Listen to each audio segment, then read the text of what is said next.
War.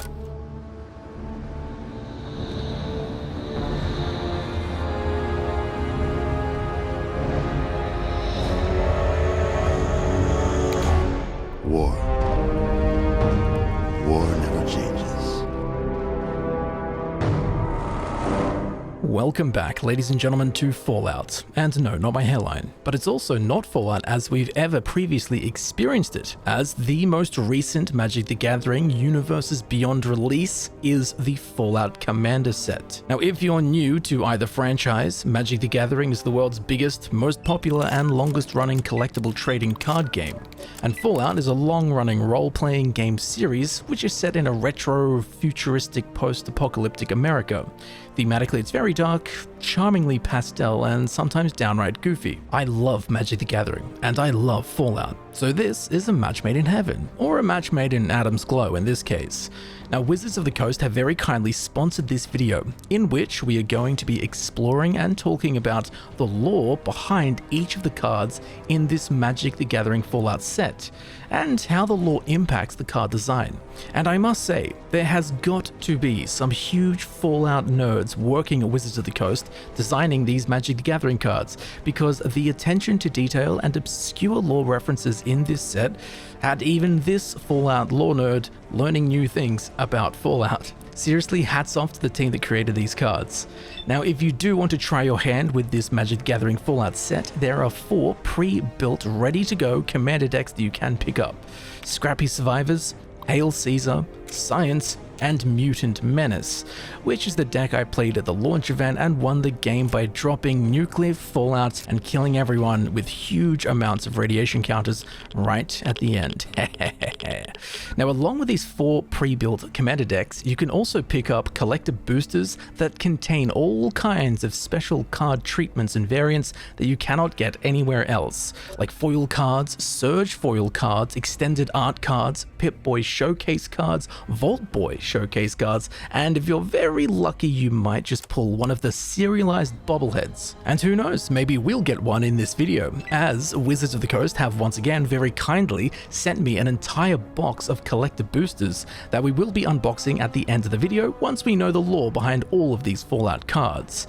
Now, timestamps for everything in the video can be found down below in the description if you're looking for something specific, and down there you can also find links to learn more about Magic the Gathering. Now, we'll go through the cards from A to Z, and while we do, be sure to let me know what your favorite cards are, and if you do notice anything that I've missed, be sure to leave a comment. It will be much appreciated.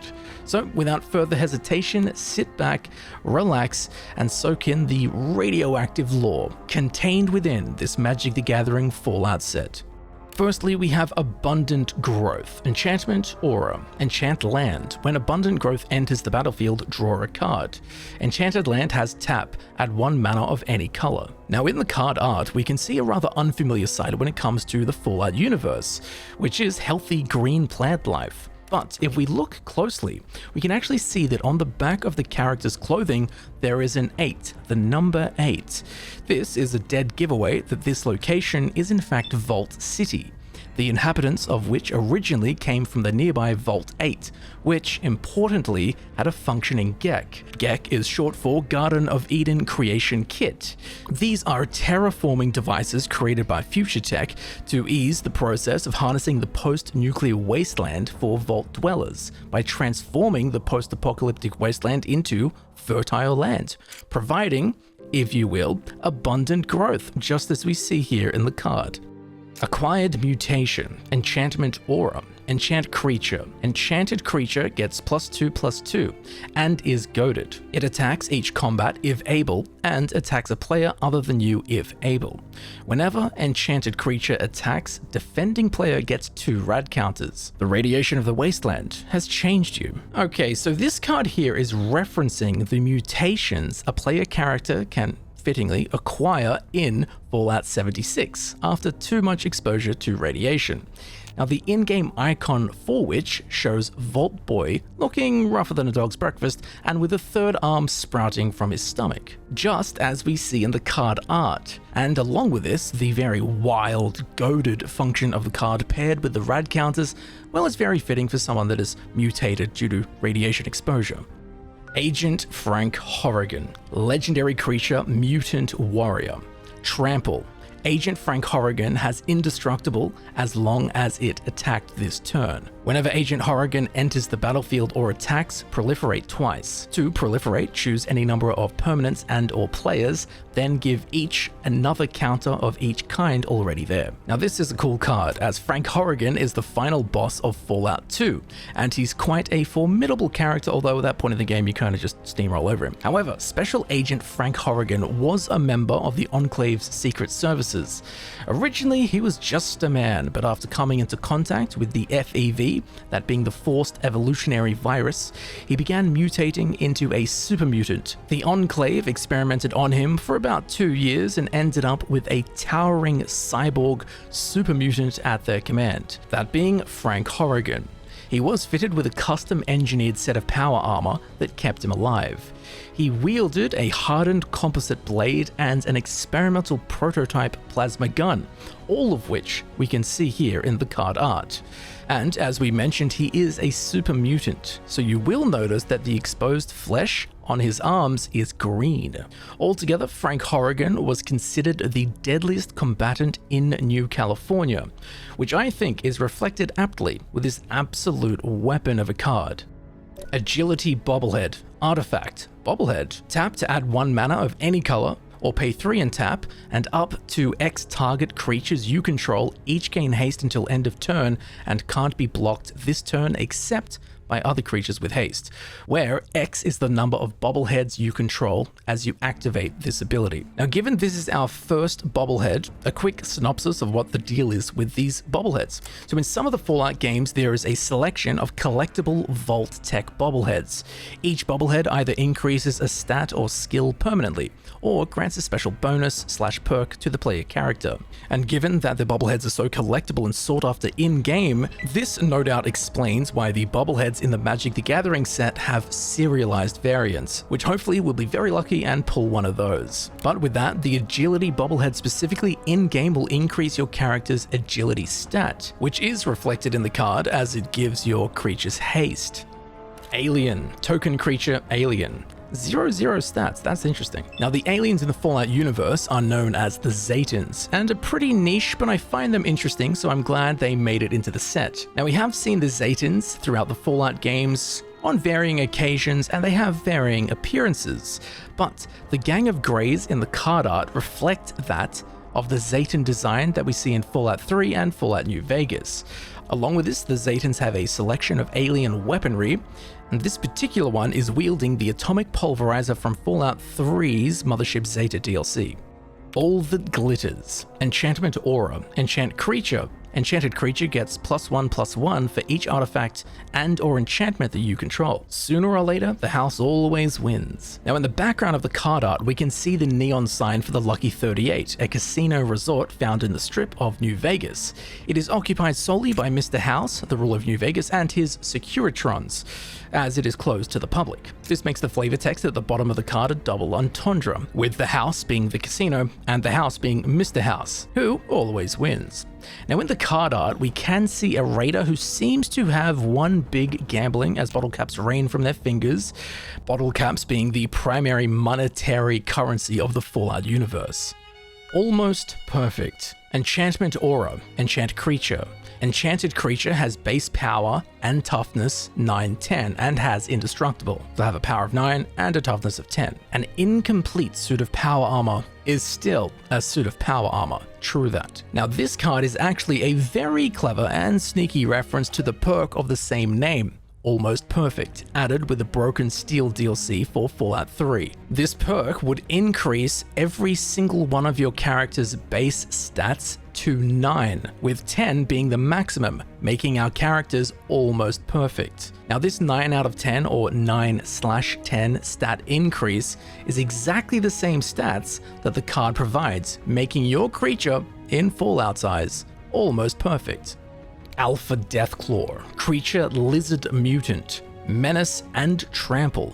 When Alpha Deathclaw enters the battlefield or becomes monstrous, destroy target permanent. 7 cost monstrosity 4. If this creature isn't monstrous, put 4 1/1 counters on it and it becomes monstrous. Now if this card seems scary, well it should. In short, the Deathclaw is the alpha predator of the Fallout wastelands. And this guy is the alpha of the alphas, and is definitely something that I would run into and be traumatized by on my level 2 character. Now along with the standard art variant, we have the Pip-Boy Showcase treatment, which from now on I'll just call the Pip-Boy version. Same card, different art. And judging by this different art, our character is in a much worse situation than in the other one, as the Deathclaw's coming in for the kill. Anguished Unmaking. Instant. Exile target, non-land permanent. You lose 3 life. James flooded the room with radiation, ensuring Project Purity would not fall into Enclave hands.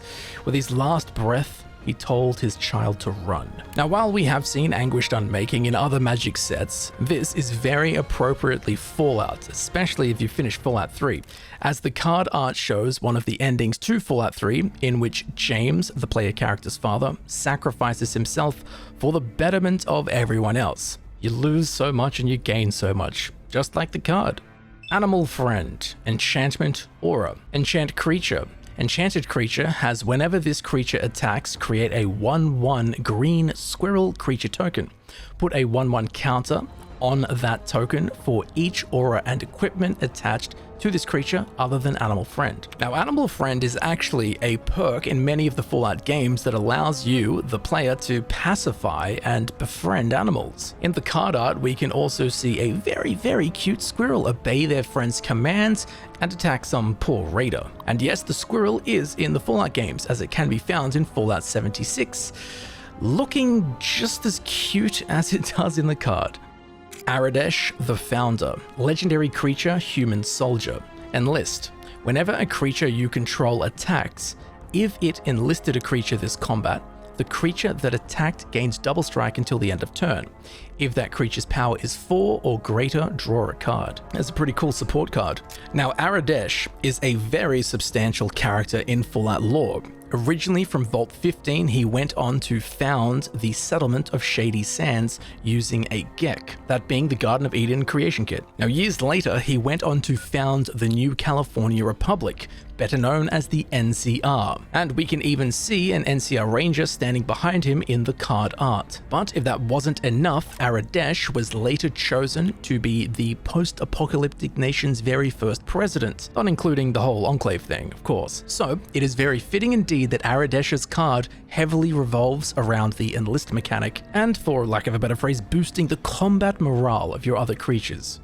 Arcade Gannon. Legendary creature, human doctor. Tap to draw a card, then discard a card. Put a quest counter on Arcade Gannon. For Auld Lang Syne. I think that's Scottish and I don't know how to say it. Anyway, once during each of your turns, you may cast an artifact or human spell from your graveyard with mana value less than or equal to the number of quest counters on Arcade Gannon. That's pretty interesting because Arcade Gannon is a major character in Fallout New Vegas. He's a doctor and a member of the humanitarian organization, the Followers of the Apocalypse. And just as the card is mechanically involved with quest counters, Arcade Gannon in-game is involved with many quests. The first of which is called For Auld Lang Syne sign. I don't know how to say that. However it's pronounced, it's the same name as the effect on the card. And in the card art, we can see Arcade Gannon sitting on a bed in a tent, just as we find him at Old Mormon Fort in Fallout New Vegas. Arcane Signet. Artifact. Tap, add 1 mana of any color in your commander's color identity. Something to love, honor, and cherish, and a reminder of someone who once did that for you. Now, Arcane Signet is a classic commander card that we've seen many times before. But here for the Fallout version, well, we have 2 variants, the normal one and the Pip-Boy one that we'll get to in a minute. Firstly, in the card art for the standard version, we can see a golden ring. This is actually the wedding band that the player character begins the game with in Fallout 4. And behind it, we can even see a photograph of the canon wife and player character's child, Nora and Sean. We'll be seeing more of Sean later. Now secondly, we have the Vault Boy variant of Arcane Signet, which displays the Pip-Boy, the most important thing all Fallout characters wield. It's a wearable computer, better known as a personal information processor. And based on the design of this one, I would say that it's the Pip-Boy 3000 Mark IV. Armory Paladin, creature human knight, trample. Whenever you cast an aura or equipment spell, exile the top card of your library. You may play that card until the end of your next turn. Ad Victoriam! Now it's interesting, and you'll probably notice this as we go through these, pretty much every character that is wearing power armor has trample. Now in the functionality of this card, and in both the standard and Pip-Boy variant of the card art, we can see that the Armory Paladin is looking pretty serious when it comes to gear. Well, this is exactly how they should come across, as the Paladin is a rank in the Brotherhood of Steel, but from the image we can tell that this is a Paladin of the Mojave chapter operating out of Hidden Valley, as unlike other Paladins, these ones are wearing the superior T51 power armor and are equipped with powerful energy weapons such as Gauss rifles, tri-beam laser rifles, and Gatling lasers. And it looks like the Paladin in the card has brought all of their toys, especially the Pip-Boy variant. That bloke is more decked out than a veranda convention, and he'll also be going into my deck. Ash Barrens, land. Tap to add colorless mana. Basic land cycling 1, discard this card, search your library for a basic land card, reveal it, put it into your hand, then shuffle. War has survivors, but rarely has winners. In the card art, we can see the ashen ruins of just about anywhere you look in a Fallout game. If this is somewhere specific, I can't quite figure out where. I will say, however, in the card art, there is a still erect gas station roof that has a sign that appears to say boys. And while my Fallout knowledge is vast, I do not know where that is or what that is. But if you do know, be sure to let me know and leave a comment. Assaultron Dominator, artifact creature, robot. When Assaultron Dominator enters the battlefield, you get 2 energy counters. Whenever an artifact creature you control attacks, you may pay 1 energy counter. If you do, put your choice of a 1/1 first strike or trample counter on that creature. So this is pretty cool, generates some energy, and then you can use that energy in a beneficial way via this card. Which makes sense with the Assaultron being a robot and pretty energy heavy. You know, it's going to take more than 2 AA batteries to get this thing going. Now the Assaultron in the card art can be found in Fallout 76, with the red paint job and dual-wielding 2 flaming Assaultron blades, which is really not something you want to run across as you wander the wastes, let me tell you. Next we have the Assaultron Invader, which only comes in this Pip-Boy variant that you can only get in the collector boosters. Now Assaultron Invader, artifact creature construct. Assaultron Invader, artifact creature construct. Assaultron Invader enters the battlefield with X +1/+1 counters on it, X being whatever amount of mana that you chose to play the card. You can also pay 4 to put a 1/1 counter on Assaultron Invader, and remove a 1/1 counter from Assaultron Invader, and it deals 1 damage to any target. Very interesting card. Now Assaultron Invader is a reprint of the classic card Walking Ballista. It's just a Fallout themed variant, obviously. Now displayed in the card art, we can see the Assaultron Invader using their trademark weaponry that they're known for, where much like a mage in Skyrim, it's laying down dual-wield lightning blasts, which is weirdly not as damaging as my recent electricity bill. Assemble the Legion, enchantment. At the beginning of your upkeep, put a muster counter on Assemble the Legion, then create a 1/1 red and white soldier creature token with haste for each muster counter on Assemble the Legion. So this card's pretty cool and a pretty serious threat if not dealt with swiftly, much like the lore behind it. As in the card art, we can see Vulpes Inculta from Fallout New Vegas at the center of the card, fittingly mustering Caesar's Legion, or Kaiser's Legion, depending on how you want to pronounce it. Now the Legion is a very dangerous faction that is best described as the ruthlessness of ancient Roman military mixed with the unhinged post-apocalyptic mania of Mad Max. A truly scary yet enthralling bunch that we'll learn much more about throughout this video. Atomize, instant, destroy target non-lands permanent. Proliferate, choose any number of permanents and or players, then give each another counter of each kind already there. Plasma rifles, separating soft tissues from hard ones since 2077. And we also have a Pip-Boy variant of the card Atomize.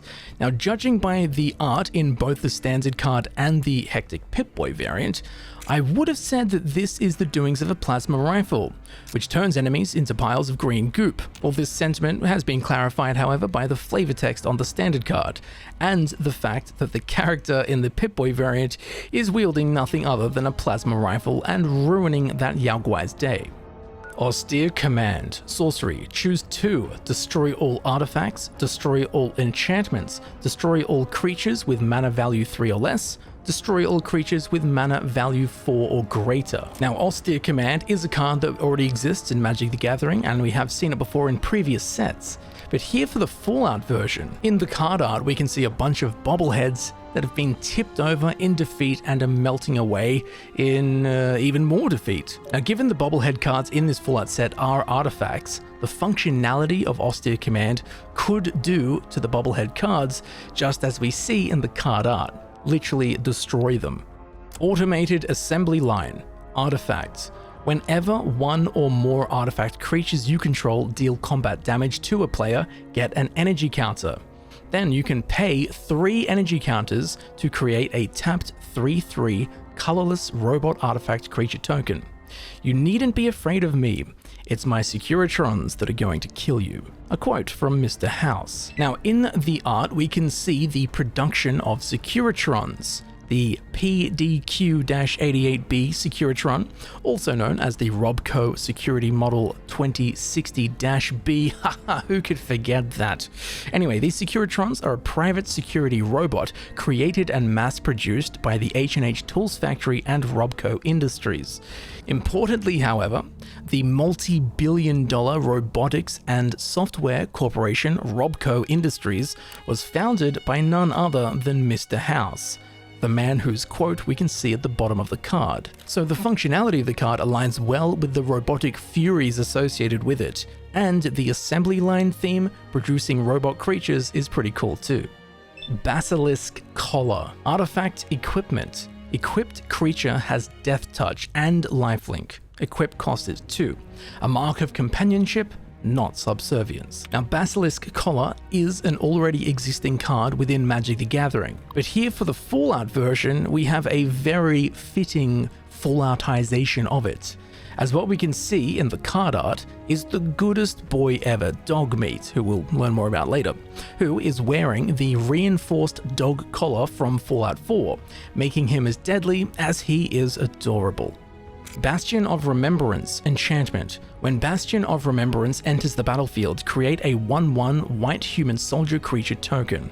Whenever a creature you control dies, each opponent loses 1 life and you gain 1 life. If you get a bunch of tokens, you could really ruin someone's day with this thing. Now, the flavor text there, in the year 2271, the Desert Rangers of Nevada and Rangers of the New California Republic, that being the NCR, met at this spot to sign the Ranger Unification Treaty. Now, what we are seeing in the card art here is known as the Unification Monument and can be found in the Mojave Wasteland in Fallout New Vegas. It is quite literally a Bastion of Remembrance. Battle of Hoover Dam enchantment. As Battle of Hoover Dam enters the battlefield, choose NCR or Legion. NCR. At the beginning of your end step, return target creature card with mana value 3 or less from your graveyard to the battlefield with a finality counter on it. Or Legion. Whenever a creature you control dies, put 2 +1/+1 counters on target creature you control. So this is really cool that the card mechanic itself makes you choose between the NCR and the Legion. It's very fitting, as the NCR and the Legion are opposing factions. And interestingly, in the lore, there's actually been 2 battles of Hoover Dam. Both have involved the NCR and the Legion. The second Battle of Hoover Dam is one of the possible divergences of the main story of Fallout New Vegas, where the NCR and the Legion clash in battle at Hoover Dam once again, which is exactly what we can see in the card art. Behemoth of Vault 0. Never heard of it? Neither had I. Artifact creature robot. Trample. When Behemoth of Vault 0 enters the battlefield, you get 4 energy counters. When Behemoth of Vault 0 dies, you may pay an amount of energy counters equal to target non-land permanent's mana value. When you do, destroy that permanent. Now this is one of those cards that's a really cool lore piece that I had no idea existed, as the Behemoth from Fallout Tactics, Brotherhood of Steel, is the largest and by far the most deadly robot used by the Calculator, who is the mad cyborg and nexus of Vault 0, a supercomputer using multiple organic human brains for processing power. And this thing here, the Behemoth of Vault 0, is his pet. Behemoth Sledge, artifact equipment. Equipped creature gets +2/+2 and has trample and lifelink. Equip cost is 3, a popular weapon with a muscular crowd. Now the Behemoth Sledge is an already existing card within Magic the Gathering, and this is a great Fallout adaptation.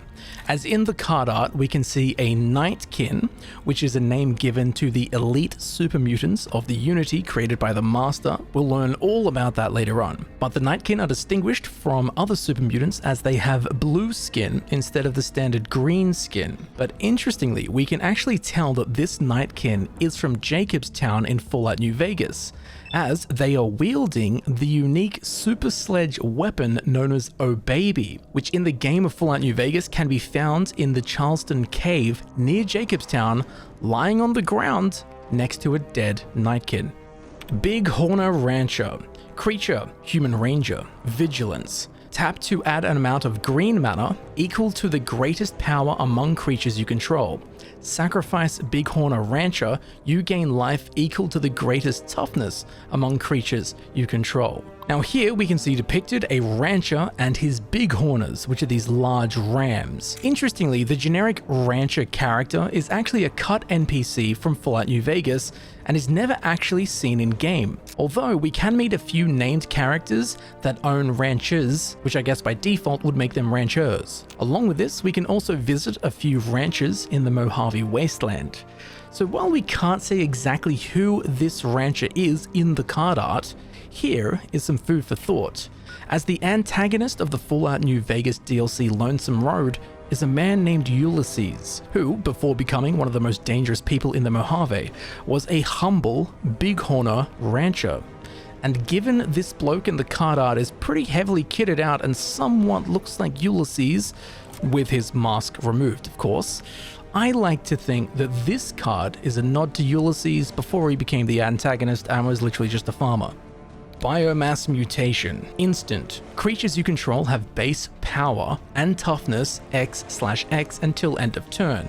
X would of course be however much mana you chose to pay to cast this. Now the flavor text, Vault 87's evolutionary experimentation program exposed subjects to an airborne version of FEV. Rapid physical enhancements accompanied sharp mental regression, and the oldest mutants would become almost feral. So as we did mention earlier with Agent Frank Horrigan, the FEV, the forced evolutionary virus, will turn normal humans into super mutants, the big green fellas. Now Vault 87 was experimenting with the FEV on some of its inhabitants. The experiment ultimately failed with unpredicted mutations, enrage, and mental degradation. All test subjects were to be terminated after just 14 days, but ultimately they broke free and killed the rest of the inhabitants of the vault. I also like the XX mechanic in this card, making it feel more unpredictable, just like the mutations that have taken hold of the poor sods in the card art. Black Market. Enchantment. Whenever a creature dies, put a charge counter on Black Market. At the beginning of your pre-combat main phase, add black mana for each charge counter on Black Market. There's very little that merchants won't buy, and even less that wastelanders won't sell. Very true. Now I spent so much time digging around trying to figure out what exactly was in this card art, and ultimately I don't know. As far as I can tell, it's a generic merchant selling the Lone Wanderer, the player character, a big bag of green goop. I'm not sure what it's meant to be, but I will be buying it. And if you do know who this merchant is or what they're selling or anything along those lines that can shed more light on this card art, please do leave a comment. I would greatly appreciate it. Blasphemous Act. Sorcery. This spell costs 1 less to cast for each creature on the battlefield. Blasphemous Act deals 13 damage to each creature. Everyone knew the bombs were coming. Everyone but the public. Now, Blasphemous Act is an already existing card within Magic the Gathering, and this is a very nice Fallout-themed version. You can pretty much wipe the board clean with this thing, just as the bombs did to the people of the Fallout universe. Also, the statue in the card art looks very similar to the statues that we can find in Washington, D.C. on some of the bigger buildings in Fallout 3. Bloatfly Swarm. Creature, insect mutant. Flying. Bloatfly Swarm enters the battlefield with 5+1/+1 counters on it. If damage would be dealt to Bloatfly Swarm, while it has a +1/+1 counter on it, prevent that damage, remove that many +1/+1 counters from it, then give each player a rad counter for each +1/+1 counter removed this way. So it's got a bunch of counters on it. Instead of taking damage, it loses +1/+1 counters, and when it does, you give everyone radiation counters. Now, Bloatflies are a classic Fallout enemy and usually come in swarms. They're not that dangerous, but when you're getting attacked by like 10 of them, that can be an issue. So I love how the mechanics of the card make each counter like an individual Bloatfly. The more there are, the worse it is for you. Bloodforged Battle-Axe. Artifact equipment. Equipped creature gets +2/+0. Whenever equipped creature deals combat damage to a player, create a token that's a copy of Bloodforged Battle-Axe. Equip cost is 2. With just his trusty axe, Grognak became king. Now, Bloodforged Battle-Axe is an already existing card in MTG, but here we have the perfect Fallout-themed version, as the axe depicted in the card art is the unique weapon known as Grognak's axe. Now, Grognak the Barbarian is the main character in a comic book series of the same name within the Fallout universe, and Grognak wields nothing other than the axe that we have here, which is a unique weapon that we can find in Fallout 4. Boomer Scrapper. Creature, human soldier. Whenever Boomer Scrapper enters the battlefield or attacks, you lose 1 life and create a junk token. A junk token is an artifact with tap. Sacrifice this artifact, exile the top card of your library, and you may play that card this turn. Activate only as a sorcery. Whenever a token you control leaves the battlefield, put a +1/+1 counter on Boomer Scrapper. Now, the boomers in the Fallout universe aren't out of touch old people. No, they are instead an explosives-obsessed faction at the Nellis Air Force Base in the Mojave Wasteland found in Fallout New Vegas. And given the entire roadway to their base is littered with landmines and hails of rocket fire, this card's functionality takes me right back to that limb-shattering experience in Fallout New Vegas as I approached their faction's headquarters. And with that said, you can also see the control tower of the Air Force Base in the background of the card art. Bottle Cap Blast. Instant. Improvise. Your artifacts can help cast this spell. Each artifact you tap after you're done activating mana abilities pays for 1. Bottle Cap Blast deals 5 damage to any target. If excess damage was dealt to a permanent this way, create that many tapped treasure tokens. Treasure tokens are artifacts with tap, sacrifice this artifact, and add 1 mana of any color. So while it is pretty wordy, what we do have here is an excellent translation of in-game Fallout lore to a card. Here we have a classic explosive in the Fallout games, the Bottle Cap Mine. Now, just like the card art, it is an improvised explosive consisting of a lunchbox stuffed full of bottle caps to be used as shrapnel. But let's not forget that in the Fallout universe, the bottle caps are the primary currency. So bottle caps are treasure. They are literally the treasure token of this set. Branching Evolution Enchantment. If 1 or more +1/+1 counters would be put on a creature you control, twice that many +1/+1 counters are put on that creature instead. The Master discovered a new evolutionary path after tossing a human, a dog, and a cat into a vat of forced evolutionary virus. He called his creations centaurs and unleashed them onto the wastes. Now, the centaurs are a truly terrifying enemy, and to be fair, the flavor text on the card did a pretty damn good job of filling in the lore for you, so I'm not needed on this one.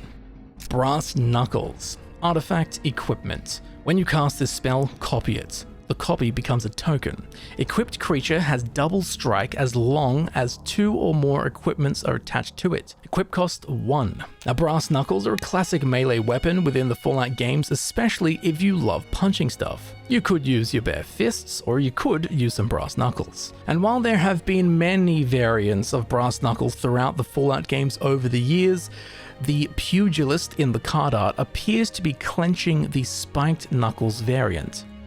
Breakdown. Instant. Destroy target artifact or enchantment. Create a junk token. It's an artifact with tap, sacrifice this artifact, exile the top card of your library. You may play that card this turn, activate only as a sorcery. Old human junk. Worst kind of human junk. Now, this card could just be a big strong green guy breaking stuff, or I may have looked into it way too much, as I think there are 2 potential lore backgrounds to this card. Firstly is the scrapping mechanic in Fallout 4 and Fallout 76, where you can take an object and break it down to its components to then be used in crafting. Or, given there is a super mutant in the art ripping stuff apart, it's more likely leaning in the direction of the super mutants repurposing old human junk, as the card says, to create weapons and armor. And if none of those are correct, be sure to let me know what is correct. Brotherhood Outcast. Creature Human Soldier. When Brotherhood Outcast enters the battlefield, choose 1. Return target aura or equipment card with mana value 3 or less from your graveyard to the battlefield. Or put a shield counter on target creature. If it would be dealt damage or destroyed, remove a shield counter from it instead. Now, the Brotherhood Outcasts are a splinter faction of the Brotherhood of Steel that operate out of the Capital Wastelands in Fallout 3. They are equal to their Brotherhood of Steel brethren in both combat skill and equipment. They can be easily recognized by the red markings on their power armor, and they can often be seen wandering the wasteland. However, they are a friendly faction and will often run to your aid while you battle the many monsters of the post-apocalyptic world, which is kind of exactly what this card does for your other cards. Shields them, protects them. Brotherhood Scribe. Creature, Human Artificer. Metalcraft. Tap, you get an energy counter. Activate only if you control 3 or more artifacts. Whenever you get 1 or more energy counters during your turn, creatures you control get +1/+1 until end of turn. Now, you might have noticed both in the card art and the card mechanics that this Brotherhood Scribe is very tech-based. Well, that's exactly how it should be, as the rank of Scribe within the Brotherhood of Steel is heavily technocentric, and they appear more monastic than their power armor-clad brethren. Scribes are tasked with creating and keeping records of the technology recovered and used by the Brotherhood. They also experiment with and create new weapons, armor, and devices.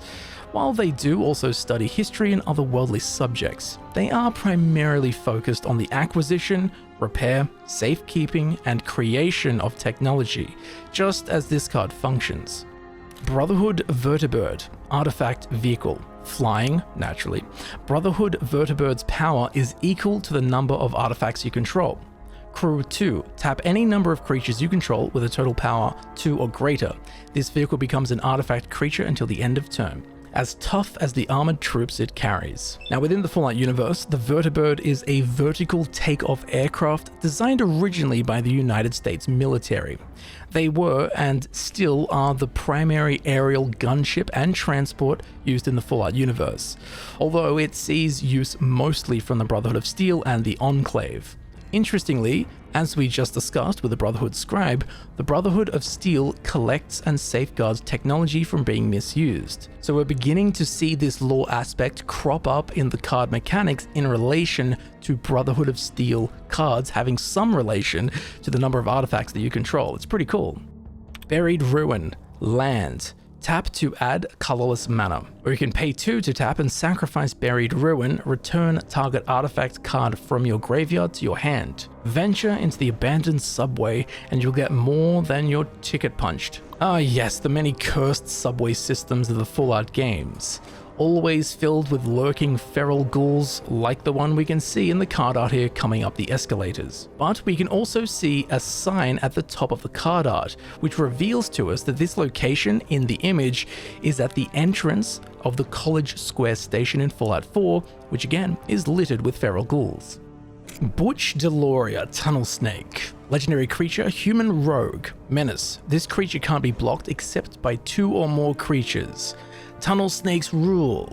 Whenever Butch DeLoria, Tunnel Snake, attacks, it gets +1/+1 until the end of turn for each other rogue and or snake you control. You can pay 2 mana, 1 black, put a menace counter on another target creature. It becomes a rogue in addition to its other types. Now I don't know if I'm the only one, but I hated this guy, as Butch DeLoria is the resident bully of Vault 101, the vault in which the player character originates and starts the game in Fallout 3. Butch is best described as a very small medium fish in a very, very small pond. He formed a gang of 3 called the Tunnel Snakes, and they spend their time harassing all of the other inhabitants of Vault 101. Well, those that they know won't bite back. Well, as we can see, the mechanics of the card Butch DeLoria Tunnel Snake are as slippery, sneaky, and slimy as the character himself. C.A.M.P.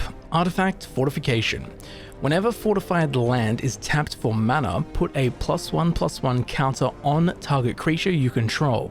If that creature shares a color with the mana that land produced, create a junk token, which we know what junk tokens are at this point, and the fortify cost is 3. Now, a construction and assembly mobile platform, or C.A.M.P for short, is a portable player housing tool in Fallout 76. Wherever you drop your camp is where you can build your camp, your settlement, your base, whatever you want to call it. So I personally find it pretty cool that the camp card fortifies land cards. It goes on top of land, just as your camp does in-game. Caesar, Legion's Emperor. Legendary creature, human soldier. Whenever you attack, you may sacrifice another creature. When you do, choose 2. Create 2 1/1 red and white soldier creature tokens with haste that are tapped and attacking, or draw a card and you lose 1 life, or Caesar, Legion's Emperor, deals damage equal to the number of creature tokens you control to target opponent. Now Caesar/Kaiser, different pronunciations for the same dude, is one brutal character in the Fallout lore, and the card is just about as scary. As Caesar, born Edward Sallow, is the leader, dictator, co-founder, and emperor of the faction known as Caesar's Legion. He is educated, intelligent, cunning, and is both feared and respected for his charisma and brutality. As you can probably tell, Caesar and his legion base their appearance and faction rulings on aspects of ancient Roman military, which we will see examples of throughout this video with Legion-related card mechanics. Now, along with the standard variant of the card, we also have a Pip-Boy variant of Caesar's Legion, where we can see him yelling orders and probably is ordering for someone to be executed. Kate, Cage Brawler. Legendary creature, human warrior. As long as it's your turn, Kate, Cage Brawler, has Indestructible. Whenever Kate attacks, you and defending player each draw a card, then discard a card. Put 2 +1/+1 counters on Kate if you discarded the card with the highest mana value among those cards, or if you tied for highest. So it's a pretty cool card mechanically, and Kate is a well-loved character and player companion.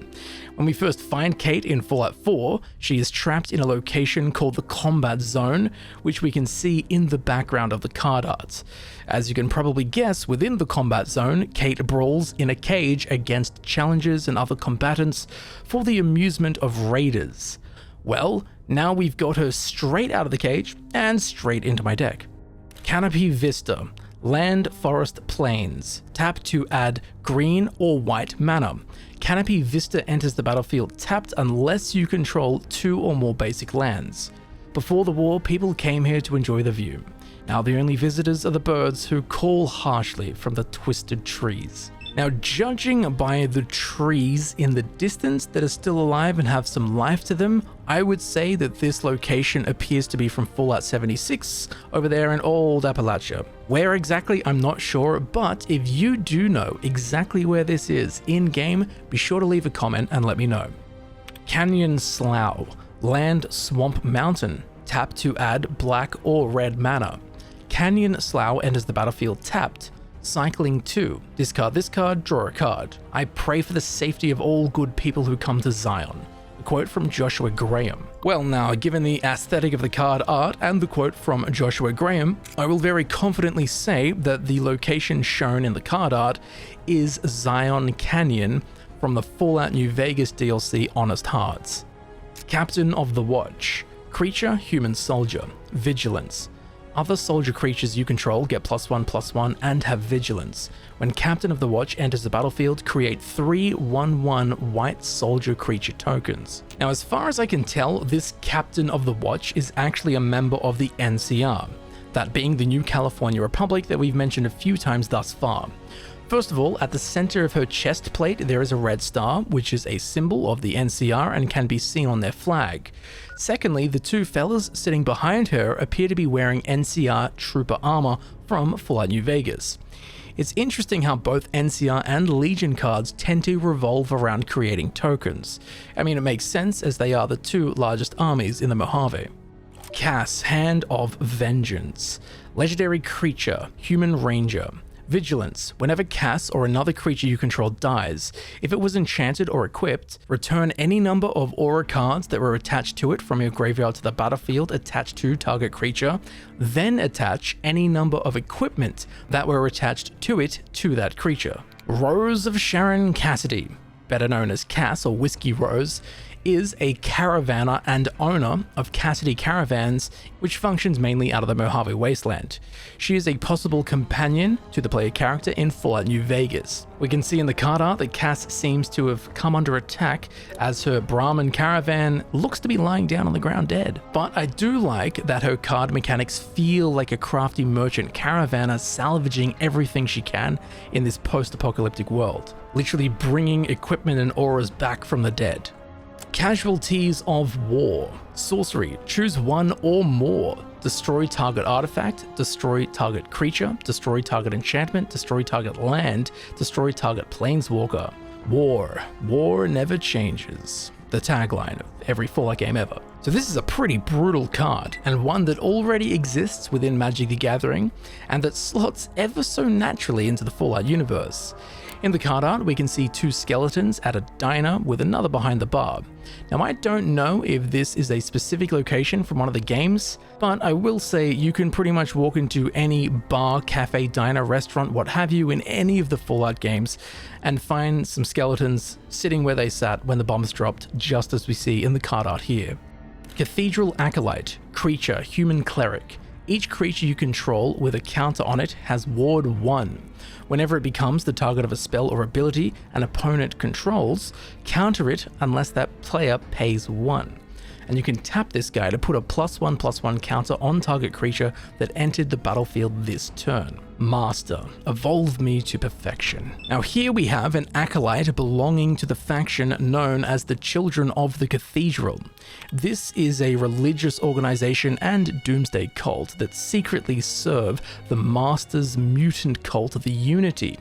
The Master is the guy we've spoken about a few times, as he used the FEV, the Forced Evolutionary Virus, to turn people into super mutants.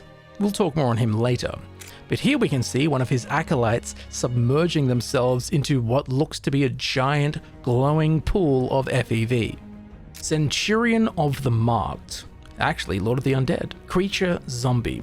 Other zombie creatures get +1/+1, and you can pay 2, 1 black, to tap return target zombie card from your graveyard to your hand. Now the Centurion of the Marked is a reprint of the card Lord of the Undead, but here for the Fallout version we have a Marked Man, who are a particularly scary group of ghouls, as they were once soldiers belonging to both the NCR and the Legion, who were stationed in an area that would be known as the Divide. The player's actions in the Fallout New Vegas DLC The Lonesome Road result to an underground nuclear explosion beneath where these soldiers were patrolling, which caused extreme radiation and ongoing storms that produced a wind so strong that it ripped human flesh from the body. This combination of wind flaying and radioactive tempests caused all of the footmen to undergo ghoulification.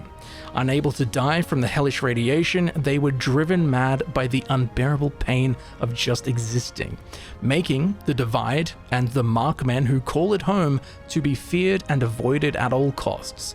They are truly lords of the undead.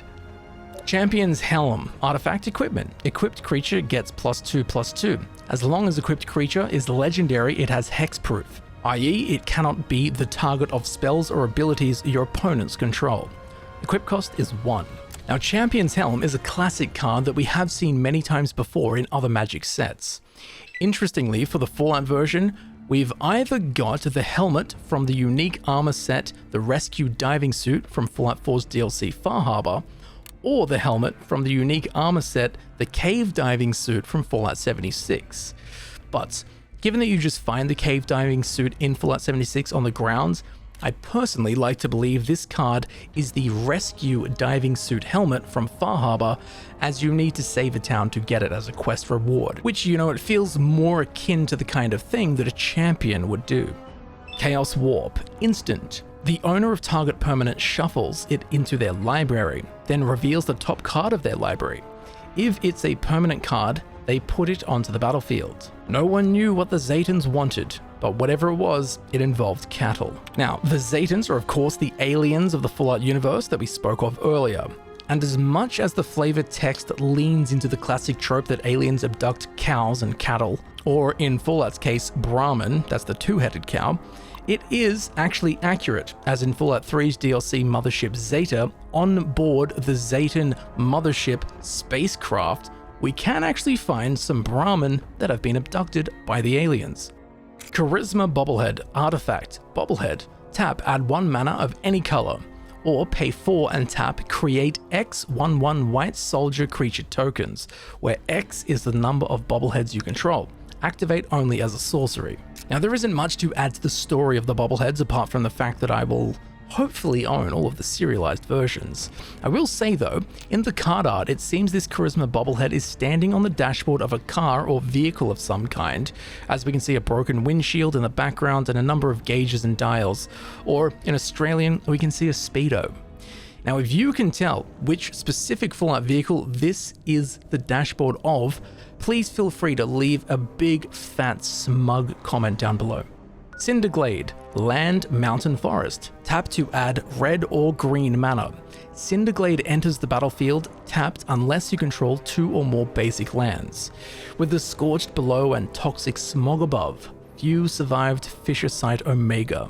Now, Cinderglade has been seen many times in previous Magic sets, but where is this Fallout version? Well, as the flavor text reveals, this is Fissure Site Omega, found in Appalachia in Fallout 76. Fissure sites are where scorched beasts have broken the ground, and they kind of act as an entry and exit to the underground lairs. Fissure Site Omega, as seen in the card art, is found near the ash heap and is quite literally a glade of cinders. Clifftop Retreat, land. Clifftop Retreat enters the battlefield tapped unless you control a mountain or a plains. Tap to add red or white mana. From up here, you could almost imagine how it was before. A quote from a Wasteland survivor. Now, in the card art, we can see what I believe to be one of many raider camps dotted around Appalachia in Fallout 76. I am not certain which one in particular, so if you do know where exactly this is, be sure to let me know. Clue, token artifact, Clue. Pay 2, sacrifice this artifact, draw a card. This is just the Clue token, and in the card art we can see what looks to be some kind of terminal being hacked, i.e. someone's breaking into a computer to get information and clues, I guess. Or in layman's terms, someone's breaking into a computer to get information. Codsworth, Handy Helper, legendary artifact creature robot. Commanders you control have Ward 2. You can tap to add 2 white mana, spend this mana only to cast aura and or equipment spells. Or you can tap to attach target aura or equipment you control to target creature you control, activate only as a sorcery. Proud to Serve. Now, this Codsworth card has a strong theme of helpful and protection, which is on par with the character really, as Codsworth is a domestic model Mr. Handy belonging to the player character and their family at their home in Sanctuary, where Codsworth served them before the Great War in 2077. Well, 210 years later, in 2287, when the player character emerges from the cryogenic pod in Vault 111, Codsworth is still at the house, doing his best to maintain the property and remain loyal to his owners. So if you do get this card, you too can own Codsworth, and he will be just as loyal to your deck. Colonel Autumn, legendary creature, human soldier, lifelink, exploit. When this creature enters the battlefield, you may sacrifice a creature. Other legendary creatures you control have exploit. Whenever a creature you control exploits a creature, put a +1/+1 counter on each creature you control. Now, if this card seems to lean heavily into exploiting, there's a good reason, as Augustus Autumn, better known as Colonel Autumn, is one of the antagonists of Fallout 3's main questline. He was a high-ranking member of the Enclave, who can concisely be described as a genocidal fascist paramilitary organization. But despite Colonel Autumn being rather moderate in comparison to the faction he serves, he's still a smart, slippery bugger and will exploit a weakness if he sees it, just like the card does. Command Tower, land. Tap, add 1 mana of any color in your commander's color identity. New Vegas is more than a city. It's the remedy to mankind's derailment. Quote from Mr. House. Now, Command Tower is a classic staple Magic the Gathering card in Commander sets, and we've seen many variations of it before. But here, for the Fallout iteration, in the card art for the standard version, we have the towering Lucky 38, a reaching spire that can be seen on the skyline for miles and miles in Fallout New Vegas. The Lucky 38 is the headquarters of Mr. House, who we've briefly mentioned earlier on, who is arguably in command of New Vegas. He's literally the commander, and this is literally his tower. Now, in the Vault Boy version of the card, we can see what looks to be a player-built settlement or camp, but I'm going to say that this is a camp in Appalachia from Fallout 76. And I'm making this distinction due to the Scorch Beast soaring through the sky in the background. Commander Sophia Daguerre, legendary creature, human pilot, flash, crash landing. When Commander Sophia Daguerre enters the battlefield, destroy up to 1 target legendary permanent.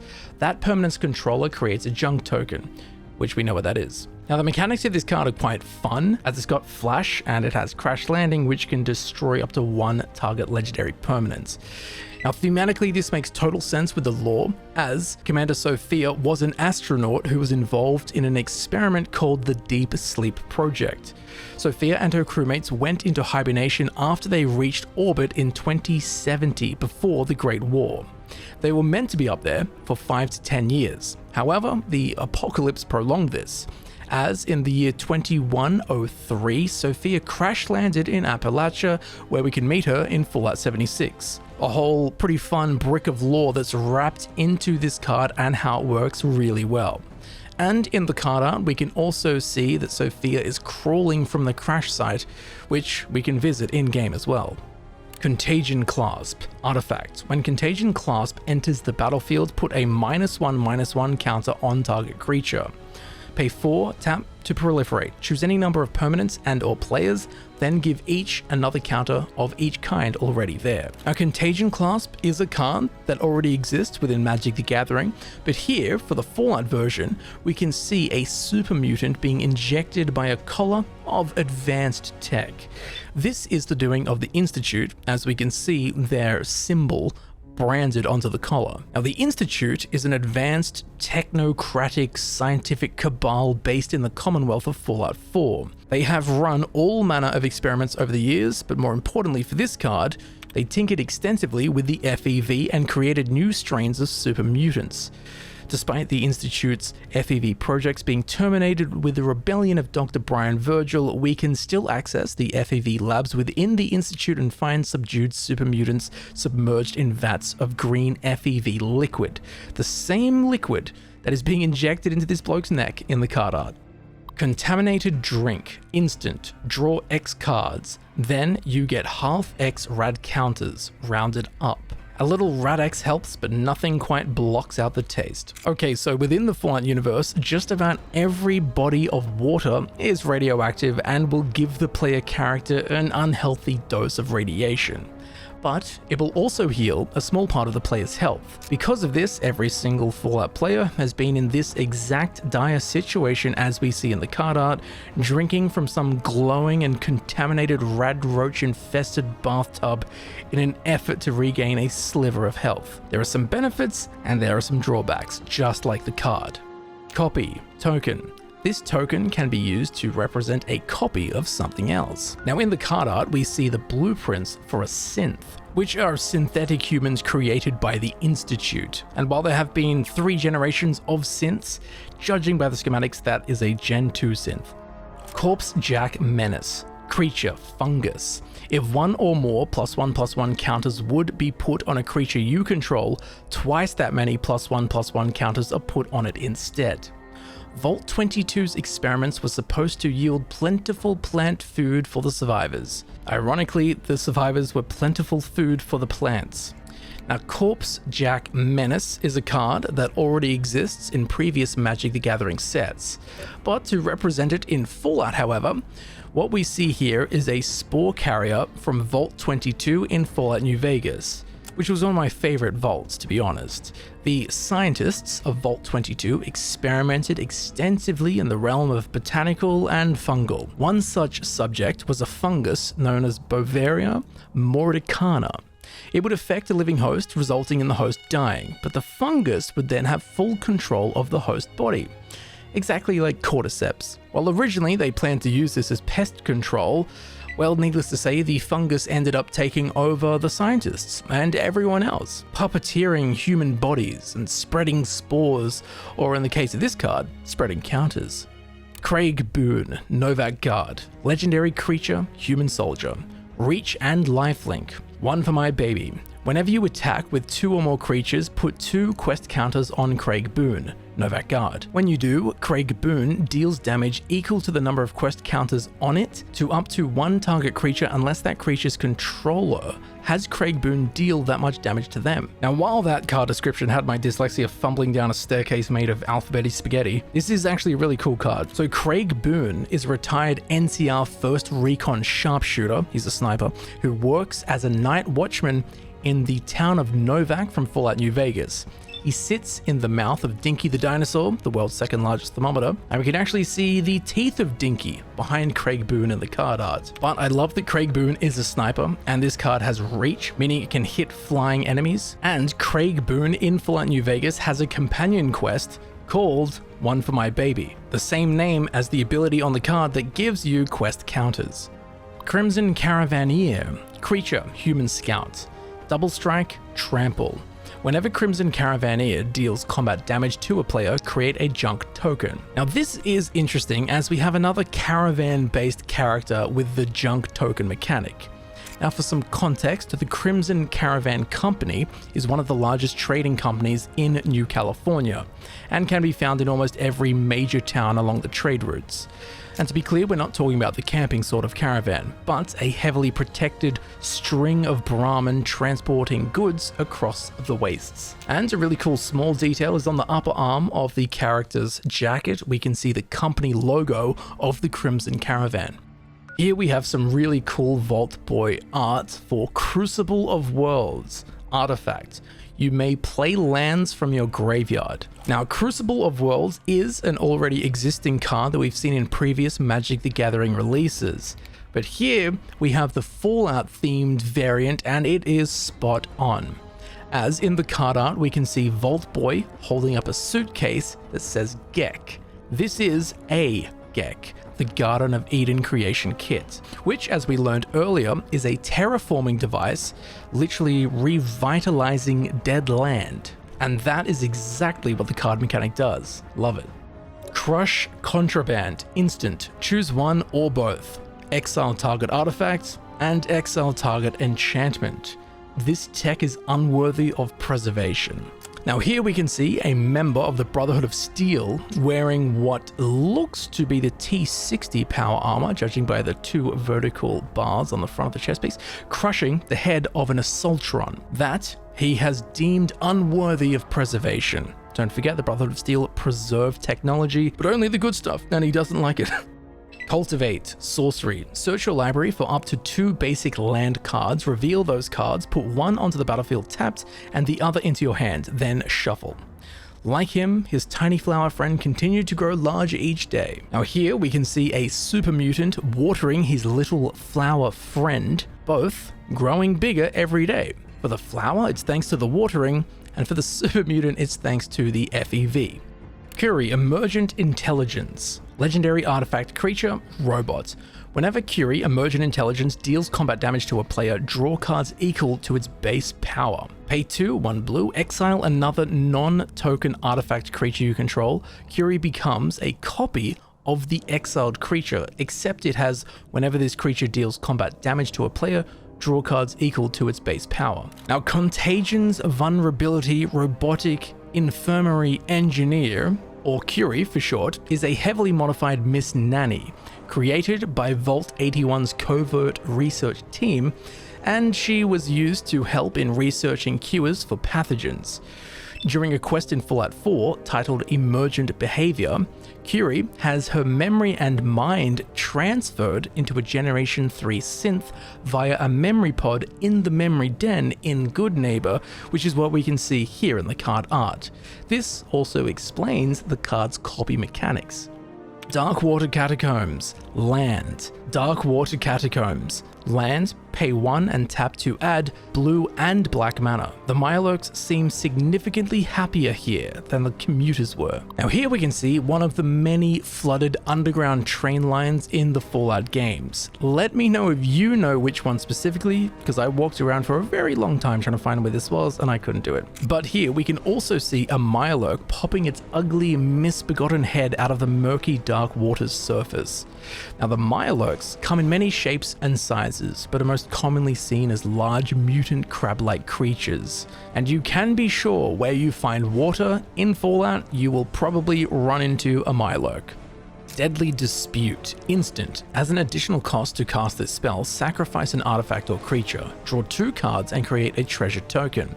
It's an artifact with tap, sacrifice this artifact, add 1 mana of any color. You go break up that bar brawl yet? People are gonna get hurt unless you step in.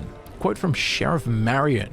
Now, Deadly Dispute is an already existing card within Magic the Gathering, but for the Fallout version, we have a pretty cool throwback, as this is actually in reference to a quest from Fallout 2 called Break Up the Bar Brawl, which is given to the player through a character called Sheriff Earl Marion, as we can see quoted in the flavor text on the card.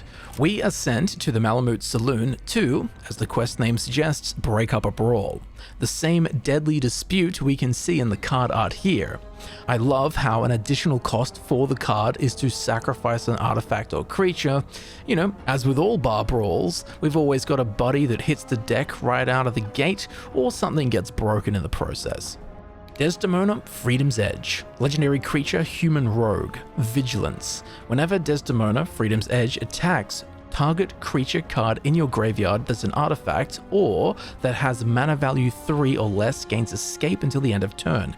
The escape cost is equal to its mana cost plus exile 2 other cards from your graveyard. You may cast it from your graveyard for its escape cost this turn. Okay, so let's try and explain the character of Desdemona succinctly. Synths are synthetic humanoids created by the Institute, a very advanced technocratic faction that we've mentioned earlier and will be talking about again. However, the Institute not only creates synths, but they exploit, control, and abuse them, much like replicants in Blade Runner. Now, the Brotherhood of Steel sees synths as an abomination and seeks to wipe them from the face of the earth. Well, our card here, Desdemona, is the leader of a faction known as the Railroad, a secretive underground group that believes synths are sentient beings who deserve freedom and respect. She's a freedom fighter for synths, essentially, which is actually reflected in the card's mechanics. And in the card art, we can see Desdemona is inside the Institute's robotics division where synths are created, helping what looks like a Gen 2 synth behind her, escape the grips of their creators, the Institute. Desolate Mire. Land. Pay 1 to tap and add white and black mana. The region, known to survivors as Toxic Valley, is covered by industrial white powder and polluted water sources. The lake and other deadly waters of the Toxic Valley region are home to all manner of mutated aquatic beasts. Now, pictured in Desolate Mire, we can see the location, known as Toxic Valley, found in Appalachia in Fallout 76, as the flavor text mentions. It also does a damn good job of explaining what it is, and I can confirm this place can most certainly be described as a desolate mire. Diamond City. Land. Diamond City enters the battlefield with a shield counter on it. If it would be dealt damage or destroyed, remove a shield counter from it instead. We can tap to add 1 colorless mana, or we can tap and move a shield counter from Diamond City onto a target creature. Activate only if 2 or more creatures enter the battlefield under your control this turn. Now, Diamond City, probably one of the most well-known locations in Fallout, as it serves as the hub or major city of Fallout 4. It was built within Fenway Park, a pre-war baseball stadium, which is likely where it got its name from. Diamond City is also heavily fortified and established itself as a safe haven for settlers of the Commonwealth, synths included. Now, these themes of protection are clearly reflected in the card's mechanics with the shield counter. Dispatch, instant, tap target creature. Metalcraft, if you control 3 or more artifacts, exile that creature. Structural weakness detected, exploiting. Now, Dispatch is an already existing card within Magic the Gathering, but here, for the Fallout version, we can see the Brotherhood of Steel's greatest weapon, Liberty Prime. It kind of speaks for itself. It's a giant armored robot with a head-mounted laser and a back-mounted supply of Mark 28 nuclear bombs that it lobs like footballs at its enemies.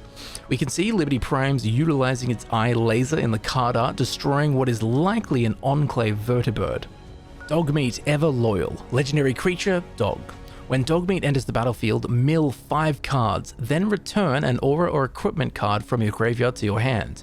Whenever a creature you control that's enchanted or equipped attacks, create a junk token. So Dogmeat, along with being the goodest boy ever, is probably one of the most recognizable characters in the Fallout universe. A companion that from the start of the game a lot of players keep by their side for the whole duration of the game. Because who can resist this cute boy? Now here in the card art we can see Dogmeat from Fallout 4, the German Shepherd, wearing the red bandana and dog armor, which are equipable items for canine companions in the game.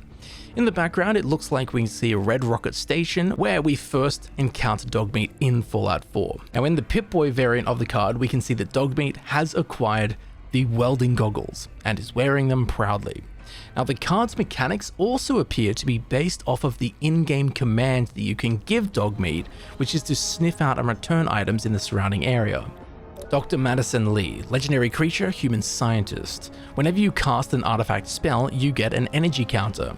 You can tap and pay 1 energy counter and target creature gets +1/+0 and gains trample and haste until the end of turn. You can tap and pay 3 energy counters to draw a card, or you can tap and pay 5 energy counters to return target artifact card from your graveyard to the battlefield. Now Dr. Madison Lee is a pretty major character in both Fallout 3 and kind of in Fallout 4. She is a prolific scientist that is involved with the main quest lines of both aforementioned games, and has involvement with several factions and groups, some of which are even conflicting, namely the Institute, the Brotherhood of Steel, the Rivet City Council, and Project Purity. Now we can see her card mechanics heavily revolve around energy counters. This checks out as she worked alongside the Brotherhood of Steel and even had a hand in getting Liberty Prime up and running. And we can even see Liberty Prime standing behind her in the card art for the standard variant. Now later she would also work for the Institute and their many scientific endeavors. And in the card art for the Pip-Boy treatment, we can see Madison working for the Rivet City Council, where we first meet her in Fallout 3. Dragon Skull Summit. Land. Dragon Skull Summit enters the battlefield tapped unless you control a swamp or a mountain. You can tap to add black mana or red mana. The Poseidon offshore oil rig became one of the Enclave's mightiest fortresses, and eventually the site of their greatest defeat. Now, Dragon Skull Summit is an already existing card that we've seen many times in previous Magic the Gathering sets. But as the flavor text reveals, for this Fallout-themed version of the card, representing it is the Enclave oil rig, which was originally constructed by Poseidon Energy but was used as an offshore safe haven for the President of the United States when the Great War began. By the time we get to it in Fallout 2, it is run by the Enclave. This is the very place we face off against Agent Frank Horrigan that we spoke of earlier. Ultimately, the player character destroys the oil rig by overloading its primary reactor and causing a 100 kiloton thermonuclear explosion. Drowned Catacomb. Land. Drowned Catacomb enters the battlefield tapped unless you control an island or a swamp, and you can tap it to add a blue mana or a black mana. Make no mistake, the rats run these tunnels. We just live here. Quote from a Fiends gang member. So pictured here in the card art are the New Vegas sewers, unsurprisingly found beneath the city of New Vegas. Unsurprisingly, from the game Fallout New Vegas. It is a labyrinthine death trap infested with giant rats, feral ghouls, and fiend gang members. Duchess Wayward Tavern Keep. Legendary creature, human citizen. Hunters for hire. Whenever a creature you control deals combat damage to a player, put a quest counter on it. Pay 1, remove a quest counter from a permanent you control, and create a junk token. Now Duchess, also known as Maud, is the owner and operator of a tavern called the Wayward in Fallout 76. She is also involved in a quest, one of which is called Hunters for Hire, hence the ability name on the card and the quest token mechanics. And let's not forget she is a merchant, which is probably where the junk token mechanic comes from too.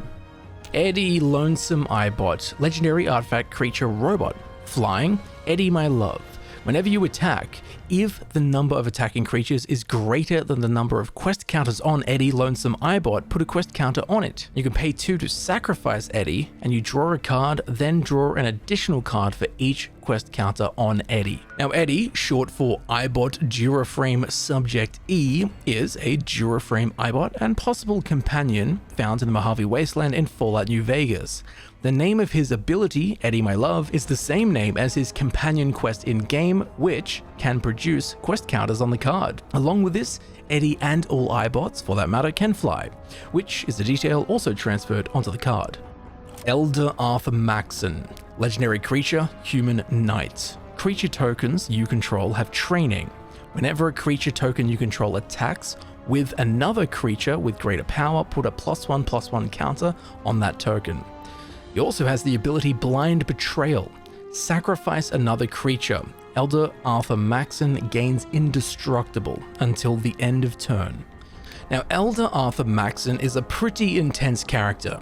He is the last surviving descendant of the Maxon lineage, a prominent family within the Brotherhood of Steel as it was founded by Roger Maxon. Arthur Maxon served as a squire within the Citadel in Fallout 3, and currently serves as the Supreme Commander of the East Coast chapter of the Brotherhood of Steel.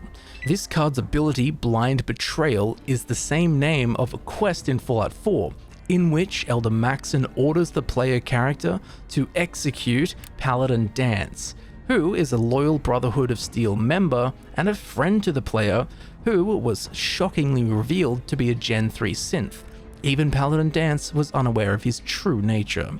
Naturally, this decision to execute a character who has only been helpful and friendly is a major fork in the road for most players.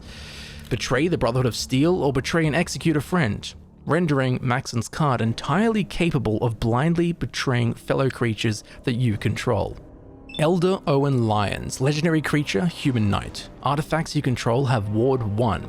Whenever an artifact you control becomes the target of a spell or ability an opponent controls, counter it unless that player pays 1. When Elder Owen Lyons enters the battlefield or dies, return target artifact card from your graveyard to your hand. Now, Elder Owen Lyons is the leader of the East Coast Brotherhood of Steel during the events of Fallout 3. He was initially sent from the Brotherhood of Steel headquarters on the West Coast to Washington, D.C. to perform a number of missions. Eventually, however, Elder Lyons put aside these missions in favor of prioritizing the protection of the inhabitants of Washington, D.C. and was ultimately cut loose by the West Coast Brotherhood of Steel. These protective traits of his are seen in the card's abilities. And once again, we have a Brotherhood of Steel member dealing with artifacts and having mechanics based around artifacts. Also, in the card art, we can see Elder Owen Lyons at the command board within the Citadel. Electro Siphon. Instant. Counter target spell. You get an amount of energy counters equal to its mana value.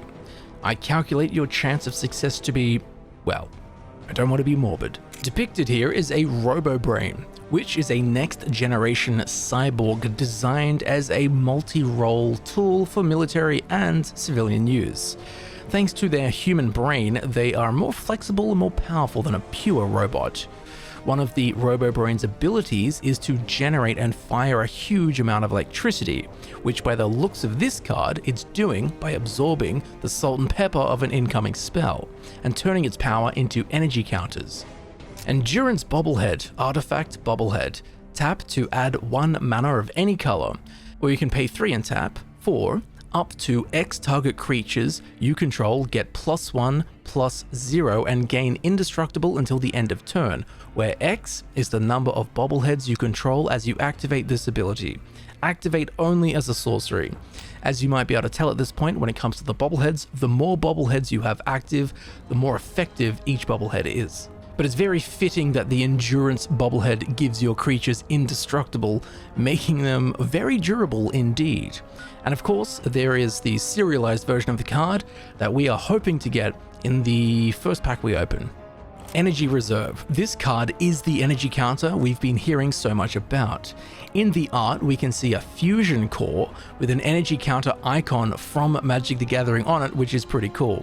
Now in Fallout, fusion cores are high-grade, long-term nuclear batteries used to power all manner of things. Heavy energy weapons, power armor, reactors, generators, my deck, you name it. Entrapment Maneuver. Instant. Target player sacrifices an attacking creature. You create X/1/1 white soldier creature tokens, where X is that creature's toughness. Every squad of Deathclaw hunters had a role for the newbies. Bait. Now here in the card art, we can see a Deathclaw about to get sprung by a squad of heavily armored and armed Deathclaw hunters. They appear to be wearing combat armor and wielding plasma rifles. Not to be confused with multi-plas rifles, which notably are missing the pair of raised coils on the top of the gun. Weirdly, I feel like I've been to this exact location, but I have no idea where it is. If you do know where it is, let me know. My best guess would be the Deathclaw Promontory from Fallout New Vegas. Ever-Flowing Chalice. Artifact. Multi-kicker 2. You may pay an additional 2 any number of times as you cast this spell. Ever-Flowing Chalice enters the battlefield with a charge counter on it for each time it was kicked, and you can tap to add a colorless mana for each charge counter on Ever-Flowing Chalice. Now, Ever-Flowing Chalice is a card that we have seen released many times in previous Magic the Gathering sets, but here for the Fallout iteration, it is absolutely spot on. As pictured in the card art is the trusty old Vault 13 canteen from Fallout New Vegas, simply known as the flask in Fallout 1 and Fallout 2. Now the canteen never runs out of water, and so long as it is kept in your player inventory, the player character will sip from it every 5 minutes, restoring some amount of health. So once again, as far as an ever-flowing chalice goes within the Fallout universe, this is it. Evolving Wilds. Land. Tap to sacrifice Evolving Wilds and search your library for a basic land card. Put it onto the battlefield tapped, then shuffle. One day maybe kids will play here again. Quote from Preston Garvey. Now pictured is an old playground filled with toxic sludge, and a quote from Preston Garvey, the leader of the Minutemen in Fallout 4. He actually says this line in-game specifically if he's your companion and you walk through an old playground. With that said, where exactly is pictured in this card, I do not know. Exotic Orchard. Land. Tap. Add 1 mana of any color that a land an opponent controls could produce. Orwell Orchards is about as peaceful and pleasant as a tomb can get. Now here in the card art is Orwell Orchards, found in the forest region of Appalachia in Fallout 76. The owner of the orchard, Ian Orwell, had a shoddy nuclear fallout shelter built beneath the orchard, resulting in Ian going slowly insane and mad due to radiation poisoning that was leaking through his badly built fallout shelter. His wife Cheryl escaped the bunker, where Ian eventually died. The orchard later became a stomping ground for a large horde of feral ghouls, one of which we can see there in the card art. Expert Level Save. Artifact. When Expert Level Save enters the battlefield, exile the top 2 cards of your library face down. You can pay 1 and tap. You and target opponent each secretly choose 1, 2, or 3. Then those choices are revealed. If they match, sacrifice Expert Level Save and put all cards exiled with it into their owner's hand. Otherwise, exile the top card of your library face down. Damn. Okay, This in-game lockpicking minigame now creates a lockpicking minigame in a card game based on the lockpicking minigame in a game. It feels pretty slow, awkward, and clunky, which, as far as I'm concerned, matches Fallout in-game mechanics perfectly. Explorer's Scope. Artifact Equipment. Whenever equipped creature attacks, look at the top card of your library. If it's a land card, you may put it onto the battlefield tapped. Equip cost 1. Now the Explorer's Scope is an already existing card that we've seen in previous Magic the Gathering releases, but here for the Fallout version of the card, we can see a pair of binoculars, which have been seen in Fallout New Vegas and Fallout 76, but they do look much plainer. But I must say that I do prefer the appearance of the pair in the card art, it just feels more Fallout. Farewell. Sorcery. Choose one or more. Exile all artifacts. Exile all creatures. Exile all enchantments. Exile all graveyards. I really do love the Vault Boy art style on some of these special cards from the collector boosters. Now, Farewell is an already existing card in Magic the Gathering, but this Falloutization of Farewell is perfect. As we can see Vault Boy pressing the big red button and setting off what I can only assume to be a nuclear warhead, wiping away everything, which you can choose to do with this card's brutal mechanics. Farseek. Sorcery. Search your library for a plains, island, swamp, or mountain card and put it onto the battlefield tapped, then shuffle. Me and Jacob went separate ways after the business with the rig. I went east into the Rockies looking for other mutants like myself. Now this simple card actually tells a large and pretty cool story.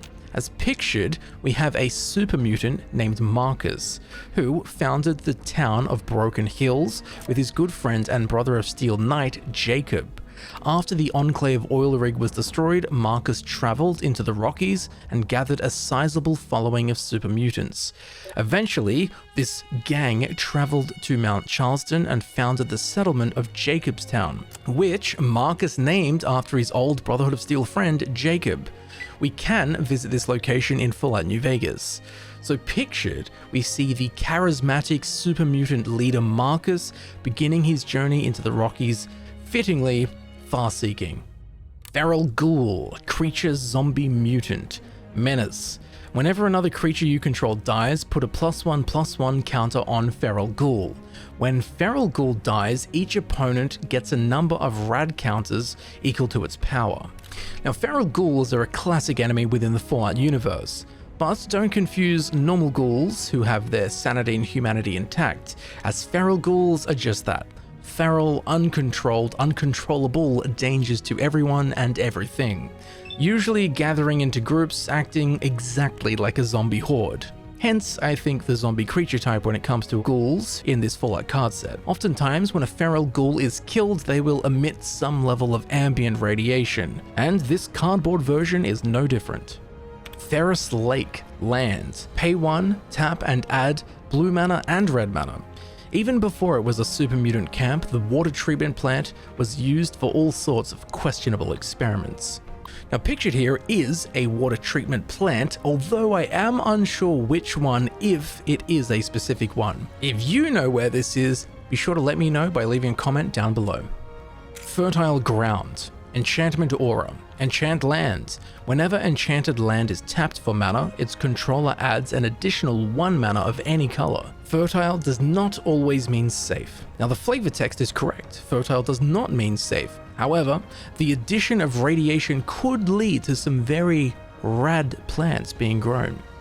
Now pictured, we can see the sad remains of what was once a farmstead.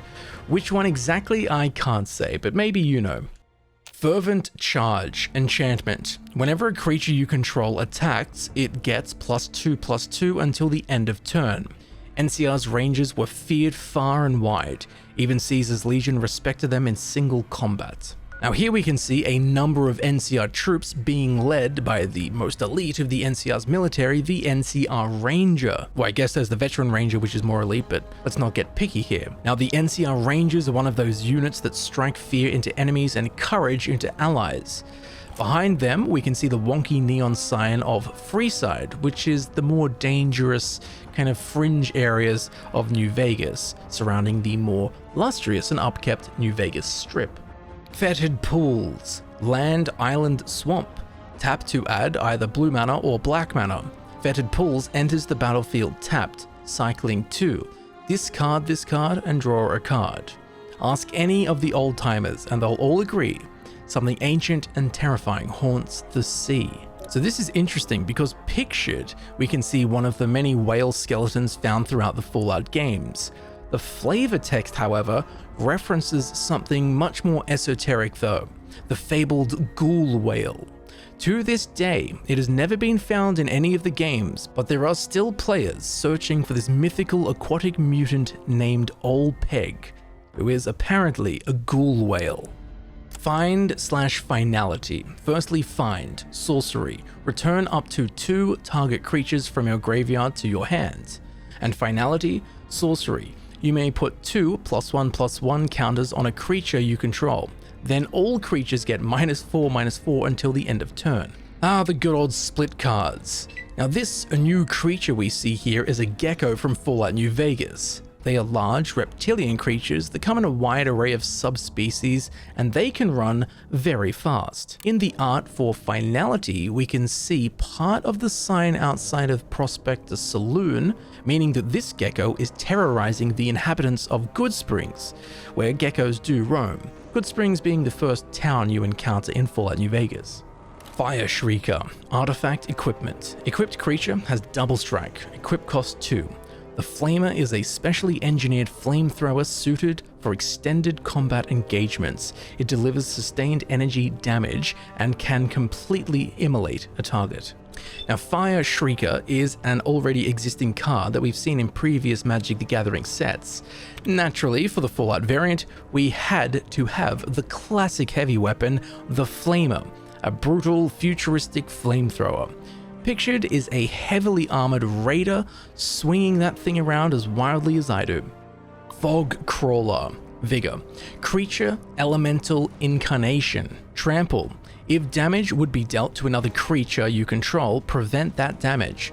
Put a +1/+1 counter on that creature for each 1 damage prevented this way. When Fog Crawler is put into a graveyard from anywhere, shuffle it into its owner's library. I love the Pip-Boy art treatment on these. Now, as mentioned, Fog Crawler is a reprint of the card Vigor, just a Fallout interpretation. And if you know the card Vigor and are thinking what the hell is a Fog Crawler, let me tell you. Fog Crawlers are giant mutated saltwater crustaceans that appear almost insect-like, thought to have originally mutated from shrimp of all things.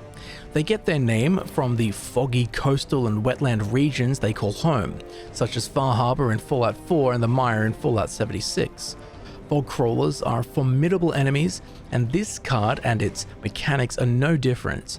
The fact it has trample is wholly appropriate, as I myself have been trampled many a time by a Fog Crawler, although their name is a little misleading as they tend to swiftly skitter rather than crawl. Food token artifact. Food. Pay 2 and tap to sacrifice this artifact and you gain 3 life. So okay, we have 3 variations of the food token here. In the first one, we can see food items from the Fallout games, such as Cram, Sugar Bombs, Pork and Beans, Blam Co. brand mac and cheese, Fancy Lads snack cakes, and perhaps some other items that I can't quite make out. In the second food token, we can see a lovely, crisp bottle of Nuka-Cola, probably the most consumed and well-recognized food/drink item in the Fallout universe. And finally, we have something slightly more esoteric, with a Nuka-Cola vending machine with its door swung open, within which rests a Nuka-Cola Quantum, one of the rarest food/drink items in the Fallout universe. Its bright blue glow is thanks to a strontium-90 isotope derivative, obviously, originally developed for military use, but after a lot of adjustments and some testers dying, the formulae was tweaked for safe consumption. Well, almost safe consumption. Here we have 2 full art forest lands. Pictured in the first one appears to be a generic settlement from Fallout 4, in front of which we can see the player character and Dogmeat, although this might be much more meta, as in the background we can see a large tree with green leaves, the likes of which don't exist within the game.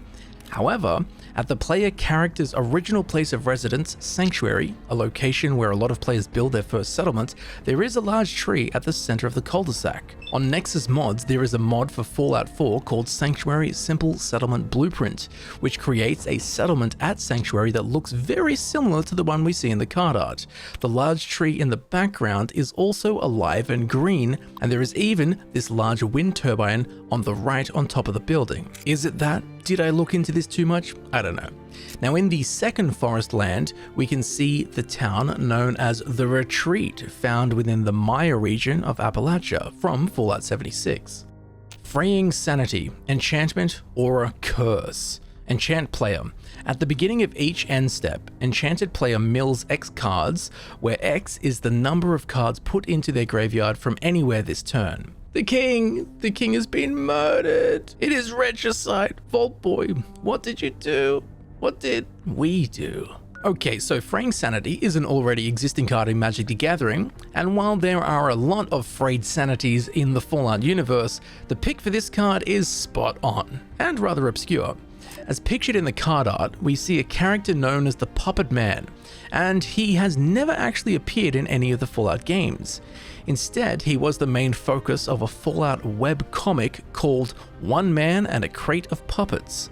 He was the sole inhabitant of Vault 77, accompanied by a government-issue ration of puppets. To keep a comic book of story as short as I can, his sanity frayed and his puppets became sentient people to him. At some point he murdered the king puppet with the help of the Vault Boy puppet, and the Puppet Man broke free of Vault 77 and wandered the wastelands, bringing justice to the wicked people of the New World while riding around on his giant red roach, Mr. Pinch, with the cohort of his puppets Vault Boy, Granny, and Reverend Hound. A perfectly frayed mind to represent this card. Gary Clone. Creature Human Citizen, Squad 2. As an additional cost to cast this spell, you may pay 2 any number of times. When this creature enters the battlefield, create that many tokens that are copies of it. Whenever Gary Clone attacks, each creature you control named Gary Clone gets +1/+0 until the end of turn. Gary? Now I love the mechanics of this card generating more Gary Clones, as the Gary Clones are a classic within the Fallout mythos. Part of a large cloning experiment in Vault 108, at least 54 clones of Gary were created. They literally grabbed a dude called Gary and just kept cloning him and cloning clones from the clones. However, each clone had their own unique level of psychotic and violent behavior. The more clones they made, the worse it got. Ultimately, this horde of Garys killed all of the scientists within the vault and ran freely throughout the vault. When we enter the vault in Fallout 3, we find a disturbing gang of aggressive clones of the same guy, Gary, who can only say their name. Gary.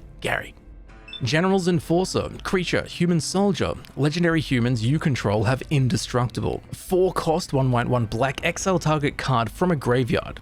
If it was a creature card, create a 1/1 Human Soldier creature token. A Veteran Ranger inspires awe. Stick around for when they get here, you'll see. Quote from an NCR trooper. And pictured here is one of the most recognizable NPCs from Fallout New Vegas, the NCR Veteran Ranger, considered to be the finest of the New California Rangers, who are already an elite group. These veteran rangers have over 20 years of service, and they have earned their set of signature NCR combat armor. Pair this with their choice of the highest grade weapons, and they are most certainly a force not to be reckoned with. Glacial Fortress, land. Glacial Fortress enters the battlefield tapped unless you control a plains or an island, and you can tap to add a white mana or a blue mana. Considered the greatest battle in history, Operation Anchorage showcased the effectiveness of the winterized T-51B power armor. Now, Glacial Fortress is an already existing card within Magic the Gathering, but here for Fallout's take on it, we have a location from the Fallout 3 DLC Operation Anchorage, which takes place in Anchorage, Alaska. Now, I'm not 100% certain which location is pictured in the card art, as there are numbers of frozen mountain dug bunkers and such in the DLC. In the lore, Operation Anchorage was a war sparked by the Chinese invasion of Alaska in the winter of 2066. Ultimately, the US forces prevailed, no thanks to their new winterized T-51B power armor, which is a unique set of power armor rewarded to the player upon completing the DLC. Glimmer of Genius. Instant, scry 2, then draw 2 cards. You get 2 energy counters. Dr. Madison Lee's genius was an asset for both Project Purity and later the Institute. Here, once again, we have Dr. Madison Lee, but here we see Dr. Madison Lee during her time working with the Institute. And just as she did previously, this techno whiz creates energy counters.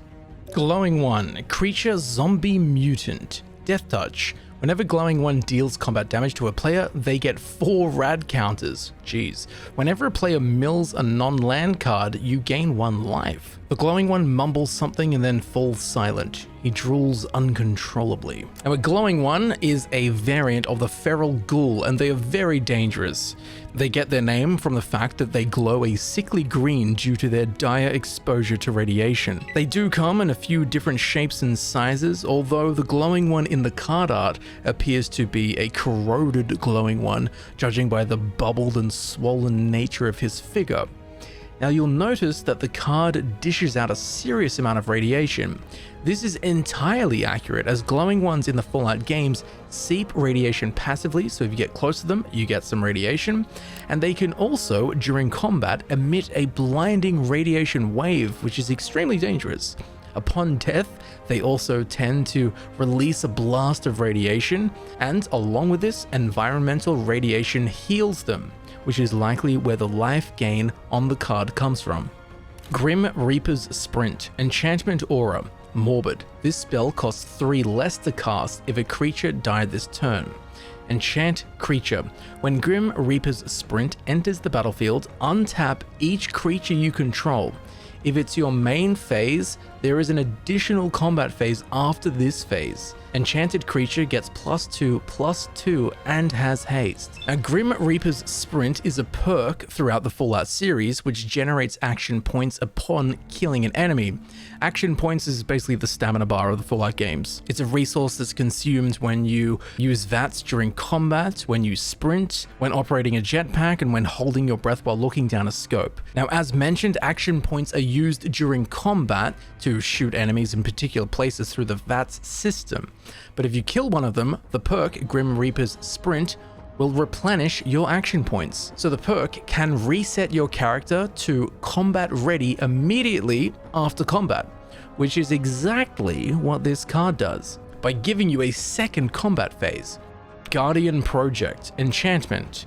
Whenever a non-token creature enters the battlefield under your control, if it doesn't have the same name as another creature you control or a creature card in your graveyard, draw a card. They will give me the army I need to bring peace to the entire wasteland. The Master. Now, Guardian Project is an already existing card within Magic the Gathering, and representing it in the Fallout set, we have some cool art. As in the background, we can see a super mutant climbing out of a vat of the FEV, and if you're wondering what the hell is in the foreground, that is understandable, as what we see here is the back of the Master, a character we will fully flesh out later on, as he needs it, both for the purposes of this video and literally he's missing a bunch of flesh. In short, the Master created an army of super mutants and planned to transform all of mankind to super mutants as a next step in evolution to survive in this transhuman post-nuclear world. But we will get back to this chap later on. Gunner Conscript, creature human mercenary. Trample. Gunner Conscript gets +1/+1 for each aura and equipment attached to it. When Gunner Conscript dies, if it was enchanted, create a junk token. When Gunner Conscript dies, if it was equipped, create a junk token. So here we have a card with some interesting and a number of effects based around equipment and junk and auras and enchantments. This fits pretty well as the Gunners are a faction of mercenaries in Fallout 4. No job is too brutal for the faction to undertake, with the mindset of everything's a target and a take no prisoners approach. They are a scary force within the wastes. They are highly militarized and harvest all manner of technology, armor, and arms to be reused and forged into crude tools to serve their purposes. Hancock, Ghoulish Mare. Legendary creature, zombie mutant advisor.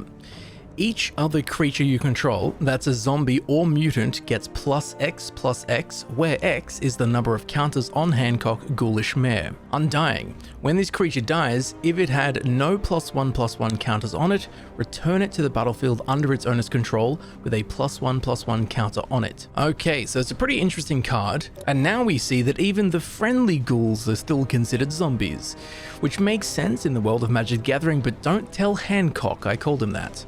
So Hancock, born John McDonough, is a ghoul but still has his wits about him, i.e. he's not a feral ghoul to be feared.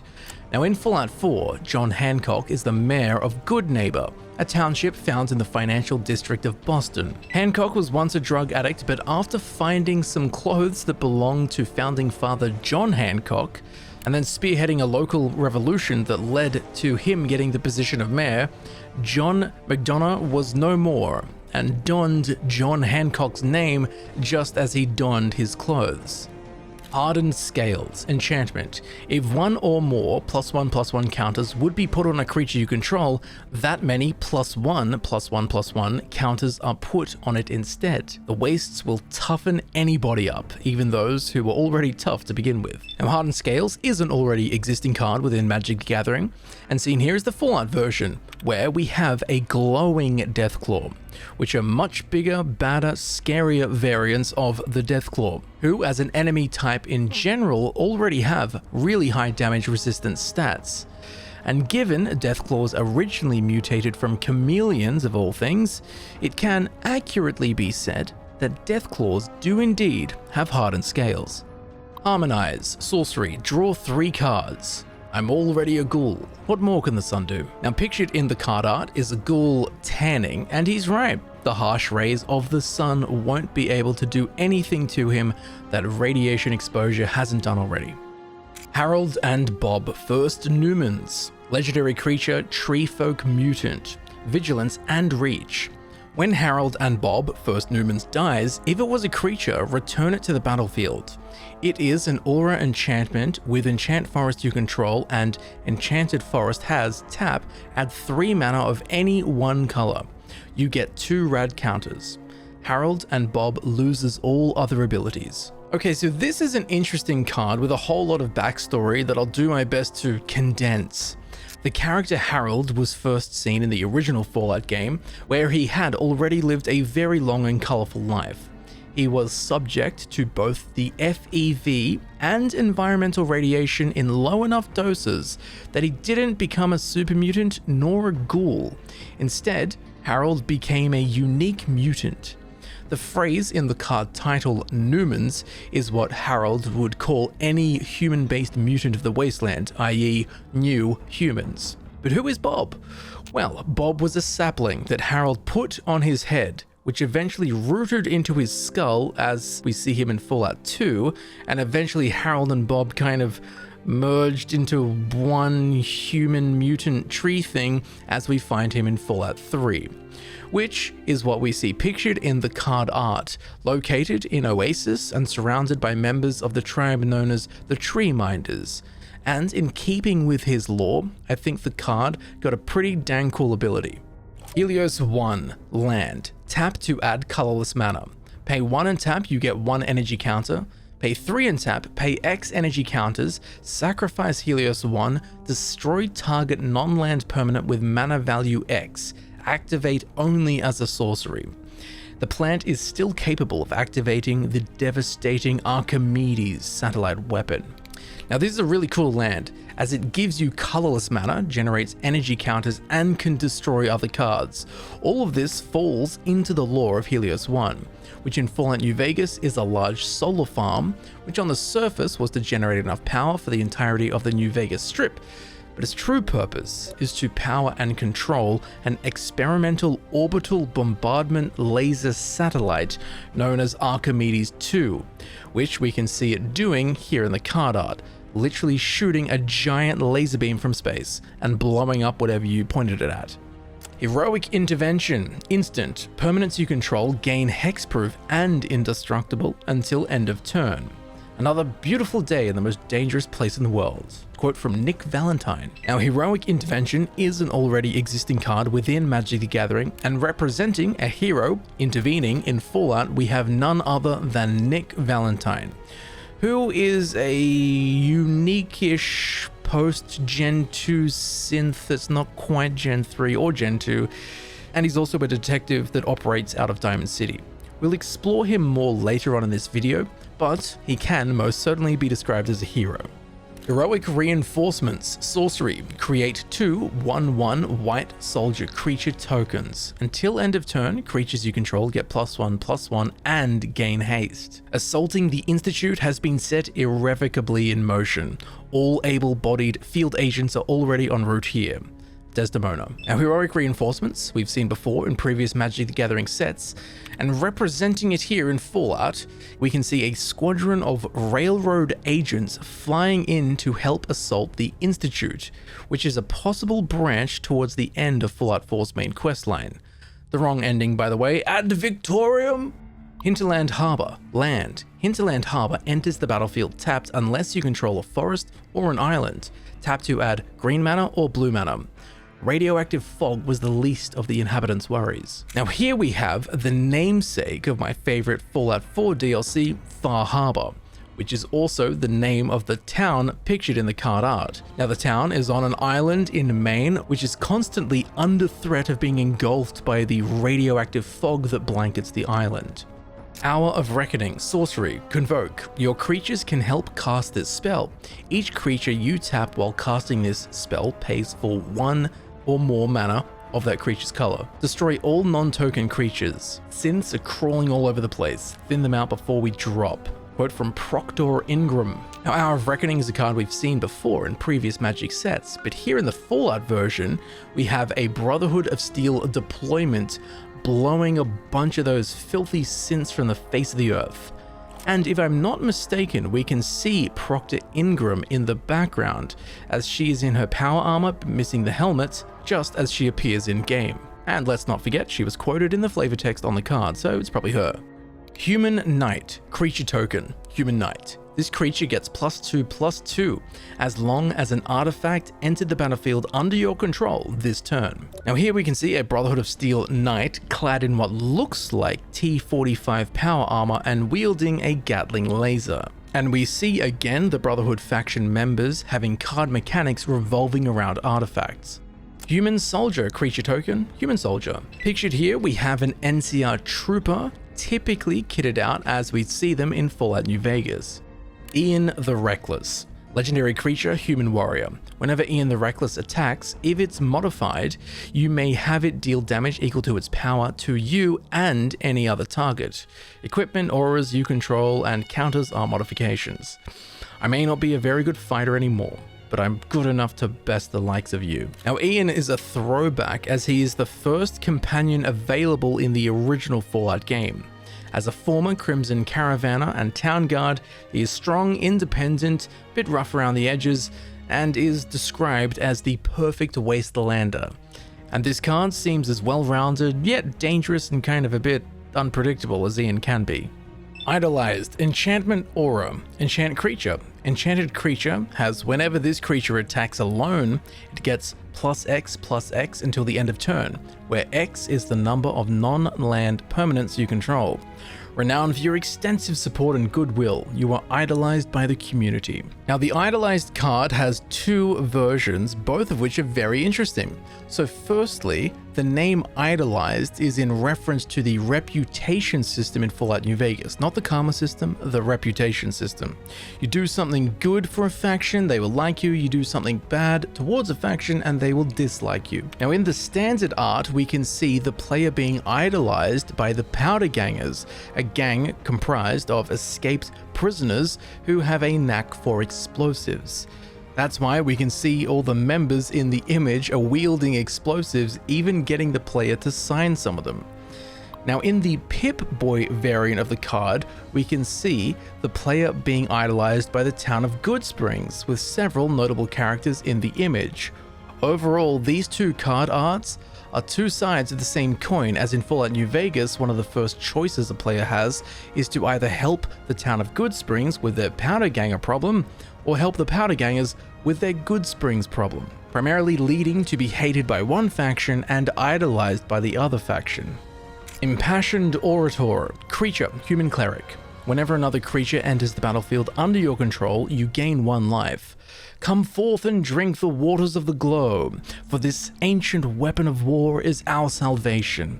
It is the very symbol of Adam's glory. Now, Impassioned Orator is an already existing card in Magic the Gathering, and representing it in this Fallout set, we have none other than a man named Cornwell, the Prophet of Atom, the father of the Undying Globe.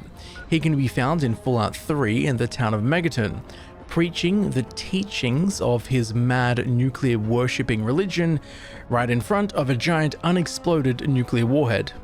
Inexorable Tide, enchantment. Whenever you cast a spell, proliferate. Choose any number of permanents and or players, then give each another counter of each kind already there. Radiation is an invisible tide that seeps into the bones of the land, changing it irrevocably. Now pictured, we can see a Deathclaw atop a cliffside by the ocean, which, judging by the colors, nefarious fog, and the overall vibe of the card art, I would say that what we are seeing here is once again Far Harbor, the best of Fallout 4's DLCs, and notably covered in a thick, eerie, ghostly blue fog like we see here. Infesting Radroach, creature, insect mutant. Flying. It's always a bad moment when you remember that cockroaches can fly, usually because one has flown right at you. Anyway, Infesting Radroach can't block. Whenever Infesting Radroach deals combat damage to a player, they get that many rad counters. Whenever an opponent mills a non-land card, if Infesting Radroach is in your graveyard, you may return it to your hand. Here we have the classic Fallout enemy, the Radroach. As you can probably see and surmise from the name, Radroaches are cockroaches that have mutated thanks to nuclear radiation. They're not dangerous enough to pay a lot of attention to, but they're dangerous enough to cause some annoying problems when not seen too quickly, which I feel is very well reflected in this card's mechanics. Inspiring Call, instant, draw a card for each creature you control with a +1/+1 counter on it. Those creatures gain indestructible until the end of turn. Loyal members of the Enlightened return to Point Pleasant during the seasonal equinox to honor the wise Mothman, despite interference from the blasphemous Dim Ones. Here we can see a mythical Mothman, I'm not sure which type of Mothman, but whatever it is, it's a Mothman, calling up his Mothman brethren or Mothran, likely at Point Pleasant in Appalachia from Fallout 76, as it is referenced in the flavor text on the card. Intangible Virtue, enchantment. Creature tokens you control get +1/+1 and have vigilance. A real soldier's bravery comes from within, from his heart and his soul. Pictured, we have Elder Arthur Maxon, the leader of the East Coast Brotherhood of Steel in Fallout 4, leading his faction into battle in what looks to be the wreckage of the Pridwin, which we'll learn about later. Intelligence Bobblehead, artifact Bobblehead. Tap to add 1 mana of any color, or pay 5 and tap, draw X cards where X is the number of bobbleheads you control. Bobbleheads were once an exclusive perk for Vault-Tec executives and residential vault dwellers. Here we have the next bobblehead in the series, and just like all the other bobbleheads, the more you have, the more powerful each becomes. And of course, there is a serialized version that I very much hope to get. Inventory Management, instant, split second. As long as this spell is on the stack, players can't cast spells or activate abilities that aren't mana abilities. For each aura and equipment you control, you may attach it to a creature that you control. Constant danger requires constant preparedness. Now, this is the true metagame of Fallout, managing your inventory. Do you take the extra gun or do you take a safe amount of healing items? It's always a tough choice, and hopefully with this card you made the right one. Now, there is also the Pip-Boy variant of this card, And I like that in the card art, we can see the player's leg has been crippled by what I would imagine the sheer amount of items that they are carrying. Been there, done that. I also love that this has the split second mechanic, because this makes it very reminiscent of the player in the Fallout games being able to pause the game at any time and deal with their inventory and unequip items and re-equip items, just as you can swap out auras and equipment in Magic the Gathering with this card. I think that's very cool. Irrigated farmland. Land, plains, island. Tap to add a white mana or blue mana. Irrigated farmland enters the battlefield tapped. Cycling 2. Discard this card, draw a card. Sure, there are prettier farms in the Commonwealth, but none of them know how to grow tar berries like we do. Quote from the Wise Man. So pictured here, we can see what looks to be a miscellaneous settlement, but the fact that there is a pool and a quote about growing tar berries reminds me of a Fallout 4 location called the Slog, in which there are tar berries being grown in a pool by a ghoul called the Wise Man, who I would imagine is the same Wise Man quoted in the flavor text of the card. Here we have two full art island lands. Pictured in the first, we can see Libertalia, which is a location found in Fallout 4, where a large group of raiders have made a ship graveyard their stronghold. And in the second full art island, we can see a spot called Solomon's Pond, which is found in the Divide region in Appalachia in Fallout 76. Isolated Chapel. Land. Isolated Chapel enters the battlefield tapped unless you control a plains or a swamp, and you can tap to add white mana or black mana. The Pride of Cavilton was now the town's only marker. Pictured here, we have the unmarked location, which is just called Cavilton from Fallout 3, which is this ruined church, where it is in fact the last remaining evidence that the town of Cavilton ever existed before the Great War. James, Wandering Dad, legendary creature, human scientist. Follow him. Instant adventure. Investigate X times, then exile this card. You may cast the creature later from exile. Or you can tap to add 2 colorless mana, spend this mana only to activate abilities. So long as we've got each other, that's all that matters. Now, James is the player character's father from Fallout 3, whom the main questline heavily revolves around, during which the player is at the root of it, following their father James, retracing his footsteps. So it's cool to see the adventure there is called Follow Him. Now in the image, we have a sequence from the early hours of the game in which James, our player character's father, gifts us our very own BB gun. Jason Bright, Glowing Prophet. Legendary creature, Zombie Mutant Advisor. Whenever a zombie or mutant you control dies, if its power was different from its base power, draw a card. Come Fly With Me. Pay 2, sacrifice a creature, put a +1/+1 counter on target creature you control. It gains flying until end of turn. Now this card is cool and I love its mechanics, especially the ability called Come Fly With Me, as you'll understand in a second. As Jason Bright is a glowing one, however, he's not feral. He's still got his wits and his humanity about him. He is the leader of a small faction of ghouls called the Bright Brotherhood, believing himself to be a prophet of the great journey to reach the far beyond. What this really entails is Jason and his ghoul followers stuffing themselves into pre-war Repcon aerospace rockets at the Repcon test site, which are then fired off into the sky. Whether they live or not is not known. However, the quest in Fallout New Vegas, in which all of this takes place, is called Come Fly With Me. Jungle Shrine. Land. Jungle Shrine enters the battlefield tapped, and you can tap it to add either red mana, green mana, or white mana.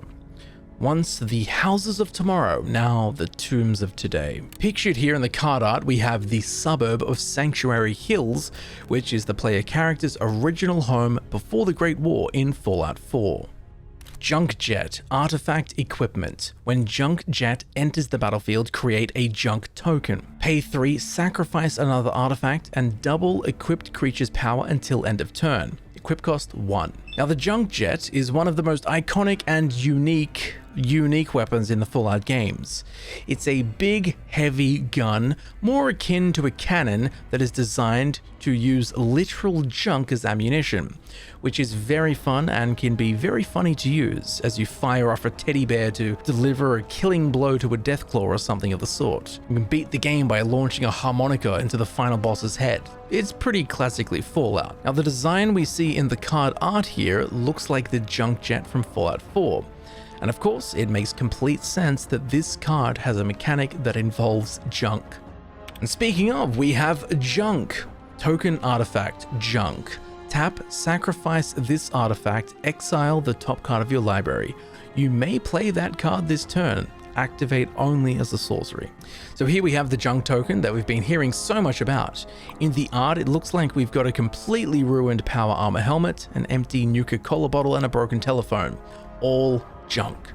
Junk Town, land. Tap to add 1 colorless matter. You can pay 4 red and tap to sacrifice Junktown and create 3 junk tokens. It's not much, but it's home. Now, Junktown is a location that can be found in Southern California, as seen in the original Fallout game. Keeper of the Accord.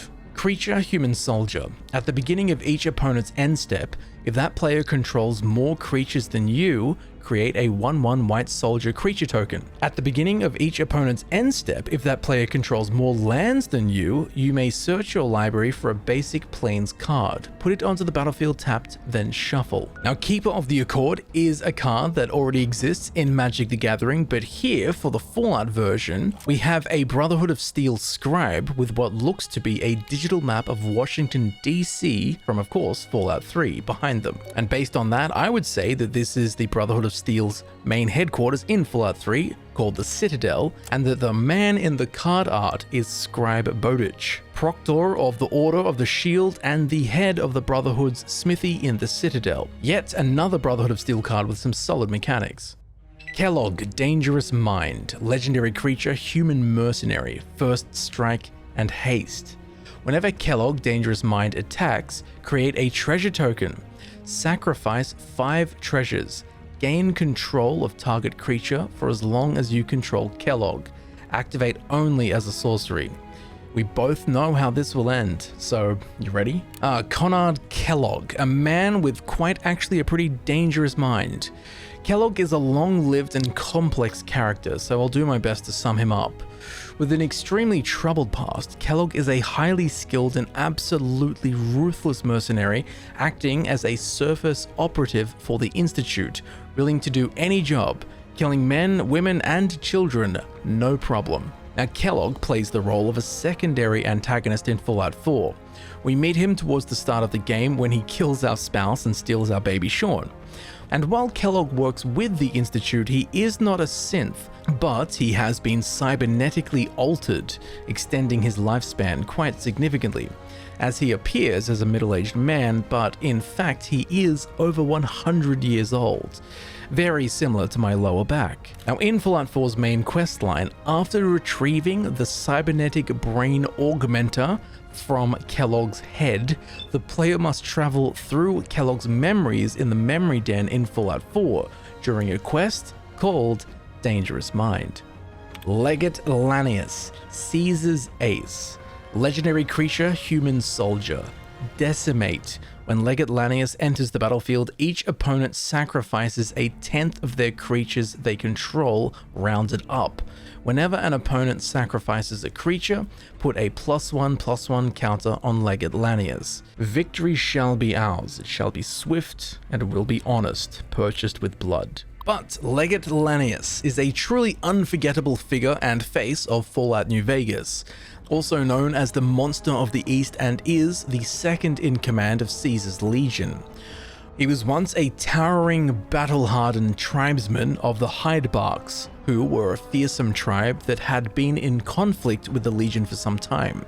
Eventually, the Hydebarks were surrounded by Legion forces, leading to their chief surrendering.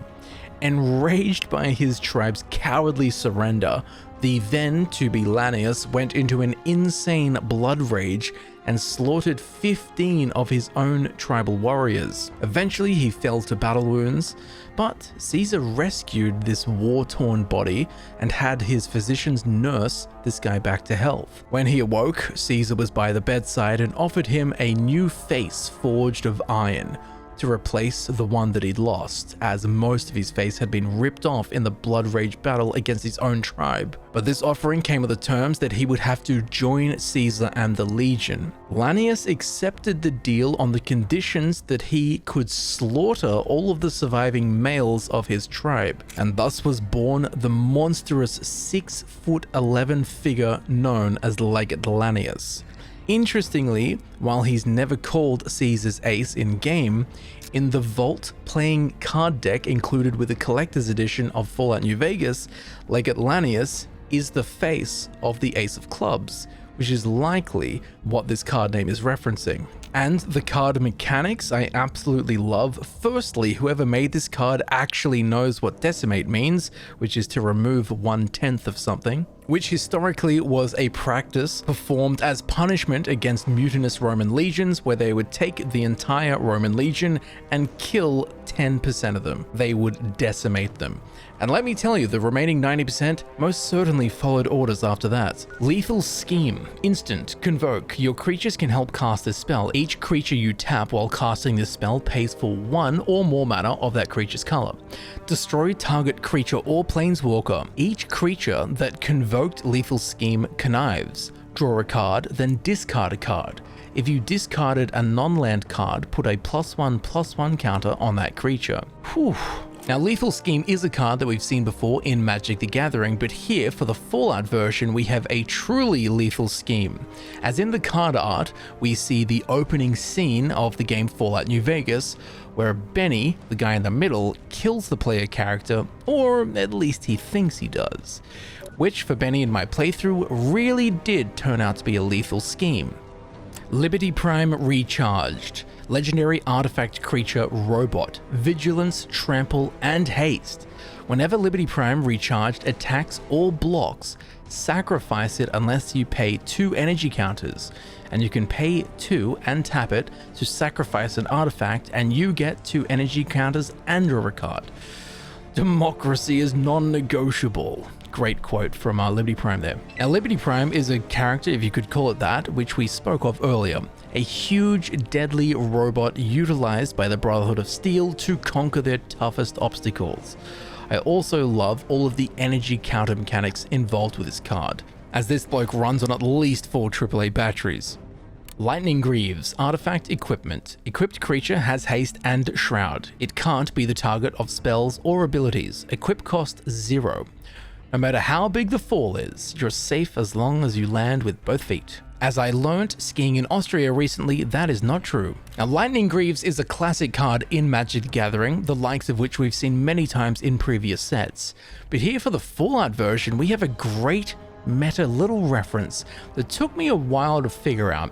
As pictured here is the unique leg armor from Fallout 4, known as the Freefall Legs, which, thanks to the clever craftsmanship of the now dead intern Jack Rockford at Mass Fusion's product engineering department, allow the wearer to completely mitigate all fall damage by utilizing a kinetic repulsion system. It's really obvious when you think about it, i.e. you put these on in-game, you can't take fall damage. Lily Bowen Raging Grandma. Legendary creature, mutant warrior, vigilance. Lily Bowen Raging Grandma enters the battlefield with 2 +1/+1 counters on it. At the beginning of your upkeep, double the number of +1/+1 counters on Lily Bowen if its power is 16 or less. Otherwise, remove all but 1 +1/+1 counter from it. Then you gain 1 life for each +1/+1 counter removed this way. Now, Lily Bowen has had a long life. Originally born into Vault 17, where when she was 75 years old and a grandmother, the Vault was raided by the Unity, which is the Master's cult of lackeys. Lily was taken and dipped into the Master's vats of FEV, from which she emerged a Nightkin and was used as a spy and assassin. Eventually, she escaped their grips and found her way to Jacobstown in Fallout New Vegas, the same settlement that was founded by Marcus that we spoke of earlier. We can even see Marcus standing behind her in the card art. She is a kind grandma and a psychotic vertibird propeller blade wielding super mutant assassin at the same time, making her one of the more memorable characters from Fallout New Vegas, which is saying something. Loyal Apprentice, Creature, Human Artificer. Haste, Lieutenant. At the beginning of combat, on your turn, if you control your commander, create a 1/1 colorless Thopter artifact, creature token with flying. That token gains haste until the end of turn. Does Ramos know you're walking around without a guard? So here we can see a Brotherhood of Steel initiate from Fallout New Vegas, standing in front of the Hidden Valley Bunker, which is where the Brotherhood of Steel resides in the Mojave. The character mentioned in the flavor text, Ramos, is the head of security at this secret location. Now behind the character in the card art, we can see an Eyebot, which is a flying robot, and in this Magic the Gathering set, the Thopter is an Eyebot. So we've got the Eyebot/Thopter in the card art, and we have a mechanic that creates a Thopter/Eyebot. Luck Bobblehead. Artifact Bobblehead. Tap, add 1 mana of any color, or pay 1 and tap and roll X 6-sided dice, where X is the number of bobbleheads you control. Create a tapped treasure token for each even result.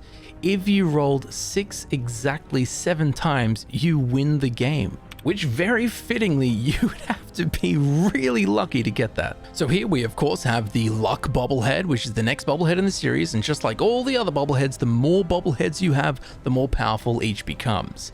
And of course, there is the serialized version, which I will be very happy to open up later on. Lumbering Megasloth. Creature, Sloth Mutant. This spell costs 1 less to cast for each counter among players and permanents. Trample.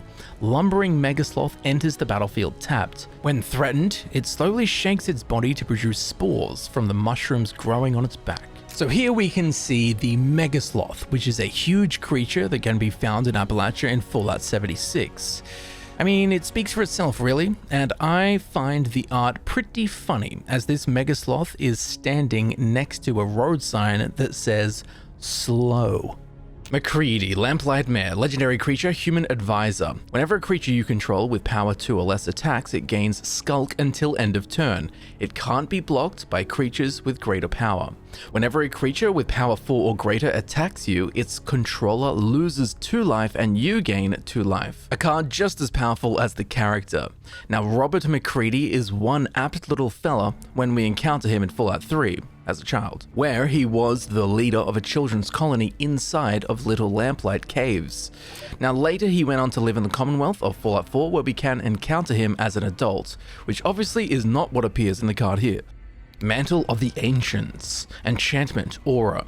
Enchant creature you control. When Mantle of the Ancients enters the battlefield, return any number of target aura and or equipment cards that could be attached to enchanted creature from your graveyard to the battlefield attached to enchanted creature. Enchanted creature gets +1/+1 for each aura and equipment attached to it. Now Mantle of the Ancients is an already existing card within Magic the Gathering. However, for this Fallout version, we have a really cool throwback, as what we have here is the end prize in the Temple of Trials, where in Fallout 2, the player is sent into the Temple of Trials to retrieve the Holy Vault suit, where it can be found strung up above an altar just as we see it here in the card art. Marcus Mutant Mare, legendary creature, mutant advisor. He's got vigilance and trample. Now whenever a creature you control deals combat damage to a player, draw a card if that creature has a +1/+1 counter on it. If it doesn't, put a +1/+1 counter on it. Welcome to Jacobstown, human. You're free to walk around, just don't stare at the Night Kid. Good advice. So here we have the lovely Marcus once more, the mutant mayor of Jacobstown found in Fallout New Vegas, who at this point we already know all about. Mariposa Military Base, land. You may have Mariposa Military Base enter the battlefield tapped. If you do, you get 2 rad counters. You can tap to add 1 colorless mana, or you can pay 5 and tap to draw a card. This ability costs 1 less to activate for each rad counter you have. That's pretty cool, especially if you have a deck based around rad counters. Now, the Mariposa Military Base is seen in both Fallout and Fallout 2, and is where the FEV was originally stored. And naturally is where the Master discovered it and harnessed it to create his army of super mutants, or specifically Nightkin. Marshal's Anthem, enchantment, multi-kicker, pay 1 and 1 white. You may pay an additional 1 and 1 white any number of times as you cast this spell. Creatures you control get +1/+1. When Marshal's Anthem enters the battlefield, return up to X target creature cards from your graveyard to the battlefield, where X is the number of times Marshal's Anthem was kicked. Now, Marshal's Anthem is an already existing card within Magic the Gathering, but here for the Fallout version, we can see the character Drummer Boy from Fallout 4, who acts as the primary courier and liaison for the Railroad, the faction that helps synths. So naturally, we have him pictured here helping a wounded synth. Martial Coup, sorcery, create X 1/1 white soldier creature tokens. If X is 5 or more, destroy all other creatures. Elder Nolan McNamara broke the chain that binds, starting the events which led to Harden's Coup. Now, Marshal's Coup is a card that we have seen before in Magic the Gathering releases, but here for the Fallout version, we have pictured the Hidden Valley Brotherhood of Steel having a heated debate, where Elder Nolan McNamara, on the left, is getting lippy with the already pretty lippy head paladin Edgar Harden on the right. As Elder Nolan broke the chain that binds, which is a policy dictating a strict hierarchy and succession of leadership through which command is exercised and executed within the Brotherhood of Steel, which naturally such a staunch and unbending head paladin like Harden was disgraced by, and this led to his plans to overthrow the Elder. Harden by name, Harden by nature. Masterwork of Ingenuity, artifact, equipment. You may have Masterwork of Ingenuity enter the battlefield as a copy of any equipment on the battlefield. It's not a perfect replica, but your skull won't know the difference. Now, Masterwork of Ingenuity is a card we've seen before in Magic the Gathering, and here for the Fallout version, it looks like we have a raider who is trying to build some kind of super sledge weapon, which has led to the card mechanic copying any equipment on the battlefield. Now, this raider is holding what I'm assuming is a super sledge, as I said, with some modifications on it that I'm honestly not even too sure what they are. There are a lot of different modifications that you can add to the super sledge, particularly in Fallout 4 and Fallout 76. So if you're a super sledge expert and know exactly what we're looking at, please leave a comment down below and swing that info into my skull. It won't know the difference. Mechanized Production, enchantment, aura. Enchant artifact you control. At the beginning of your upkeep, create a token that's a copy of enchanted artifact. Then if you control 8 or more artifacts with the same name as one another, you win the game. At the onset of the Great War, Nuka-Cola's best minds were reassigned to weapons development. A Mechanized Production is an already existing card in Magic the Gathering, but here for the Fallout version, we can see a big stack of Nuka-Cola crates filled with bottles of the good stuff. But interestingly, we can see in the background the Nuka-Cola plant from Fallout 3, which of course at one point did utilize Mechanized Production to create a nation's supply of Nuka-Cola. So this is a very fitting iteration of the card within the Fallout universe. And I also love this card because I love win conditions that aren't just dealing damage to the opponent. Megaton's Fate, sorcery, choose 1, disarm, destroy target artifact, create 4 treasure tokens, or detonate. Megaton's Fate deals 8 damage to each creature. Each player gets 4 rad counters. Do the right thing, or the wrong thing. So this card's really cool, as you'll learn right now. As for some context, the town of Megaton is in Fallout 3. It's probably the first major town you encounter in-game, and it was built around the crater left by an undetonated Megaton-class atomic bomb. And in-game, there's a quest called the Power of Atom, in which you can either disarm the bomb or detonate it. Exactly the same 2 options on the card. You get to decide Megaton's fate. Memorial to Glory, land. Memorial to Glory enters the battlefield tapped. Tap to add 1 white mana, or pay 3 and 1 white to tap to sacrifice Memorial to Glory, and create 2 1/1 white soldier creature tokens. It commemorates the Battle of Hoover Dam. The Rangers lured the best of Caesar's Legion into Boulder City, then blew the whole town up. Now, Memorial to Glory is a card that already exists in Magic the Gathering, and here for the Fallout version we have something wholly lore appropriate.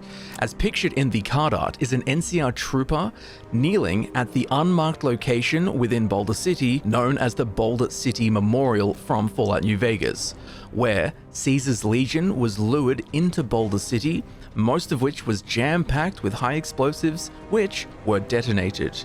But destroying the Legion's forces was costly, as 107 NCR service members and Rangers could not escape the blast and lost their lives. This memorial was erected in their memory, as memorials so often are. Mind Stone artifact. Tap to add colorless mana and pay 1 and tap to sacrifice Mind Stone and draw a card. When facing a crisis, don't forget to squeeze your official Vault-Tec stress ball, which is apparently a line taken from something called the Overseer's Manual. Now, Mind Stone is a classic commander card in Magic the Gathering, and here for the Fallout version, we have what is apparently an official Vault-Tec stress ball, the likes of which I am unaware of. I was able to find some really old PDF files called the Overseer's Manual. None of them contained anything about a Vault-Tec stress ball, so if you do know more about this and how I can get one, let me know down below, please. Mirelurk Queen, creature, crab, mutant, vigilance. When Mirelurk Queen enters the battlefield, target player gets 2 rad counters. Whenever 1 or more non-land cards are milled, draw a card, then put a +1/+1 counter on Mirelurk Queen. This ability triggers only once each turn. The Mirelurk Queen. She's up there with the Deathclaw. The Mirelurk Queen is most certainly one of those creatures that the first time you see one, your underpants go straight to brown alert. As we've mentioned throughout the video, there are crab-like mutant creatures called Mirelurks. Well, this is the big thick mummy version, and she will very gladly step on you at no cost. Well, it will cost you your life. Mr. Gutsy, who I always used to call Mr. Gusty for some reason. Artifact creature, robot soldier. Whenever you cast an aura or equipment spell, put a +1/+1 counter on Mr. Gutsy. When Mr. Gutsy dies, create X junk tokens, where X is the number of +1/+1 counters on it. And we know what junk tokens are at this point. Now, Mr. Gutsy is a dedicated combat variant of the civilian Mr. Handy robot, originally commissioned by the United States Army shortly before the Great War. And I actually love that when it dies, you create junk tokens. As you know, it's a robot. When you kill one in game, you pick up all the scrap pieces to then use in crafting later on. Moira Brown, Guide Author. Legendary creature, human citizen. When Moira Brown, Guide Author, enters the battlefield, create a colorless equipment artifact token named Wasteland Survival Guide with equipped creature gets +1/+1 for each quest counter among permanents you control, and equip cost 1. Whenever you attack, put a quest counter on target non-lands permanent you control. Moira Brown, probably one of the most loved characters in Fallout 3, although I'm sure there's going to be a lot of comments telling me otherwise. Now, Moira Brown lives in Megaton, that same city with the big bomb in it, and she sends the player on a series of quests to do research for her upcoming book, The Wasteland Survival Guide. So it's very lore accurate that this card revolves around quests and quest counters. As doing the quest line in-game, you will lose of how many quests you've done. I swear that quest chain feels endless. Morbid Opportunist, creature, human rogue. Whenever 1 or more other creatures die, draw a card. This ability triggers only once each turn. It's hardly a crime to take gear that's lying around without an owner. The crime part is where I make sure it doesn't have an owner. Now here we can see one of the raiders from Fallout 76 holding a detonator, which is a junk item that there is only one of in the game, found next to the corpse of Paladin Elizabeth Taggarty within the Glassed Caverns, who we will hear more about later. So like I said at the start of the video, there must be a serious gang of Fallout lore nerds working on these magic cards, because that reference is so obscure, and personally I think it's a really cool nod to a one-off junk item that probably most Fallout 76 players have no idea exists, including myself until I had to find it based on the card art.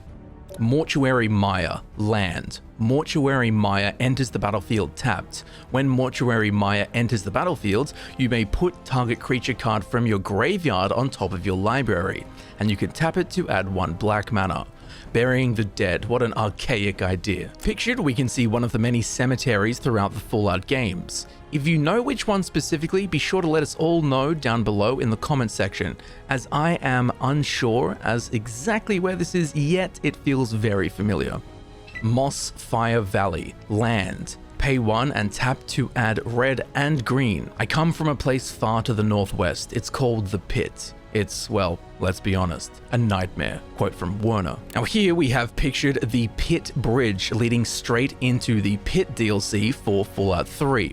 We can even see the classic Welcome to the Pit sign, as the rest of the word Pittsburgh has been rusted off. And the quote from Werner there, Werner is the character in Fallout 3 that we first encounter that leads us into the Pit DLC.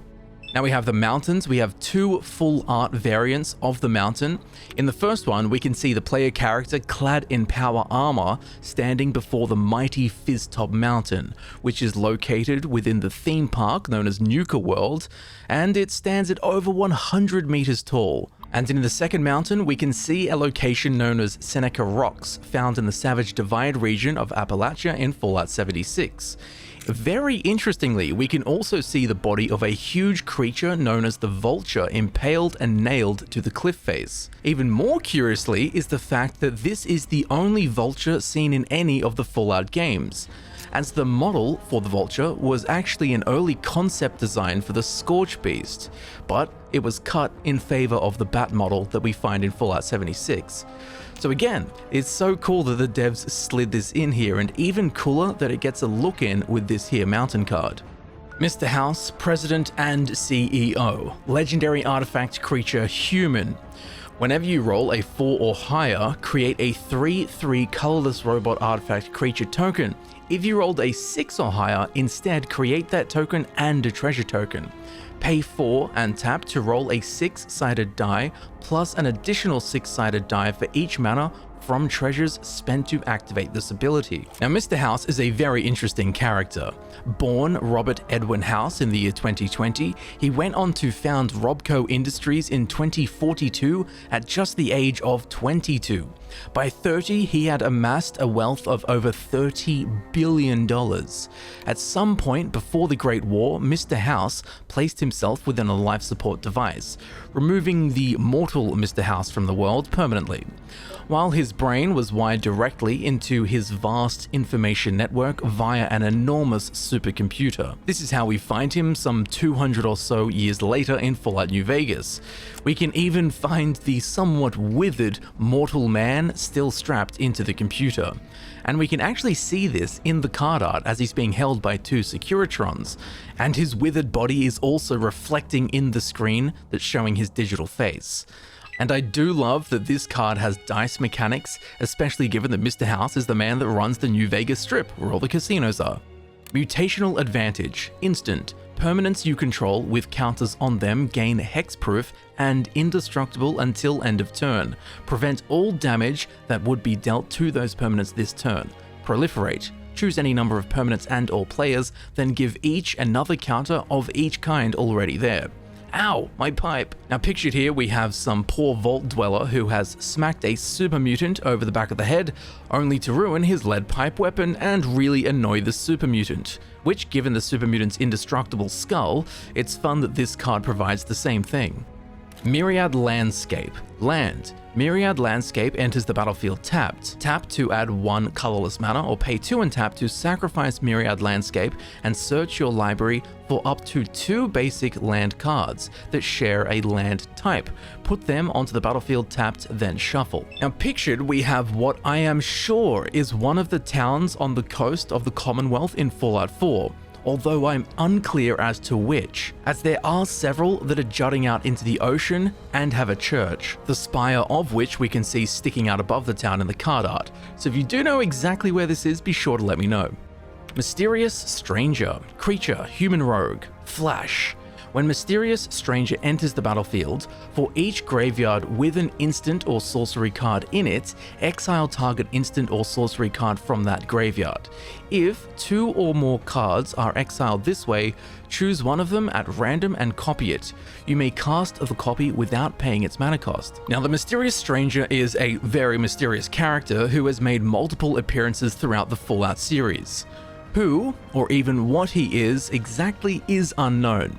He always appears instantly and randomly wearing his trademark trenchcoat and hat, wielding a 44 Magnum revolver, which he uses to blow your enemies away, and then is gone as quickly as he appeared. Interestingly, in the later iterations of the Fallout games, the Mysterious Stranger has a unique, unobtainable version of the 44 Magnum that does like 10,000 damage, so that's why when he appears, he literally blows your enemies away instantly. Now, there are other figures that have been spotted in post-apocalyptic America that seem to be kin of the Mysterious Stranger, those being the Mysterious Savior, who heals you, and Miss Fortune. Get it? It's a pun. But neither of these are as coveted and well known as the mythical Mysterious Stranger.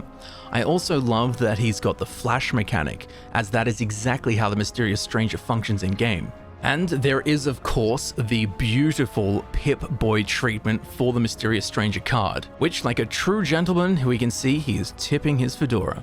Mystic Forge artifact. You may look at the top card of your library anytime. You may cast artifact spells and colorless spells from the top of your library.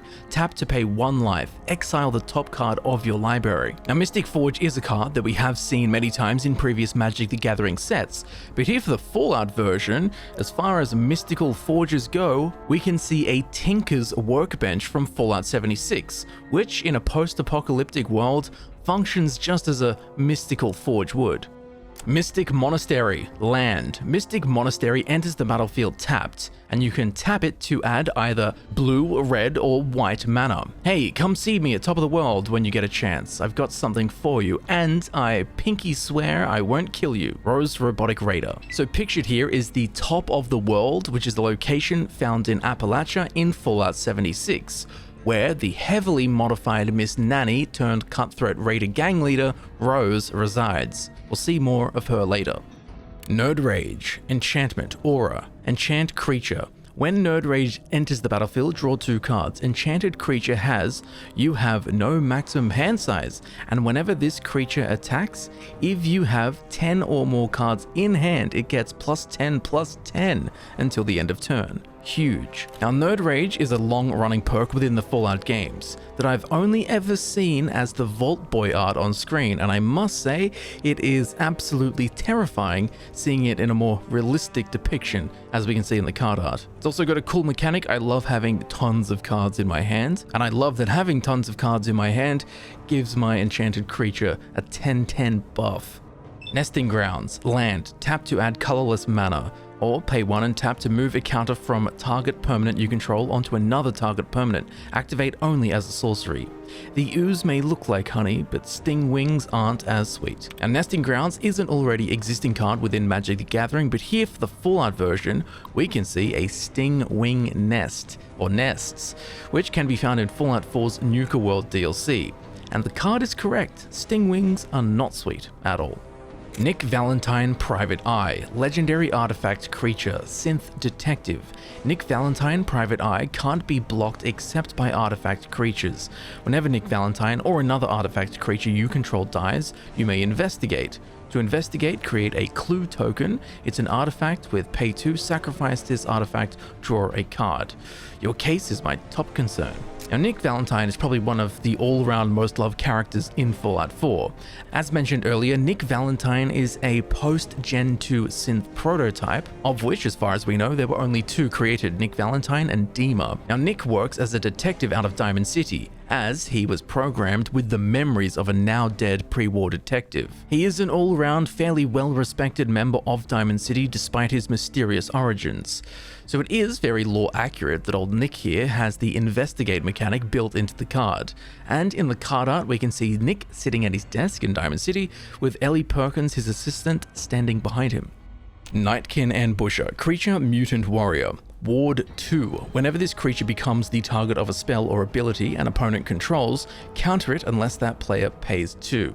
Whenever Nightkin Ambusher enters the battlefield, target player gets 4 rad counters. Nightkin Ambusher cannot be blocked as long as defending player has a rad counter. Now here we have a Nightkin, which is one of the OG super mutants created by the Master.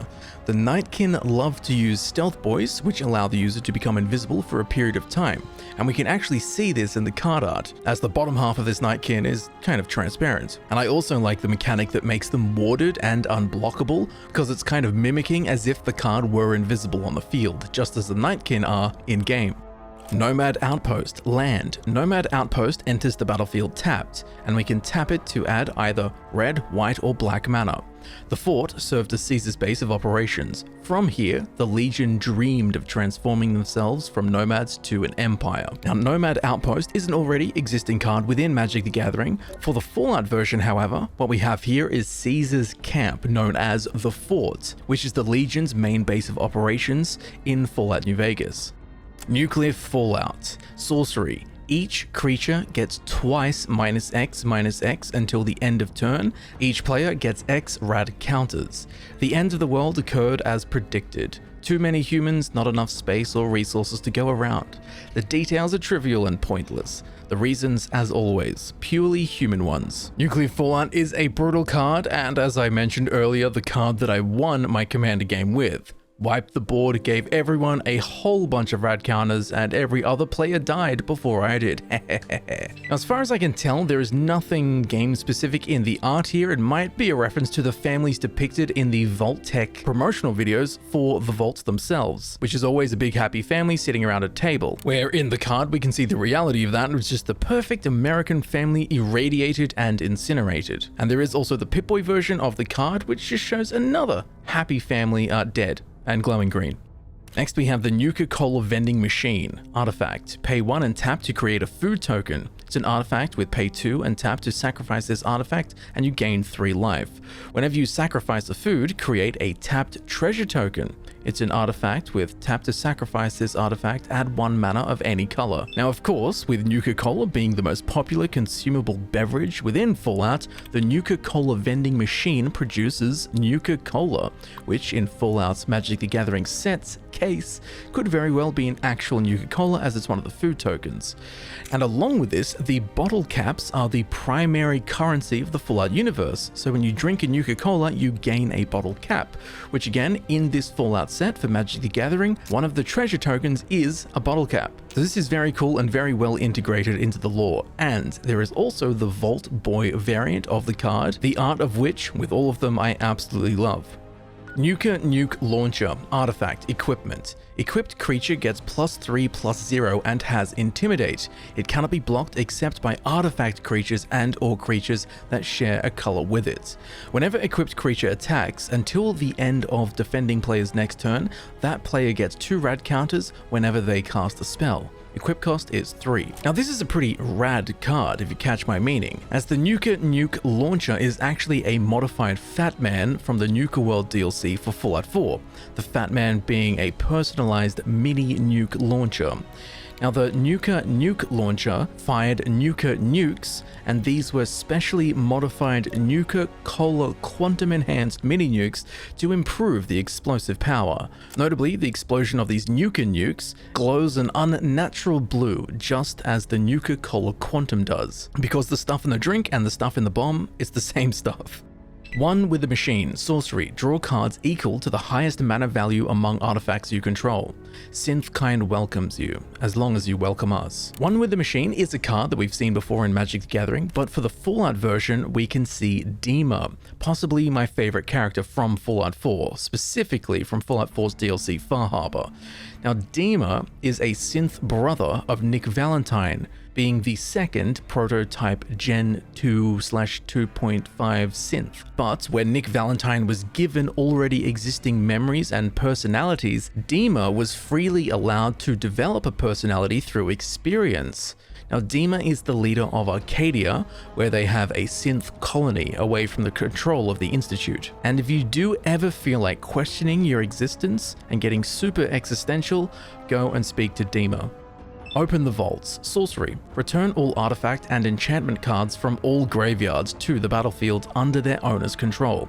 Auras with nothing to enchant remain in graveyards. Now here we can see a Vault Dweller of Vault 76 heading out into the wild wastelands that is Appalachia, of course in Fallout 76.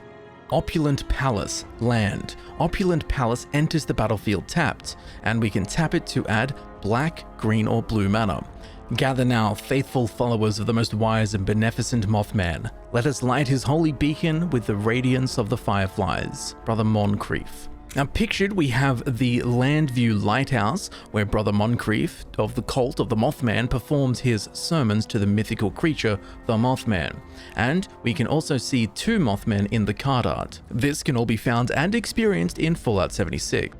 Overencumbered. Enchantment Aura. Enchant Opponent. When Overencumbered enters the battlefield, Enchanted Opponent creates a clue token, a food token, and a junk token. At the beginning of combat, on Enchanted Opponent's turn, that player may pay 1 for each artifact they control. If they don't, creatures can't attack this combat. Now here we can see literally all of my Fallout characters at all times. If you're unfamiliar, in the Fallout games, when you pick up more stuff than your character's maximum carry weight will allow, you become over-encumbered, which will slow you down massively and prevent fast traveling. Hence, we see the character in the card art really struggling to carry all of that extremely vital loot. And I love how the card's mechanics make your opponent feel over-encumbered, having to pay mana just for the artifacts that they control. Overflowing Basin. Lands. Pay 1 and tap to add green and blue mana. Unfortunately for Vault 34's remaining residents, a battle over the Armory resulted in flooding, a leaking reactor, and broken doors. Pictured we can see the very grim fate of Vault 34, which the flavor text on the card has summed up pretty neatly. People trapped, vault flooded, lots of radiation, everyone dead. Overseer of Vault 76. Legendary creature, human advisor. First contact. Whenever Overseer of Vault 76 or another creature with power 3 or less enters the battlefield under your control, put a quest counter on Overseer of Vault 76. At the beginning of your combat turn, you may remove 3 quest counters from among permanents you control. When you do, put a +1/+1 counter on each creature you control, and they gain vigilance until end of turn. Now, the Overseer of Vault 76 is one of the most key characters in Fallout 76's main questline, at launch at least. She is also the queen of the holotape, as at the launch of Fallout 76 there were no human NPCs in the game, which led the player on a wild goose chase tracking down and listening to hours of audio left by the Overseer of Vault 76 on holotapes. Luckily though, she was later added into the game. Now I do actually love that this card leans so heavily on the quest counter, as she sure does provide a lot of quest content in Fallout 76, so this is very on brand. Also, as a side note, one of the quests she gives you is called First Contact, the same name as the ability in the card here. Paladin Dance. Steel Maverick. Legendary artifact creature, Synth Knight. Vigilance and lifelink. Exile Paladin Dance, Steel Maverick. Each creature you control that's an artifact or human gains indestructible until end of turn. I need to be the example, not the exception. Oof, I feel like this card's mechanics lie in a sad part of the character's lore. As we mentioned earlier, Paladin Dance is an extremely loyal and capable member of the Brotherhood of Steel, who is later revealed to everyone's shock, especially Dance's, that he is in fact a synth, who in Fallout 4 are the enemies of the Brotherhood of Steel. Because of this, Paladin Dance is either killed by the player character, or if he is spared, he is exiled from the Brotherhood of Steel. So it's rough to see this card exiling him once again. However, that's a pretty nice effect. It's also sick to see Paladin Dance in his T60 power armor, wielding his trusty unique laser rifle, Righteous Authority, and absolutely crushing a horde of feral ghouls. Paladin Elizabeth Taggarty. Legendary creature, Human Knight. Battalion. Whenever Paladin, Elizabeth Taggarty, and at least 2 other creatures attack, draw a card. Then you may put a creature card with mana value X or less from your hand onto the battlefield tapped and attacking, where X is Paladin Elizabeth Taggarty's power. Into the killing ground. Now before the Great War, Elizabeth Taggarty was the leader of an elite US Army Rangers unit called Taggarty's Thunder. A veteran of the Sino-American War and known for her unconventional and notably aggressive combat tactics. After the Great War, she got in contact with Roger Maxim via radio, who later involved Taggarty in the formation of the Brotherhood of Steel. She became known as Paladin Taggarty and would be the head of the Appalachian chapter of the Brotherhood of Steel. Sadly, she lost her life during Operation Touchdown, where her and her group were confronted by a massive scorched beast. They detonated their explosives and killed everything, themselves included. Panharmonicon Artifact. If an artifact or creature entering the battlefield causes a triggered ability of a permanent you control to trigger, that ability triggers an additional time. The difference between surviving and living is joy. Now, Panharmonicon is an already existing card in Magic the Gathering, but for the Fallout version, we have a literal harmonica, which is a junk item that can be found in a few of the games. Path of Ancestry, land. Path of Ancestry enters the battlefield tapped, and you can tap it to add 1 mana of any color in your commander's color identity. When that mana is spent to cast a creature spell that shares a creature type with your commander, scry 1. Look at the top card of your library, and you may put that card on the bottom. Your mother would have been so proud. Now, Path of Ancestry is a card we've seen before in Magic the Gathering, but for the Fallout version, pictured here is James, the player character's father in Fallout 3. Funnily, right at the start of the game, you play as a baby for about 1 minute, where you crawl around on the ground and your dad talks to you. The scene in the card art seems to be the baby POV during that sequence. Path to Exile. Instant. Exile target creature. Its controller may search their library for a basic land card. Put that card onto the battlefield tapped, then shuffle. In the end, he marched into the desert sands, leaving the vault behind him. Now this card's pretty sick, because in the reflection of the power armor helmet, we can see someone in a vault suit walking in the opposite direction. This reflection is actually one of the slides at the end of the original Fallout game. Perception Bobblehead, Artifact Bobblehead. Tap to add 1 mana of any color. Pay 3 and tap. Look at the top X cards of your library, where X is the number of bobbleheads you control. You may cast a spell with mana value 3 or less from among them without paying its mana cost. Put the rest on the bottom of your library in a random order. So here we have the next bobblehead in the series, the Perception Bobblehead, and just like all the other bobbleheads, the more you have, the more powerful each becomes. And I do like that the Perception Bobblehead, as you play Magic the Gathering, gives you, the player, kind of perception of what's coming up in your deck and lets you play one of those spells if it costs 3 or less. And of course, there is the serialized version of the card, which hopefully we will be getting. Pip-Boy 3000, Artifact Equipment. Whenever equipped creature attacks, choose 1. Sort inventory, draw a card, then discard a card, or pick a perk, put a +1/+1 counter on that creature, or check map. Untap up to 2 target lands. Equip cost 2. So here we have the Pip-Boy 3000, which is the Pip-Boy version we have in Fallout 3 and in Fallout New Vegas. Now, I love this card as its mechanics are pretty much exactly what you'd be doing on your Pip-Boy in the Fallout games. As we mentioned earlier, a Pip-Boy is a personal information processor, PIP, and in-game it acts as your character interface. So you will be sorting your inventory, picking your perks, and checking them out all with your Pip-Boy, just as you can do with a Pip-Boy card. Piperite, Public Reporter. Legendary creature, Human Detective. Whenever Piperite deals combat damage to a player, investigate that many times. To investigate, create a clue token. It's an artifact with pay 2, sacrifice this artifact to draw a card. Whenever you sacrifice a clue, put a +1/+1 counter on target creature you control. You can't stop the press.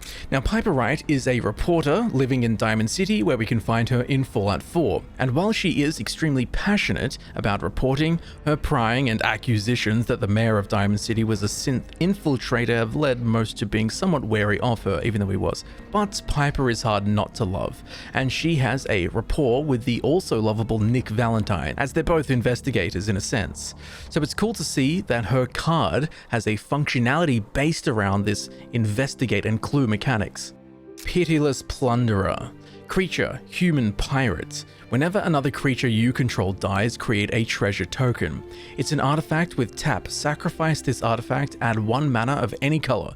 You won't need this. I made sure of that. Now, Pitiless Plunderer is an already existing card within Magic the Gathering, but rather fittingly for the Fallout version, we have a power armor-clad member of the Enclave looting the corpse of a super mutant, and it looks like a grenade launcher is taking from him.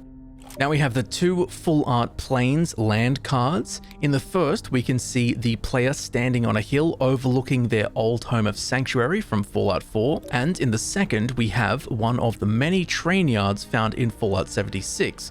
Which one exactly, I am unsure. If you're super into train yards and you do know exactly where this is, please leave a comment below. Plain and simple. Plasma Caster. Artifact equipment. Equipped creature gets +1/+1. Whenever equipped creature attacks, you get 2 energy counters. You can pay 2 energy counters and choose target creature that's blocking equipped creature. Flip a coin. If you win the flip, exile the chosen creature. Otherwise, Plasma Caster deals 1 damage to it. Equip cost is 2. Now the Plasma Caster is a heavy weapon that we've seen in a few of the Fallout games, but the appearance of this one seems to be the one from Fallout New Vegas, which is the coolest appearance. It's being wielded by a marked man from the Lonesome Road DLC of New Vegas that we spoke about earlier. Now the Plasma Caster sure is a wild weapon to wield, so it's cool to see that some of that wildness is reflected in what the card does, with the coin flip mechanic. Powder Ganger, creature, human rogue, squad 2. As an additional cost to cast this spell, you may pay 2 any number of times when this creature enters the battlefield. Create that many tokens that are copies of it. When Powder Ganger enters the battlefield, destroy up to 1 artifact. Now, as we spoke about earlier, the Powder Gangers are a group of convicts that have escaped from an NCR correctional facility in the Mojave Wasteland in Fallout New Vegas, and the Powder Gangers do love them some explosives. We can see these powder gangers throwing explosives and literally escaping the correctional facility. And I feel like both the gang and the bang have been captured in the card's mechanics. Power Fist, artifact equipment. Equipped creature has trample, and whenever this creature deals combat damage to a player, put that many +1/+1 counters on it. Equip cost 2. A fist fight will leave a bruise. A power fist will leave a crater. Now, power fists are one of the coolest weapons in Fallout. Even if you don't like melee combat, you must admit that a giant pneumatic ram-powered metal gauntlet, it's a pretty fancy weapon, and more than a handful for most enemies to handle. As we can see, this Deathclaw is not looking too happy about it. Prairie Stream, land, Plains Island. Tap to add either white or blue mana. Prairie Stream enters the battlefield tapped unless you control 2 or more basic lands. Hunting Mirelurks, selling their eggs. It's not much, but it's honest work for a raider. Now, Prairie Stream appears to be a riverside settlement in Appalachia, which of course would be Fallout 76. However, where exactly this is, if it is somewhere specific, I'm not sure, but if you do know, please leave a comment, as I would love to know. Preston Garvey, Minute Man, legendary creature, human soldier. At the beginning of combat on your turn, create a green aura enchantment token named Settlement attached to up to 1 target land you control. It has Enchant Land, and Enchanted Land has tap, add 1 mana of any color. Whenever Preston Garvey Minuteman attacks, untap each enchanted permanent you control. Now, Preston Garvey is the leader of a volunteer-based defense militia operating out of the Commonwealth in Fallout 4, and this faction is known as the Minutemen. And Preston is down-to-earth and a pretty realistic dude, although his overuse of the line, "Another settlement needs your help, I'll mark it on your map," has made him more of a meme icon in pop culture than a respected character. So it's rather fitting that he creates aura tokens called settlements to attach to land cards. As in Fallout 4, a settlement is a player-built base, so that's very fitting and actually pretty funny. When pre-war Formalware enters the battlefield, return target creature card with mana value 3 or less from your graveyard to the battlefield and attach pre-war Formalware to it. Equipped creature gets +2/+2 and has vigilance. Equip cost is 3. Now, pre-war Formalware is a piece of apparel that we can find throughout most of the Fallout games, along with a whole bunch of other pre-war clothing, which in the world of Fallout, some peacetime fashion sure does look pretty sharp in comparison to the ragtag tatters one has to settle for in the Wasteland. Prime Mirelurk Queen, Hullbreaker Horror.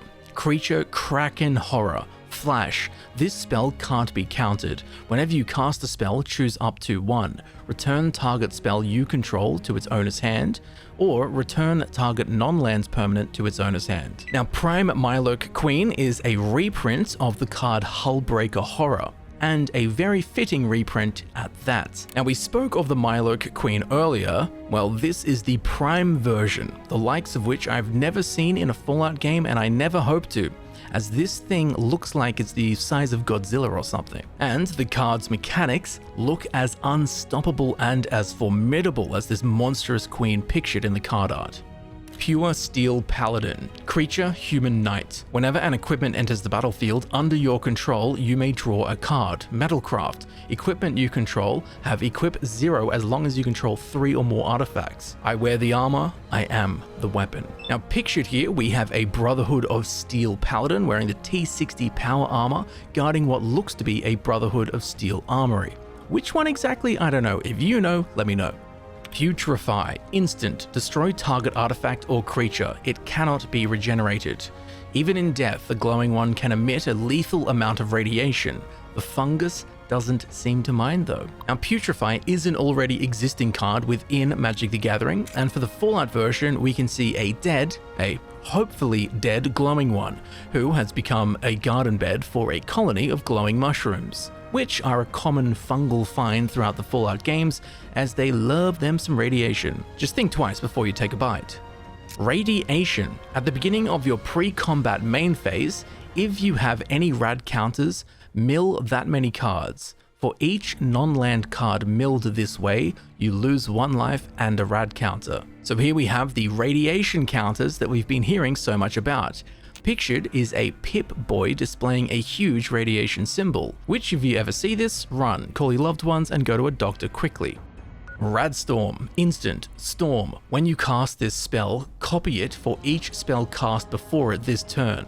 Proliferate. Choose any number of permanents and or players, then give each another counter of each kind already there. Green Sky at Night, Ghoul's Delight. So pictured here in the standard variant of the card Radstorm, we can see just that, a Radstorm, which are absolutely terrifying.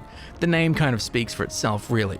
Imagine the storm front of a colossal lightning storm, then make it green and make it full of lethal doses of radiation.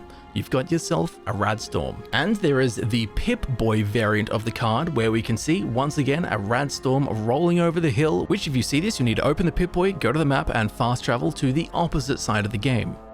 Rampaging Yaoguai. Creature, Bear Mutant, Vigilance and Trample. Rampaging Yaoguai enters the battlefield with X +1/+1 counters on it. When Rampaging Yaoguai enters the battlefield, destroy any number of target artifacts and or enchantments with total mana value X or less. The Yaoguai, one of the scariest Fallout creatures to encounter for the first time. They are the mutated legacy of the American black bear and potentially other bear species across North America. They were named by the descendants of Chinese prisoners of war held in internment camps before the Great War, as Yaoguai translates to monster or demon, as in Chinese mythology, Yaoguai are physical manifestations of mistreated or fallen divine animals. And pictured in the card art, we appear to specifically have a glowing Yaoguai, notable for the fact that they literally glow green. Now, the card's mechanics are as scary as running into one of these things in-game. Rampant Growth. Sorcery. Search your library for a basic land card. Put that card onto the battlefield, tapped, then shuffle. Freed from human industry and sheltered from nuclear destruction, Appalachia's plant life finally had a chance to flourish. So pictured here, we have the generally beautiful forests of Appalachia found in Fallout 76. The exact location of this particular billboard I am uncertain of, but we can find many overgrown Nuka-Cola billboards throughout the Verdant Wastelands, which ironically could grow better after the Great War as humans stopped getting in the way. Rancor. Enchantment. Aura. Enchant creature. Enchanted creature gets +2/+0 and has trample. When Rancor is put into a graveyard from the battlefield, return Rancor to its owner's hand. Rancorous Ruth, Malefic Maud, and Irate Ida formed the core of Maud's Muggers, Freeside's most terrifying villains. Now this card I find hilarious, as Rancor is an already existing card in Magic the Gathering, making the enchanted creature way more aggro. And for the Fallout version we have a Grandma beating a Raider with a rolling pin, which is funny by itself, but this is actually a specific reference to Maud's Muggers, also known as the Granny Gang from Fallout New Vegas, in which there is a trait that can be taken at the start of the game called Wild Wastelands, which adds a number of particularly strange encounters and occurrences into the game, one of which is Maud's Muggers, a literal gang of grannies who will Zerg rush you and batter you thinner than a pie crust with their rolling pins, which again is hilarious that this is what they've chosen to represent the card Rancor in Fallout's Magic the Gathering set, and also very fittingly one of Maud's Muggers, one of these grannies, is called Rancorous Ruth. Rancorous, Rancor. See what they did there. Roll, Troubleshooter, legendary creature, zombie mutant rogue. Once during each of your turns, you may cast a spell from among cards in your graveyard that were milled this turn. Tap, each player mills a card. They each put the top card of their library into their graveyard. Now Roll is a ghoul mechanic and former gunslinger who can be found in the Mojave of Fallout New Vegas. He lived on his family ranch before the Great War, where he became very skilled with guns and mechanical tools. Surviving the initial bombs, Roll's wandering across the radioactive wasteland slowly led to his ghoulification. His signature Vaquero outfit is actually a Halloween outfit that he found during his travels across war-torn America. Ravagers of War, sorcery, destroy all lands, and destroy any chances of you getting invited back to play Commander again. Now Ravagers of War is an already existing card within Magic the Gathering, albeit an extremely rare card and a brutal one. Land destruction is appreciated by no one. Well, here for the Fallout version, we can see the Vault Boy falling to his knees in a scene that is reminiscent of the end of Planet of the Apes, which funnily is already referenced in a potential slide from the end of Fallout New Vegas. Nonetheless, land destruction is most certainly a Ravage of War, and I absolutely love the Vault Boy treatment for this card. Razortide Bridge, Artifact Land. Razortide Bridge enters the battlefield tapped, indestructible. Tap to add either white or blue mana.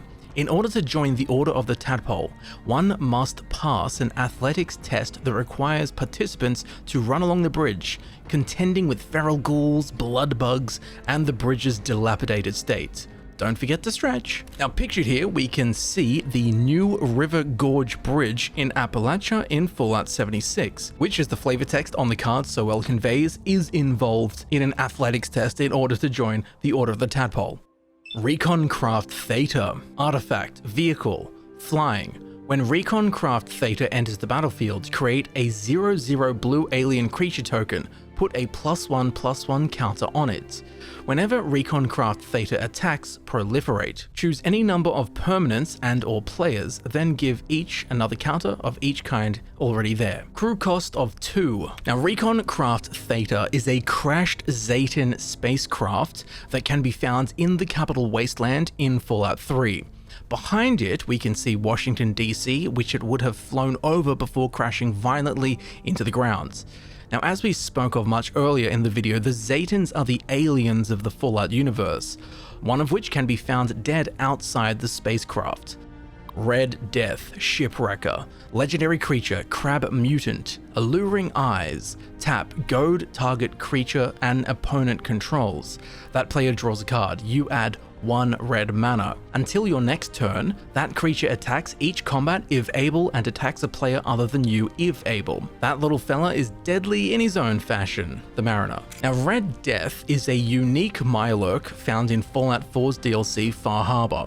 While legends say that Red Death is a fearsome beast of the sea responsible for the loss of many ships around the island that it inhabits, in reality, Red Death is a tiny little fella, smaller than a radroach, and is completely docile. Its unique glowing red eyes have led many vessels to crash onto the rocky shallows surrounding Red Death's island, as curious captains were lured in to investigate the mysterious red glow in the fog, a piece of lore that we can see reflected in the card's mechanics. Rex Cyberhound, legendary artifact creature, robot dog. Whenever Rex Cyberhound deals combat damage to a player, they mill 2 cards and get 2 energy counters. Pay 2 energy counters, choose target creature card in a graveyard, exile it with a brain counter on it, activate only as a sorcery. Rex has all activated abilities of all cards in exile with brain counters on them. Now Mark III Cyberhound, Leo support model serial number B955883, better known as Rex, is a cyberdog found in Fallout New Vegas. And given there is no dog meat in game, Rex is the goodest boy in the game. He's kind of Fallout New Vegas's dog meat. Roadside Reliquary, land. Tap to add colorless mana, or pay 2 and tap to sacrifice Roadside Reliquary, draw a card if you control an artifact, and draw a card if you control an enchantment. You'd be surprised what people leave behind on the old roads. Gotta keep your eyes peeled for the good stuff. Now I'm not sure exactly where this location is seen in the card art, although there are tens of spots we can find dotted around the games that look similar to this. Robo Brain Warmind, artifact creature robot. Robo Brain Warmind's power is equal to the number of cards in your hand. When Robo Brain Warmind enters the battlefield, you get an amount of energy counters equal to the number of artifact creatures you control. Whenever Robo Brain Warmind attacks, you may pay 3 energy counters. If you do, draw a card. Now we've seen the Robo Brain before in this list, so we know the lore, but the card itself looks pretty fine, specifically if you've got a build that generates a good amount of energy counters. Robot, token artifact creature. Robot. So this is that robot token that we've seen mentioned a few times. Pictured is a Securitron from Fallout New Vegas. As well, they can take on several different archetypal personalities to suit their role. The one in the card art is a Securitron Mark I, which we know based on the unit's face being a police officer with the old Popo Rosa cap on. Rogue's Passage, land. Tap to add 1 colorless mana, or pay 4 and tap, target creature can't be blocked this turn. The Railroad is an organization dedicated to freeing synths from the influence of the Institute. Their HQ is a secret location found by following the Freedom Trail. Now, Rogue's Passage is an already existing card in Magic the Gathering, but here for the Fallout version, we can see the headquarters of the Railroad, who, as we discussed earlier, are an underground group of freedom fighters. Their headquarters, seen in the card art, is located inside the crypts of the Old North Church in Boston, which we can find in Fallout 4, making it most definitely a Rogue's Passage. Rootbound Crag, land. Rootbound Crag enters the battlefield tapped unless you control a mountain or a forest. Tap to add either red mana or green mana.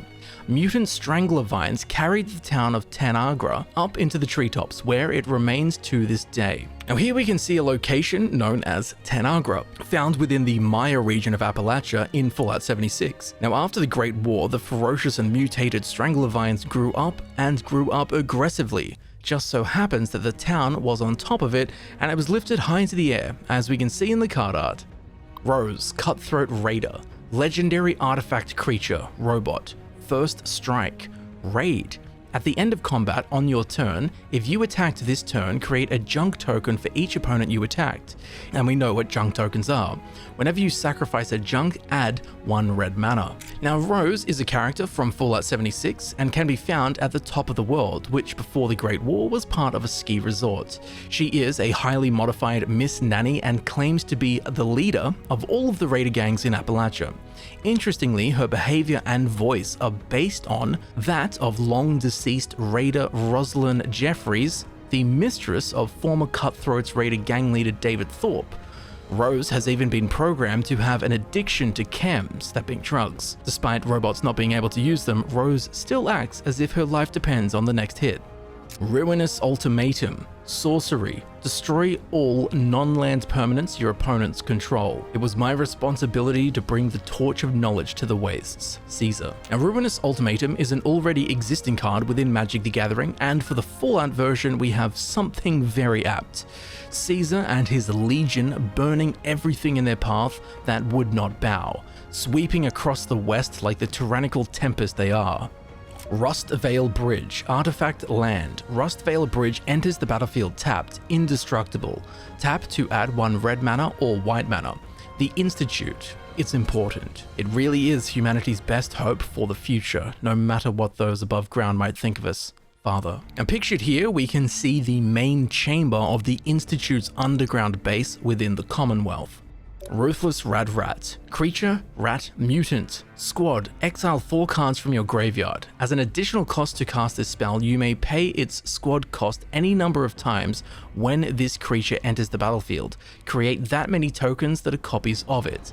Menace. This creature can't be blocked except by 2 or more creatures. They'll make you miss the mole rats. Rad Rats. Once regular rats before the Great War, the North American rat population was mutated by the radioactive fallout from the Great War. Rad Rats are much bigger than their pre-war counterparts. They have large yellow teeth, red vampiric eyes, and seem to have lost their hair, leaving exposed the tight pink skin beneath. And yes, as the card states, Rad Rats are much tougher than the standard mole rat. Mechanically, I like how the card has a sense of a rat swarm. And I do love the card art, and Easter egg, I think the artist forgot to paint the eyes on the rat in the top right. Either that or his eyes are just glowing randomly. Ruzka, Terror of Point Lookout. Ayula, Queen Among Bears. Legendary creature, Bear. Whenever another bear enters the battlefield under your control, choose 1. Put 2 +1/+1 counters on target bear, or target bear you control fights target creature you don't control. Now, Ruzka, Terror of Point Lookout is a reprint of the card Ayula, Queen Among Bears, and a very fitting reprint at that, as Ruzka is a unique ghoulified Yaoguai, which, as we discussed earlier, are mutated bears, and she can be found in Fallout 3's best DLC, Point Lookout. In fact, she is the only Yaoguai in the entire DLC, as bears were not native to this region, but the story behind why she is there gets my eyes leaking every time. As before the Great War, Ruzka, the Wonder Bear, was the star attraction of Point Lookout's theme park, known for her circus tricks. Since then, she has survived alone for over 200 years, burnt, radiated, and mutated, and now lurks the swamps, terrorizing and preying on the local swamp folk. When we encounter her all alone in her swamp den, as fearsome and horrifying as Ruzka is, next to her is the only thing she ever found joy in, her big red circus ball. It always breaks my heart killing her. Well, now as penance, she can rule my bear deck. It's the bare necessity. Scattered Groves. Land, forest, plains. Tap to add either green or white mana. Scattered Groves enters the battlefield tapped, cycling 2. Discard this card, draw a card. Awaiting harvest around the Groves family cabin are plump pumpkins, hardy carrots, juicy mute fruit, and ravenous scorch beasts. So pictured here, we can see the Groves family cabin found in the forest region of Appalachia in Fallout 76. Once owned by the Groves, a family of hunters, it is now home to any number of hostile wasteland enemies and a whole bunch of tasty vegetables and fruits. Although technically every fruit is vegetable. So that distinction is moot, which means debatable, by the way. It does not mean irrelevant. Scavenger Grounds. Land, desert. Tap to add 1 colorless mana, or pay 2 and tap to sacrifice a desert, exile all graveyards. The only things you need out in the wastes are food, water, and bullets. Everything else is details. So here in the card art, we can see the Good Springs General Store, which, as we mentioned earlier, Good Springs is the first township we visit in Fallout New Vegas, which, as a buyer, most certainly serves as a scavenging grounds. Screeching Scorch Beast. Creature, bat, mutant, flying, and menace. Whenever Screeching Scorch Beast attacks, each player gets 2 rad counters. Whenever 1 or more non-land cards are milled, you may create that many 2/2 black zombie mutant creature tokens. Do this only once each turn. Now, the Scorch Beast is one of, if not the most fearsome creature in Appalachia. Originally created by the Enclave when irradiated bats were exposed to biochemical experiments. What resulted was the Scorch Beasts, which, if you think of what a dragon would be to a medieval knight, well, that's what the Scorch Beasts are to the people of the Wastelands. Humongous, flying, menacing, radioactive terrors from hell. They also spread something known as the Scorched Plague, which transforms all living things into mindless, scorched monsters. For humans, the results are very similar to a feral ghoul. All of this is reflected in the mechanics of the card quite well. And in the card art, we can see a Scorch Beast using its long-ranged Sonic Screech ability, which will cause explosive shock waves and radioactive explosions at the targeted area. And there is also the Pip-Boy variant of the card, where we can see a Scorch Beast doing the same thing using that Sonic Screech. So Scorch Beasts are as dangerous in Fallout as they are in Magic the Gathering. Scrounging Deathclaw, Tarmogoyf. Creature, Lurgoyf. Scrounging Deathclaw's power is equal to the number of card types among cards in all graveyards, and its toughness is equal to that number +1. So first of all, love the Pip-Boy treatment on the card here, and Scrounging Deathclaw is a reprint of the card Tarmogoyf, which is very fitting. After all, Deathclaws originally came from chameleons, and the Tarmogoyf, or the Scrounging Deathclaw, gains power for all the different creature types in all graveyards. Now in the card art, we can see a Deathclaw chowing down on what looks to be a Vault Dweller. Now what I do find interesting is that the appearance of this Deathclaw is fairly odd, as it has long straight horns that point kind of up and back, which means this could be a Deathclaw mother, as we see them in Fallout New Vegas. However, it does resemble a Deathclaw pictured in the art of the original Fallout games manual. So that's a really cool throwback reference if it is based on that, but in truth it's more likely a Deathclaw mother from New Vegas. Secure the Wastes. Instant, create X11 White Warrior tokens. Patrolling the Mojave almost makes you wish for a nuclear winter. Now, Secure the Wastes is an already existing card in Magic the Gathering, and very fittingly for the Fallout version, we can see a patrol of NCR Rangers patrolling, as they do, the wastes of the Mojave Desert found in Fallout New Vegas. And while they do look slightly different in the card art, the quote in the flavor text is said in-game by NCR troopers and rangers when they are on patrol. Securitron Squadron, Artifact Creature Robot, Squad 3. As an additional cost to cast this spell, you may pay 3 any number of times. When this creature enters the battlefield, create that many tokens that are copies of it. Vigilance. Whenever a creature token enters the battlefield under your control, put a +1/+1 counter on it. Now, we've spoken of the Securitrons a few times, but here we have something interesting. As in the standard variant of the card, we can see a gang of Securitrons at the New Vegas Strip, keeping the peace, clearly. But in the Pip-Boy version of the card, we can see what ain't your normal Securitron squadron, as you probably noticed from the faces on their screens. These are the Berserk and Damaged series Securitrons specifically found only in Fallout New Vegas' DLC Old World Blues. Now these guys are a couple of screws short of a honeymoon, if you catch my drift, and have gone insane due to the lack of maintenance performed on them over the last 200 or so years. And also I think it's cool that this Securitron squad literally has the squad mechanic. Sentinel Sarah Lions, legendary creature, human knight, haste. As long as an artifact entered the battlefield under your control this turn, creatures you control get +2/+2. Battalion. Whenever Sentinel Sarah Lions and at least 2 other creatures attack, Sentinel Sarah Lions deals damage equal to the number of artifacts you control to target player. Now, Sentinel Sarah Lions is one of the most well-known Brotherhood of Steel members from Fallout 3, as she is the second highest ranking Brotherhood officer at the Citadel, only coming behind her own father, Elder Owen Lyons, who we saw earlier. Now, born at Lost Hill, New California, she arrived in Washington, D.C. with the Brotherhood at just the age of 4, where she began combat training under the supervision of Paladin Tristan. Over the next 22 years, she rose to be an impeccable member of the Order and one of the finest fighters in the East Coast chapter, along with being a natural-born leader. She then formed the Lion's Pride, which are a hand-picked group of elite Brotherhood soldiers who respond to the most dangerous of situations. We can see once again that this Brotherhood card has mechanics that make use of artifact possession, just as fits with the lore. Sentry Bot, Artifact Creature Robot, Flash. This spell costs 1 less to cast for each creature attacking you. Now, when Sentry Bot enters the battlefield, you get 1 energy counter for each creature attacking you. At the beginning of combat, on your turn, you may pay 3 energy counters. If you do, put a +1/+1 counter on each creature you control. Now, the Sentry Bot is not something you want to run across at low levels in any of the Fallout games, as Sentry Bots are the heaviest and thickest with 2 Cs, class of combat robot utilized by the United States Army. armed forces.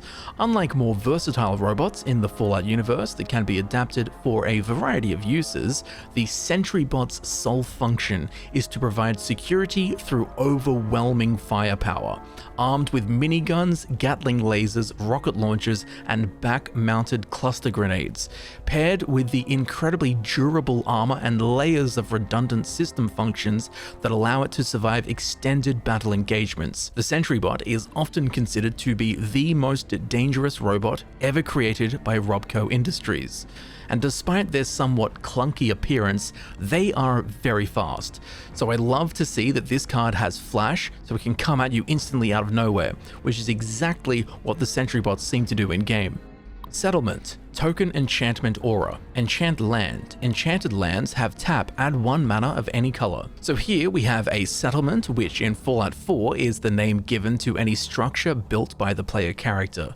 Pictured in the card art, we can see the player character from Fallout 4, given away by the Vault 111 jumpsuit.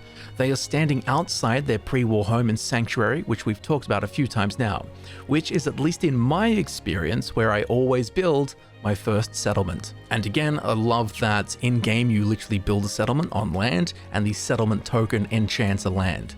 Shadow Blood Ridge. Land. Pay 1 and tap to add 1 black and 1 red mana.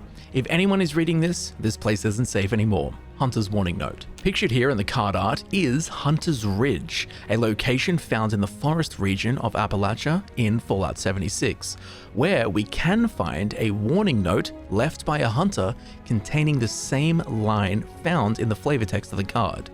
Sean, Father of Synths, legendary creature, human scientist. Whenever you attack, you may create a tapped and attacking token that's a copy of target attacking legendary creature you control other than Sean, except it's not legendary and it's a synth artifact creature in addition to its other types. When Sean leaves the battlefield, exile all synth tokens you control. So Sean, Father of Synths, is a complex character, as he is in fact the son of the player character in Fallout 4. But Sean was kidnapped by Kellogg, who we saw earlier, and taken out of the cryogenic pods in Vault 111. This all happens decades before the player character is released from the cryogenic pods. Hence, our son, Sean, looks way older than the player character. Now, Sean has risen to become the director of the Institute, and therefore actually serves as the primary antagonist for 3 out of 4 of Fallout 4's endings. Now, Sean himself has been cloned and synthesized and all kinds of things, and of course heads the faction that makes the synths, that being the Institute. So the card's mechanics fit perfectly. Sheltered Thicket, land, mountain forest. Tap to add red or green mana. Sheltered Thicket enters the battlefield tapped. Cycling 2, discard this card, draw a card. This is a great spot. Traders run close enough for easy pickings, but not so close that we end up skinned. Sully's Log. Now pictured here, we can see the Thicket Excavations, a location from Fallout 4, which was once a granite quarry. It has now become a breeding ground for Mirelurks, and is known to produce the finest Mirelurk meat in the Commonwealth. And here we can find all of Sully's logs, hence the flavor text on the card. Sierra, Nuka's biggest fan, legendary creature, human citizen, the Nuka-Cola Challenge. Whenever 1 or more creatures you control deal combat damage to a player, put a quest counter on Sierra, Nuka's biggest fan, and create a food token. Whenever you sacrifice a food, target creature you control gets +X until the end of turn, where X is the number of quest counters on Sierra. Now, Sierra Petravita is, as the card says, Nuka-Cola's biggest fan. She drinks copious amounts of Nuka-Cola daily and still maintains a slim figure. Don't know how she does it. She cannot hold a conversation for long before steering the conversation back to Nuka-Cola. In Fallout 3, she even runs a Nuka-Cola museum, but she is best known for her role in Fallout 4's Nuka World DLC, where she puts the player character on a quest called the Nuka-Cola Challenge, which is a long-winded chase quest to find Nuka-Cola quantums. So knowing that, we can see that this is clearly reflected in the card's mechanics with the quest counters and the fact that she creates food tokens, i.e. in Fallout's set, Nuka-Colas. Silver Shroud Costume, Artifact, Equipment, Flash. When Silver Shroud Costume enters the battlefield, attach it to target creature you control. That creature gains Shroud until end of turn. It can't be the target of spells or abilities. Equipped creature can't be blocked. Equip cost is 3. Now, the Silver Shroud is a fictional character within the Fallout universe created by Hubris Comics. He is a mysterious vigilante who stalks the alleys of Boston, befelling criminals throughout the city. The Silver Shroud is very film noir, with a long black trench coat and scarf, a black fedora, and wielding the silver submachine gun. In Fallout 4, there is a quest called the Silver Shroud, and at the end of which, we can actually acquire the Silver Shroud costume, which we can now also put into our decks. Silver Bluff Bridge, Artifact Land. Silver Bluff Bridge enters the battlefield tapped, indestructible. Tap to add blue or red mana. A good way to avoid getting your feet wet and irradiated, as long as you're willing to contend with raiders, scavengers, and super mutants. Now, Silver Bluff Bridge is an already existing card, like so many of the lands here, but here, for the Fallout version, what we can see pictured in the card art is the Tucker Memorial Bridge found in Boston in Fallout 4, spanning over the Mystic River. Single Combat, Sorcery. Each player chooses a creature or planeswalker they control, then sacrifices the rest. Players can't cast creature or planeswalker spells until the end of your next turn. Some fight to destroy their enemies, some fight to destroy themselves. Now here we have another card that has been seen before in previous Magic the Gathering sets, but here for the Fallout iteration of it, we have something very fitting. As pictured in the card art, we can see Kate, who we spoke of earlier, and when we first find her, she is a cage fighter in the combat zone in Fallout 4, a one-on-one fighter, just like the card. Skull Clamp, Artifact Equipment. Equipped creature gets +1/-1. Whenever equipped creature dies, draw 2 cards. Equip 1. The flesh is weak, but steel is strong. Quote from the Mechanist there. Now, Skull Clamp is a card that already exists in Magic the Gathering, and here for the Fallout version, we have the Helmet of the Mechanist, who was originally a fictional Hubris Comics book character who has inspired more than one person to don the mantle and become the Mechanist in-game, as we see in Fallout 3 and as we see in Fallout 4's Automaton DLC. But the helmet we see in the card art definitely takes its appearance from the Mechanist's helmet in Fallout 4. Sky Cloud Expanse, Land. Pay 1 and tap to add 1 white and 1 blue mana. The Brotherhood of Steel turned the airport into a mighty stronghold that staged both the Pridwin and Liberty Prime. Not sure why Pridwin is not in italics, but if anyone knows, let me know. Now again, Skycloud Expanse we've seen before in Magic sets, but for the Fallout version, what we have here in the card art is Boston Airport from Fallout 4, which the Brotherhood of Steel occupied as it was the only place with a parking spot big enough for their airship, the Pridwin. Smoldering Marsh. Land, Swamp Mountain, tap to add either black or red mana. Smoldering Marsh enters the battlefield tapped unless you control 2 or more basic lands. Even worse, the only toilet paper was locked in a nearby safe. Now, I'm not sure if what we're seeing in the card art is a specific location in any of the Fallout games, but it definitely feels like I know this location, except for right now. If you do know where this is, be sure to let me know, but given I can't recall where this is, I'll just name it Nuclear Number 2, as there is a skeleton on the dunny. Episode 1, Round the Twist. Soul Ring, Artifact. Tap to add 2 colorless mana. The Beverageers were pleased by Project Cobalt. Not only did they discover new weaponizable isotopes, but a tasty beverage additive to boot. Now here we have the classic command card that we've seen many times before in Magic the Gathering sets, the Soul Ring.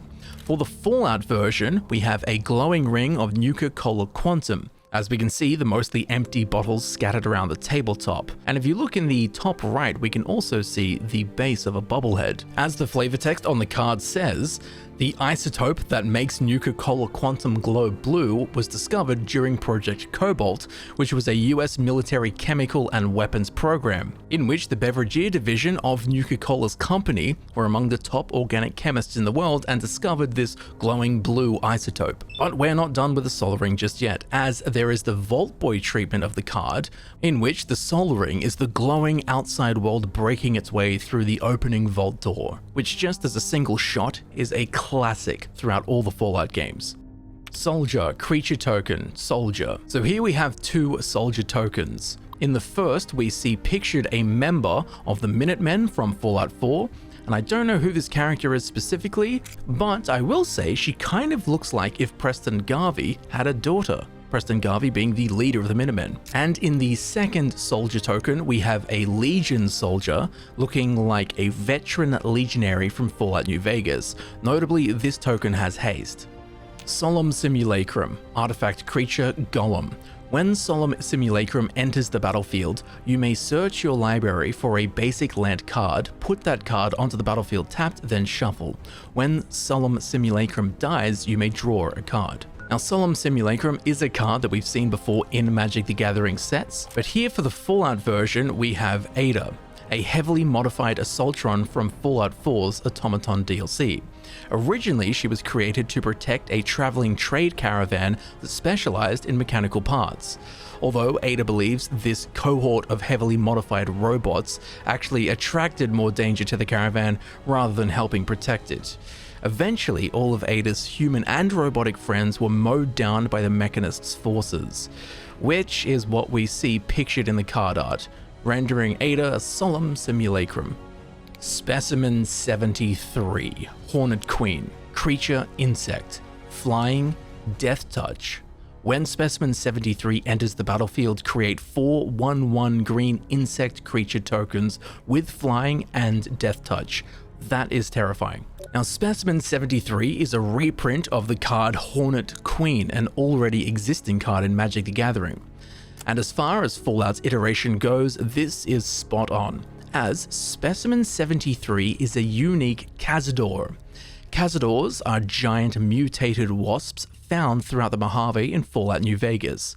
But interestingly, they did not mutate thanks to radiation, but instead, their mutations are thanks to DNA experiments conducted at the very same location as Specimen 73, which can be found in the Z14 Pepsine DNA splicing lab at Big Mountain, which is found in the Old World Blues DLC for Fallout New Vegas. Now, Specimen 73 is the strongest variant of any Cazador in the game. Not only that, but it is also faster, making it a truly deadly foe to face off against, considering that Cazadors are really fast anyway. So if you know you'll be facing up against this card, be sure to bring your biggest bottle of bug spray. Spire of Industry, land, tap to add 1 colorless mana. Tap, pay 1 life, add 1 mana of any color, activate only if you control an artifact. Atop the tallest tower in the Commonwealth resides Fist, the leader of the super mutants, and his prized prisoners, Strong and Rex, not the dog. Now, here in the card art, we can see Trinity Tower, which is one of the tallest buildings in Fallout 4, home to a group of super mutants, including a guy named Strong, who we will hear more about later. Squirrel, token creature, Squirrel. Now here we have the Squirrel token, where we can see one of the beautiful post-apocalyptic squirrels that can be found all throughout Appalachia in Fallout 76. Squirrel Nest, Enchantment Aura, Enchant Land. Enchanted Land has tap, create a 1/1 green squirrel token. In the Wasteland, the rad squirrels have their eyes out for you. Now, Squirrel Nest is an already existing card in previous Magic sets, but here for the Fallout version, we have a thriving nest of radioactive mutant rad squirrels, who always make climbing trees in Appalachia a dangerous endeavor. And I must say, they look just about as friendly as the squirrels I encountered in Appalachia at the Fallout 76 pre-launch event at the Greenbrier. No, I'm just joking, these rad squirrels, they're way cuter. Steel Overseer, artifact creature, construct. Tap to put a +1/+1 counter on each artifact creature you control. Welcome, administrator. Targeting parameters have been erased and set to admin_user_group, braille, pointy brackets I don't know the name of, token.name equals faction, pointy bracket I don't know the name of, period, quote mark. Yes, I never finished high school. Now, pictured in the card art here is a Protectron with a Vault Tech paint job. Paired with the name of this card, the Steel Overseer, would suggest that this is the Overseer of one of the vaults. Now, if such a Protectron exists, I am unaware of it, but if you do know who is pictured here in the card art, please let me know down below and leave a comment. Sticky Fingers, Enchantment, Aura, Enchant Creature. Enchanted creature has menace, and whenever this creature deals combat damage to a player, create a treasure token. It can't be blocked except by 2 or more creatures, and the token is an artifact with tap, sacrifice this artifact, add 1 mana of any color. When enchanted creature dies, draw a card. Now, Sticky Fingers is a card that we've seen before in previous Magic the Gathering releases, but here, for the Fallout iteration of the card, we have something pretty funny and something I'm sure every Fallout player can relate to. Trying to, and even for some reason just needing to loot absolutely everything all the time, even when you're already carrying way more than your character can. And the card art might be a reference to something way more meta, which is a mechanic in some of the Fallout games that works, where if you can't carry anything else, but you've just killed an enemy that has a bunch of loot on them, you can select and grab one of the legs or the arms of the dead enemy on the ground and drag them to the nearest town, bringing all of their loot with you without you having to pick it up into your player inventory. Stolen Strategy. Enchantment. At the beginning of your upkeep, exile the top card of each opponent's library. Until end of turn, you may cast spells from among those exiled cards, and you may spend mana as though it were mana of any color to cast those spells. Hacking is just good science. Now, Stolen Strategy is a card that we've seen before in Magic the Gathering. But here, for the Fallout iteration, we can see a woman who has just hacked a terminal and deactivated the security turrets. Or, perhaps more likely, she's made the turrets her allies, so now the turrets will attack her enemies, i.e., she's stolen the strategy. Strength Bobblehead. Artifact Bobblehead. Tap to add 1 mana of any color. Pay 3 and tap, put X+1/+1 counters on target creature, where X is the number of Bobbleheads you control. Activate only as a sorcery. So here we have the next Bobblehead in this series, and very fittingly, the Strength Bobblehead puts a bunch of 1/1 counters on your creature, making it stronger. And of course, there is the serialized version of the card that I hope you get, and I hope that I get. Strongback, Enchantment Aura. Enchant creature. Equip abilities you activate that target enchanted creature cost 3 less to activate. Aura spells you cast that target enchanted creatures cost 3 less to cast. Enchanted creature gets +2/+2 for each aura and equipment attached to it. Now, Strongback is a classic perk from the Fallout games that increases your character's carry weight. And as we can see, the person in the card art appears to be physically recreating the Strongback perk Vault Boy art. In every Fallout game, Strongback is the first perk that I get maxed out, because the real gameplay is how much loot you can take with you. Now, the function of this card also mimics the perk in game, allowing you to load a bunch more equipment and auras onto your creature card with Strongback. So the Strongback card acts to your creature just as the Strongback perk acts to your character in the Fallout games. Strong, the Brutish Thespian. Legendary creature, Mutant Berserker, Ward 2, Enrage. Whenever Strong is dealt damage, you get 3 rad counters and put 3 +1/+1 counters on Strong. You gain life rather than lose life from radiation. Strong learns secret to human power from Macbeth. Now, Strong is a rather funny super mutant character from Fallout 4, as a man named Rex Goodman taught a number of super mutants about human literature. And there was one particular line from Macbeth that stuck with Strong, and that is, "the milk of human kindness." Not understanding the metaphor, Strong is constantly searching for this literal human milk of kindness that he can drink and become even stronger. And while this human milk of kindness does not exist as a drinkable liquid, I feel like the card's mechanics kind of make it feel like Strong has found that literal liquid human kindness. As short sentence but huge mechanic, you now gain life rather than lose life from radiation. I think I might build a radiation deck based around this card.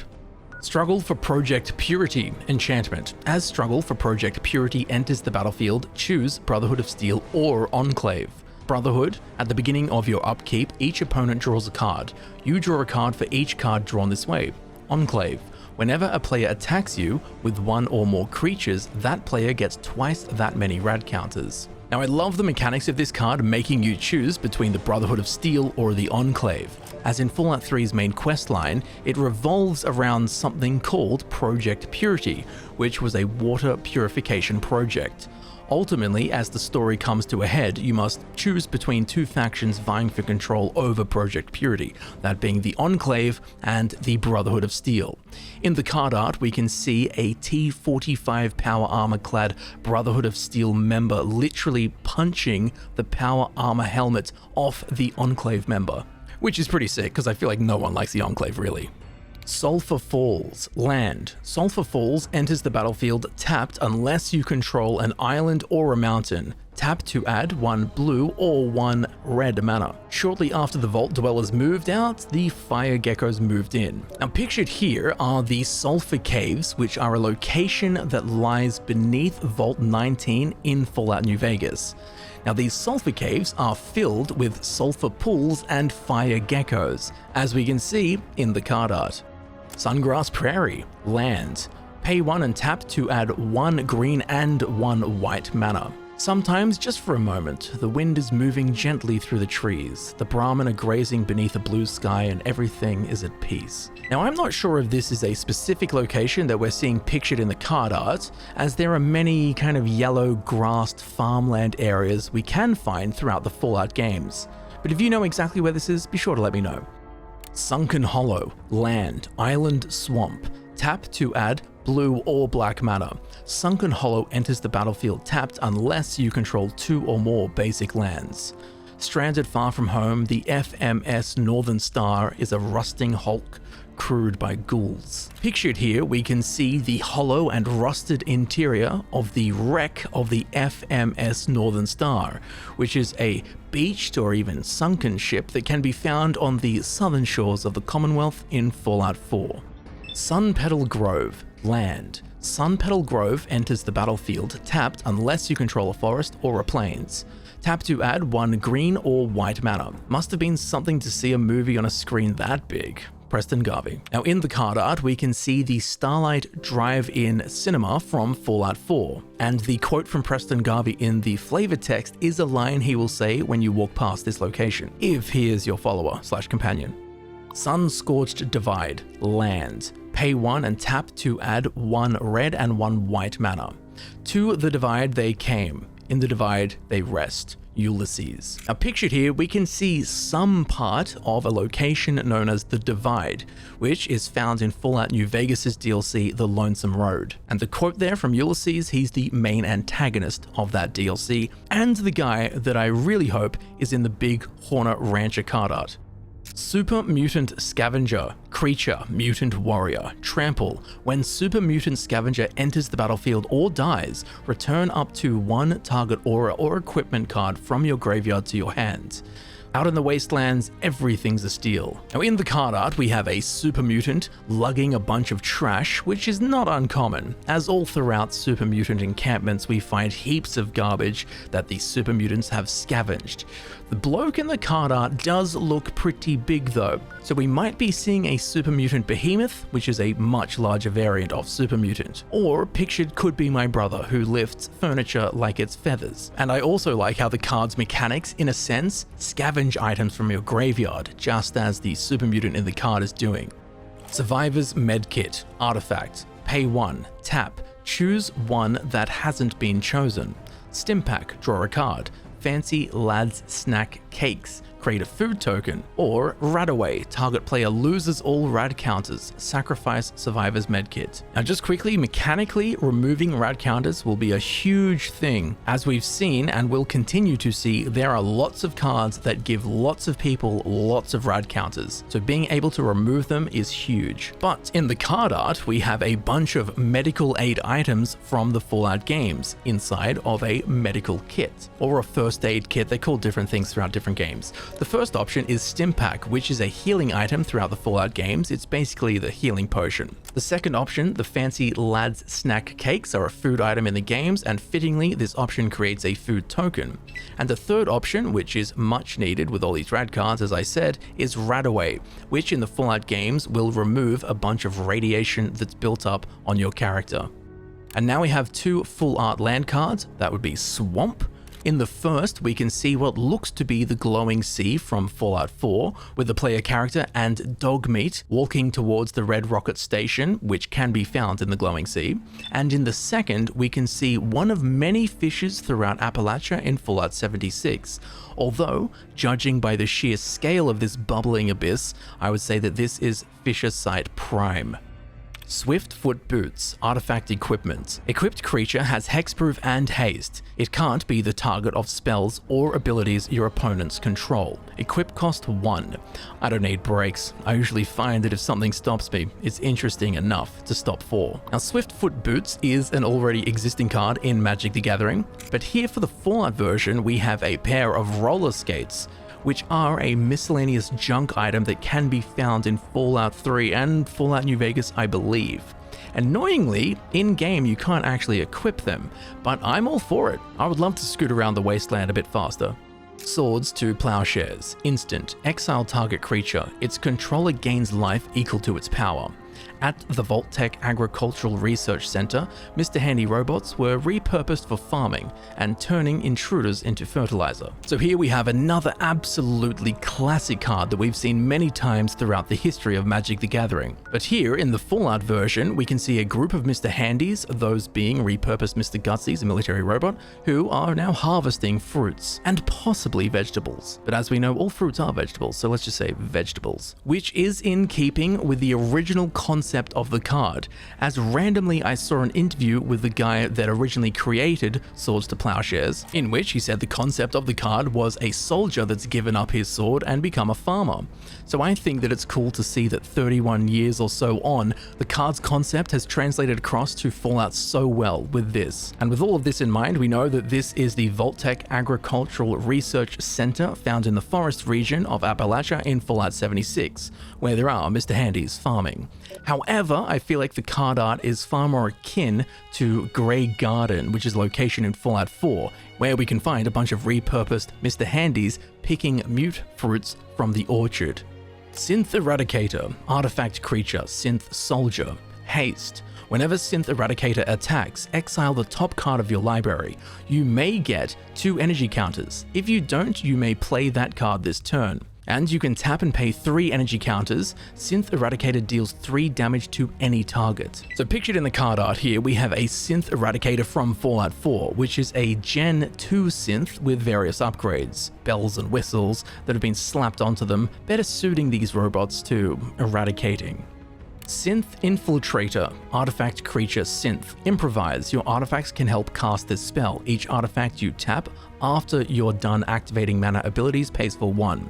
You may have Synth Infiltrator enter the battlefield as a copy of any creature on the battlefield, except it's a synth artifact creature in addition to its other types. So knowing that synths are synthetic humanoids created by the Institute, I think mechanically it's really cool that the Synth Infiltrator copies. So in the normal variant of the card, we can see a Generation 3 synth, who are physically and mentally indistinguishable from ordinary humans, having lab-grown bodies of real human flesh, bone, and organs instead of plastic and metal. Now, these Gen 3 synths are sent out into the world by the Institute to infiltrate society and often integrate fully for a time before killing everyone. And interestingly, in the Pip-Boy version of the card, we can see a synth that looks to be somewhere between a Gen 2 and Gen 3.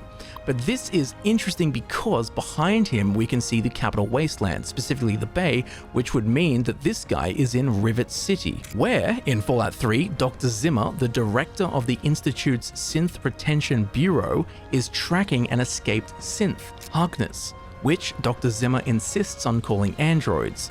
So that's a really cool reference there as well. And overall, mechanically, I love that these synths that are meant to mimic and blend in, mechanically, the card, it copies another creature, just as the synths do.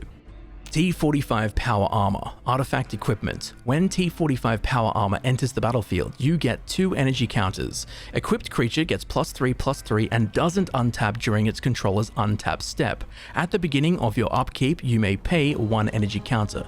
If you do, untap equipped creature, then put your choice of a Menace, Trample, or Lifelink counter on it. Equip cost 3. Now here we have the most classic of the power armors, the T45 Power Armor. It is by far the most common variant of the power armor types, as it was the first functional suit of power armor created by Westtech and was developed about a decade before the Great War, so it was mass-produced, well, at least compared to power armor variants designed after the Great War, as the T-45 power armor had the full funding and resources of the United States government and United States military. Tainted Field, land, tap to add 1 colorless mana, or tap to add 1 white or black, activate only if you control a swamp. The Glowing Sea is the most highly irradiated region in the entire Commonwealth. According to local legend, it was ground zero for the high-yield nuclear blast that devastated most of the area. Here we can see the Glowing Sea, which is a region found in the southwest of Fallout 4's map. And if you do go in there, be sure to drink a boatload of Radaway and Radex before stepping into these tainted fields. Tainted Isle, land, tap to add 1 colorless mana, or tap to add 1 blue or 1 black mana, activate only if you control a swamp. The island's signal tower protected it from Mirelurks but did nothing against the raiders. Here in the card art we can see Spectacle Island, which is found off of the coast of the Commonwealth in Fallout 4. The settlers that inhabited the island after the Great War built a sonar pulse beacon that emitted a high-pitched sonic frequency that repulsed and could even kill Mirelurks. However, the settlers were eventually killed by raiders, as the flavor text reveals. Tainted Peak, land, tap to add 1 colorless mana, or tap to add 1 black or red mana, activate only if you control a swamp. The Rockhound excavator was powered by 4 nuclear reactors and proved to be too efficient. Its mining efforts devastated the area and transformed the land into the ash heap. I love this card art. As a classic kid at heart, I'm joyed at the sight of a big digging machine. Anyway, here we can see the EXC-97 bucket wheel motorized excavator, better known as the Rockhound, which is a huge strip mining machine that could move over 11,000 cubic meters of earth per hour. The Rockhound can be found atop Mount Blair in the Ash Heap region of Appalachia, as seen in Fallout 76. Tainted Wood, land, tap to add 1 colorless mana, or tap to add 1 black or green mana. Activate only if you control a swamp. Wasteland survival tip. Deathclaws can't swim. Which is true, Deathclaws cannot swim, and if we look really close at the card art, there is actually a dead Deathclaw in this glowing pool of stuff. Now, pictured in the card art, we have a woodland infected by radioactive waste. Whether this is a specific location or not, I am unsure, as there are plenty of places that look just like this throughout the Fallout series. But if you do know exactly where this is, be sure to leave a comment and let me know. Talisman of Conviction, artifact, tap to add 1 colorless mana, or tap to add 1 red or white mana. Talisman of Conviction deals 1 damage to you. Grognak, Silver Shroud, Manta-Man, Mistress of Mystery, the Inspector, the heroes united together to become the Unstoppables. Now, Talisman of Conviction is an already existing card in Magic the Gathering, and here for the Fallout version, we can see an Unstoppables comic book, specifically issue number 2, Who Can Stop the Unstoppable Grognarok? Talisman of Creativity, artifact, tap to add 1 colorless mana, or tap to add 1 blue or red mana. Talisman of Creativity deals 1 damage to you. Science fiction, not anymore. Now these tales are science fact. Talisman of Creativity is an already existing card in Magic the Gathering, and here for the Fallout version, we can see an astoundingly awesome Tales magazine, specifically issue number 1, Science Gone Mad, My Brain and I, a twisted love tale. Talisman of Curiosity, artifact, tap to add 1 colorless mana, or tap to add 1 green or blue mana. Talisman of Curiosity deals 1 damage to you. While cleverly written and absorbing, its questionable content may lead to people learning dangerously misinformed lessons. Talisman of Curiosity is a card we've seen before in Magic the Gathering, and here, for the Fallout version, we can see a Wasteland Survival Guide magazine, specifically issue number 7, Water Aerobics for Ghouls. And funnily in the card art, we can see what looks to be a dead ghoul with a waterfall in the background, which paired with the flavor text of the magazine's questionable content that may lead to people learning dangerously misinformed lessons, we are to assume that the ghoul read the magazine, tried to swim as a ghoul, and died. Talisman of Dominance, artifact, tap add 1 colorless mana, or tap to add 1 blue or black mana. Talisman of Dominance deals 1 damage to you. Aside from the cool articles of loincloths and axes, It's got some great tips on weapon care. Now, Talisman of Dominance we've seen before in Magic the Gathering, but here for the Fallout version, we can see a Grognak the Barbarian comic book, specifically issue number 7, Fatherless Cur. Talisman of Hierarchy. Artifact. Tap to add 1 colorless mana, or tap to add 1 white mana or black mana. Talisman of Hierarchy deals 1 damage to you. The ghouls of the FMS Northern Star seemed interested in moving up in the world of business. And Talisman of Hierarchy is a card we've seen before in Magic the Gathering, but here for the Fallout version we can see a Tales of a Junktown Jerky Vendor magazine, specifically issue number 8, Suit Up and Succeed. Talisman of Indulgence. Artifact. Tap to add 1 colorless mana, or tap to add 1 black or red mana. Talisman of Indulgence deals 1 damage to you. After decades of squalor, Wastelanders would kill for a new hairdo. And Talisman of Indulgence we've seen before in Magic, but here for the Fallout version we have a LaQuef magazine, specifically issue number 3, Jackie Oh My. Interestingly, never made it into Fallout 4 as it was a cut item, and as the flavor text suggests, these magazines in-game would unlock a new hairstyle for your character. Talisman of Progress. Artifact. Tap to add 1 colorless mana, or tap to add 1 white or blue mana. Talisman of Progress deals 1 damage to you. More sensation than science, these medical magazines only encourage malpractice. And we have seen this card before in Magic the Gathering, but here for the Fallout version, we can see a Massachusetts Surgical Journal magazine, specifically issue number 9, Raised by Robots. Talisman of Resilience. Artifact. Tap to add 1 white mana, or tap to add 1 black or 1 green mana. Talisman of Resilience deals 1 damage to you. These Tales of the Strange prepared their readers to combat the horrors of the wasteland. A Talisman of Resilience is a card that we have seen before in Magic the Gathering, and here for the Fallout iteration we can see an astoundingly awesome Tales magazine, specifically issue number 10, Giant Insects Invade. Tato Farmer. Creature, Zombie, Mutant, Peasant. Landfall. Whenever a land enters the battlefield under your control, you may get 2 rad counters. Tap to put target land card in a graveyard that was milled this turn onto the battlefield under your control tapped. Try one. They're disgusting. Now here we can see a ghoul who's taken up farming taters, which are the result of cross-pollination between tomatoes and potatoes. If the ghoul in the card art is anyone specific from the games, do let me know, as I couldn't find any tato farming ghouls, but at the same time it feels really familiar to me.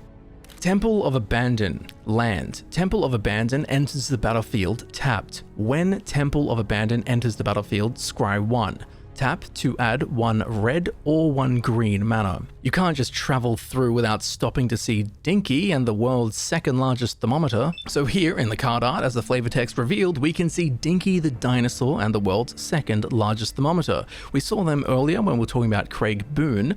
Anyway, Dinky can be found at the town of Novak in the Mojave Wasteland in Fallout New Vegas.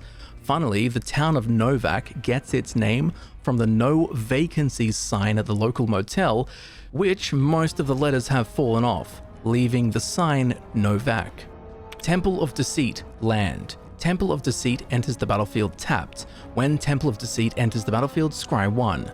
Tap to add 1 blue or 1 black mana. Vault-Tex vaults, rather than being the savior of humanity, were actually a series of unethical psychological experiments, as we will learn very shortly when we get to the Vault cards. Pictured in the card art is what looks like one of the Vault-Tec signs we see in Fallout 76, which is fitting because Vault-Tec is nothing but deceit. Temple of Enlightenment. Land. Temple of Enlightenment enters the battlefield tapped. When Temple of Enlightenment enters the battlefield, scry 1. Tap to add 1 white or 1 blue mana. Once a symbol of national pride, now used only for target practice. Pictured, we have the monument at Bunker Hill, which is a location in the Charlestown neighborhood of Boston, found in Fallout 4.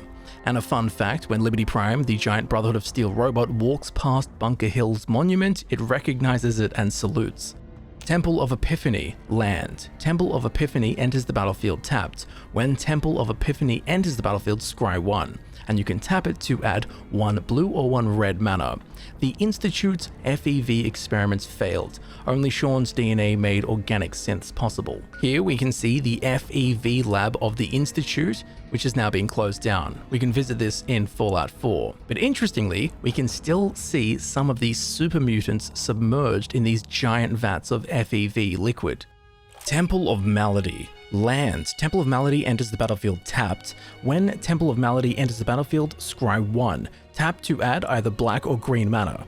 The world ended, yet the ads kept rolling. And what we see here in the card art seems to be a reference to the opening intro cinematic to the original Fallout game, which would make the city in the background that of Necropolis. But during this cinematic, there are adverts still playing on the TV, hence the flavor text on the card.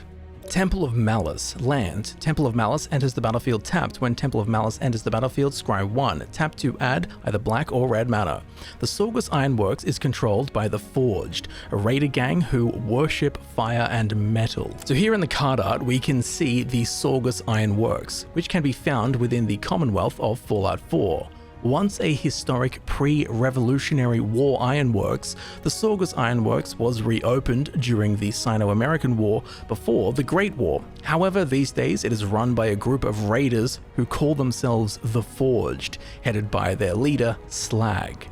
Temple of Mystery. Land. Temple of Mystery enters the battlefield tapped. When Temple of Mystery enters the battlefield, scry 1. Tap to add either green or blue mana. Fear the glow, not the dark. Now, pictured here in the card art, we could be seeing one of many irradiated subway systems throughout the Fallout games. For example, the Bethesda Underworks in Fallout 3. If you think you know exactly where this is, be sure to let me know. Temple of Plenty. Land. Temple of Plenty enters the battlefield tapped. When Temple of Plenty enters the battlefield, scry 1. Tap to add either green or white mana. Pre-owned, pre-rusted, pre-irradiated. Now this looks to be Bob's pre-owned calm art from the original Fallout game, which can only be found as a special encounter as you wander the wastes, where you will meet Bob, who has a used car yard. Temple of Silence. Land. Temple of Silence enters the battlefield tapped. When Temple of Silence enters the battlefield, scry 1. Tap to add either white or black mana. We are a family of dreamers, a band of astral explorers, and a church of the mind. Jackson. Here we can see the interior of a location known as Ark and Dove Cathedral, which can be found in Fallout 3's DLC Point Lookout. The cathedral itself is named after the English settling ships Ark and Dove, which landed in the region in 1634. However, these days it is inhabited by a group called the Tribals, led by Jackson. Temple of the False God. Land. Tap to add 2 colorless mana. Activate only if you control 5 or more lands. Pain clears the mind of evil thoughts and allows them to better comprehend the glory of the Master, Father Lasher. Now, pictured in the card art, we can see the cathedral, sometimes known as the Cathedral of Happiness. It is the holiest site of the Children of the Cathedral, led by Morpheus. In reality, it doubles as a facade for the Los Angeles Vault, concealing the Master's headquarters. Anyone who opposes the cathedral is kidnapped and taken down to the Master to be dipped into the FEV vats and experimented with, which would render it, in a sense, the Temple of a False God. Lands. Temple of Triumph enters the battlefield tapped. When Temple of Triumph enters the battlefield, scry 1. Tap to add 1 red or 1 white mana. All matches continue until one side is dead, no exceptions. Here we can see the Fort, which is the headquarters for Caesar and his legion in Fallout New Vegas. Terramorphic Expanse. Land. Tap to sacrifice Terramorphic Expanse, search your library for a basic land card, put it onto the battlefield, tapped, then shuffle.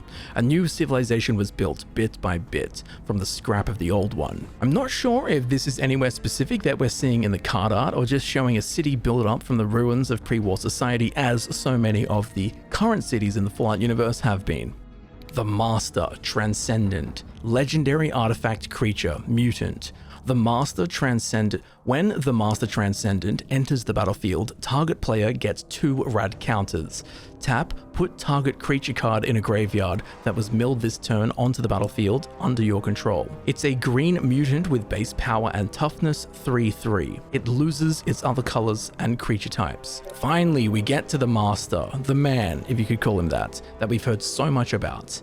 He is the main antagonist of the original Fallout game and goes by the Dark God, the Father of Hope, Holy Flame, and the Master, who is best described as a psychic post-human FEV mutant, a hybridized amalgamation of several dozen humans and other mutants, as well as being plugged into the Cathedral's computer network.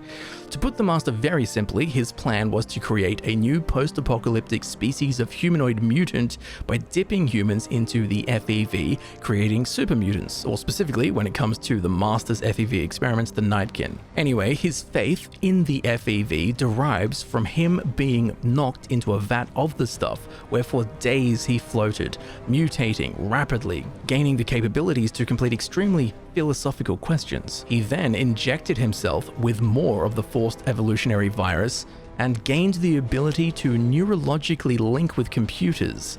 The Master is a real mixing pot of everyone and everything, and he looks like he's the kind of bloke that runs Linux.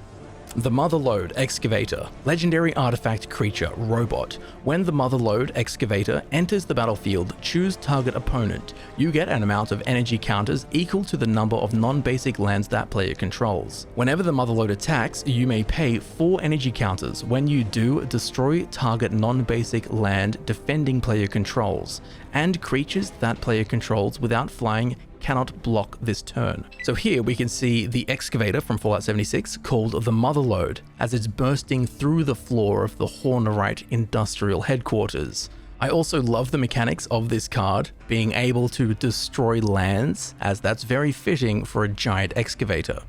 The Nipton Lottery, sorcery. Choose a creature at random. You gain control of that creature until end of turn. Untap it. It gains haste until end of turn, then destroy all other creatures. Oliver Swanwick won the only lottery that matters, a chance to live another day. So here we can see a man called Oliver Swanwick, who had indeed the only lottery that mattered.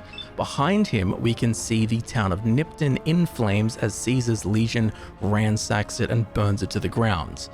All surviving inhabitants were made to draw from a lottery. The winner of the lottery, that being Oliver, was allowed to leave with his life. Everyone else was either killed or more specifically crucified. So the creature that you randomly take control of with this card has indeed won the Nipton lottery. The Pridwin Steel Flagship, legendary artifact vehicle, flying. Whenever another non-token artifact enters the battlefield under your control, create a 2/2 white human knight creature token with this creature gets +2/+2 as long as an artifact entered the battlefield under your control this turn. Crew cost 2. This is the Pridwin that we've spoken about a few times. It is the Brotherhood of Steel's airborne aircraft carrier containing everything they need to support long-range operations and missions. Facilities including a clinic, an armory, a barracks, workshops, research labs, and even working toilets. Very fitting for the flagship, mobile command center, and headquarters of the organization. The Pridwin is a nuclear fusion-powered rigid frame dirigible weighing in at 40,000 tons, held afloat by 4 giant gas bags containing hydrogen, as helium is too hard to come by in the wasteland. The card art seems to be depicting the Pridwin as it first arrives in the Commonwealth during the events of Fallout 4's main storyline. The Wise Mothman, legendary creature, insect mutant, flying. Whenever the Wise Mothman enters the battlefield or attacks, each player gets a rad counter.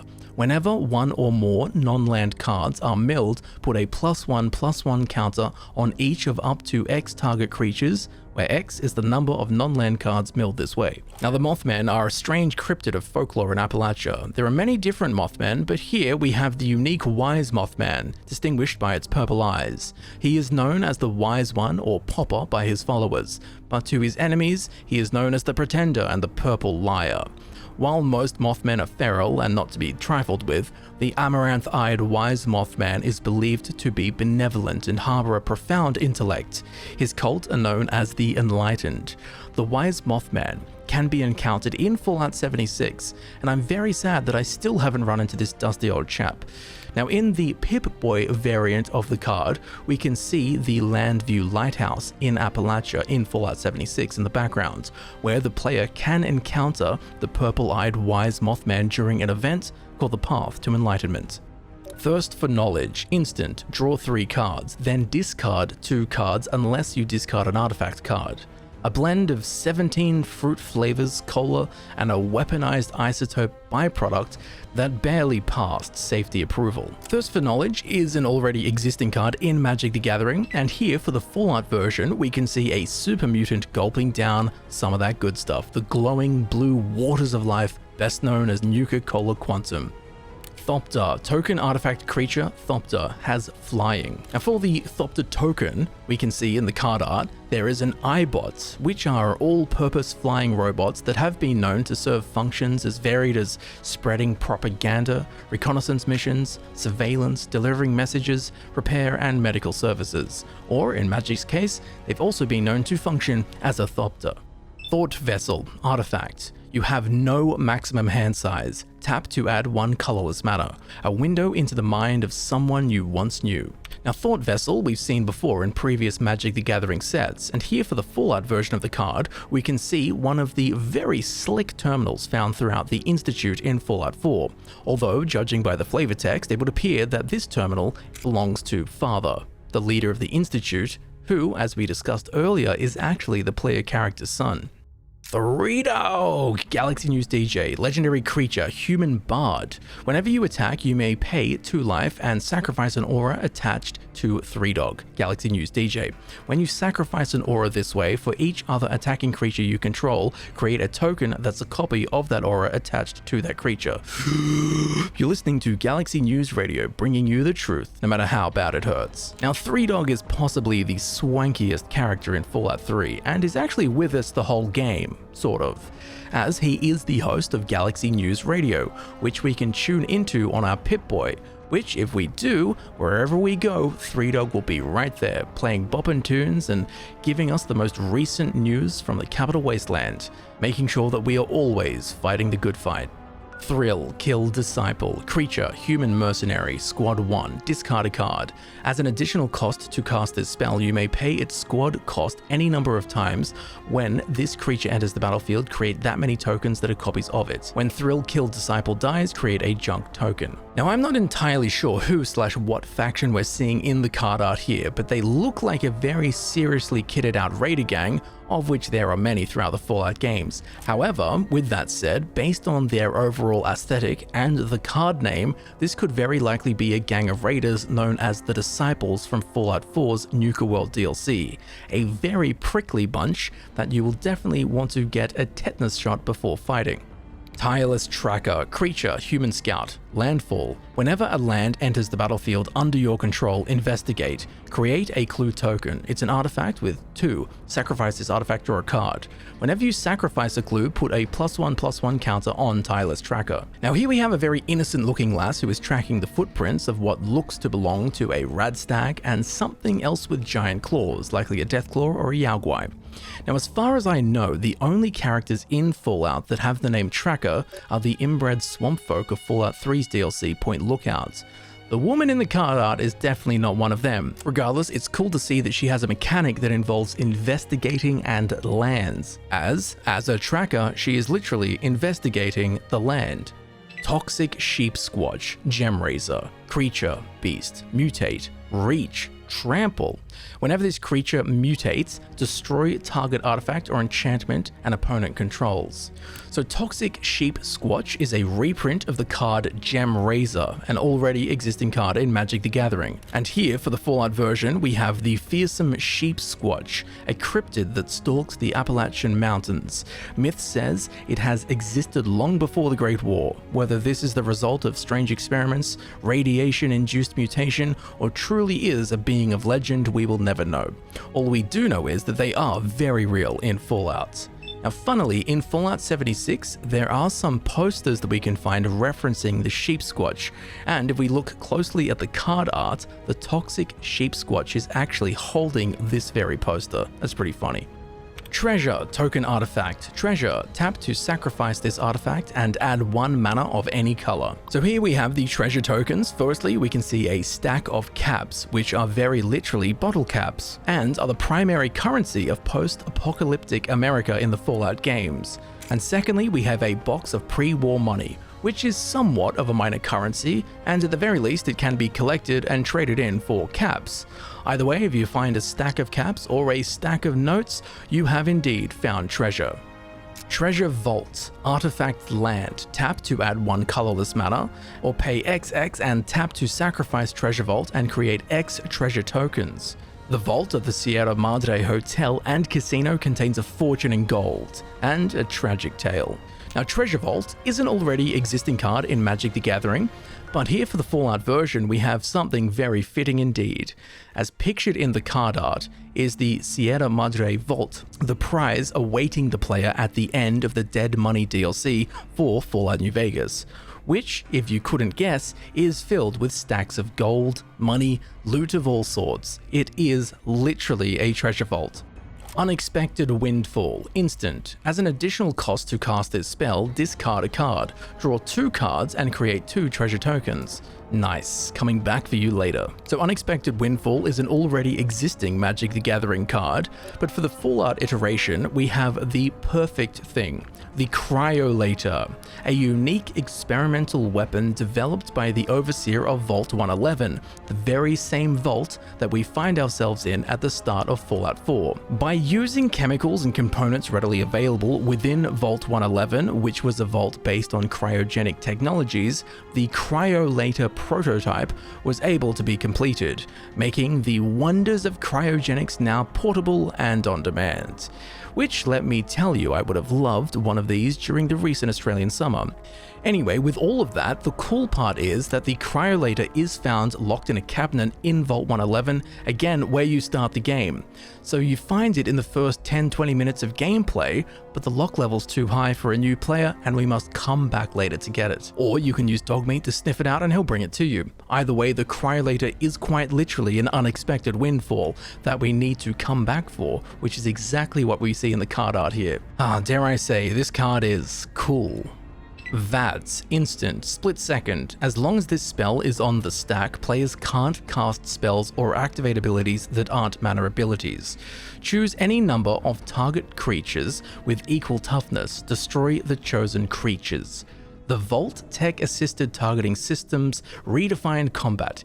Get your VATS today. Now here we have VATS, which stands for the Vault Tech Assisted Targeting System, which in-game allows you to pause combat and select specific targets and even specific body parts of targets to be attacked, which is what we can see happening in the card art, with the different percentage hit chances of the different parts of the raider we're about to blow away to high heaven. And in the Pip-Boy version of the card, we can see the same in-game interface, but with a Deathclaw, who has an army of other wasteland no-gooders behind him. Now, with all of that said, and now knowing what VATS is and how it works in-game, I love that this card has split second, meaning that it can be played instantly anytime to absolutely smoke your enemies, just how the VATS functions in the Fallout games. Valorous Stance, instant, choose 1, target creature gains indestructible until end of turn, destroy target creature with toughness 4 or greater. I had to put on a brave face as long as there were still people counting on me. Valorous Stance is a card we've seen before in Magic the Gathering, but here for Fallout's version, we can see Preston Garvey, who we've already spoken about. He is the leader of the Minutemen, making a Valorous Stance. And given we can see what appears to be the town of Quincy behind him, what we are seeing would be the Quincy Massacre, in which the Gunners killed most of the Minutemen before the events of Fallout 4. Vandal Blast, sorcery, destroy target artifact you don't control. Overload. Now, Vandal Blast is an already existing Magic the Gathering card, but here for the Fallout version, we have this very cool Vault Boy treatment, where we can see Vault Boy dodging bullets, and what seems to be every item in the background targeted in VATS, which makes perfect sense as this card destroys artifacts. Now, the slinky bullet dodging we can see Vault Boy doing is reminiscent of the evasive perk card from Fallout 76, although Vault Boy in the Vandal Blast card art looks less confident. Vault 11, Voter's Dilemma.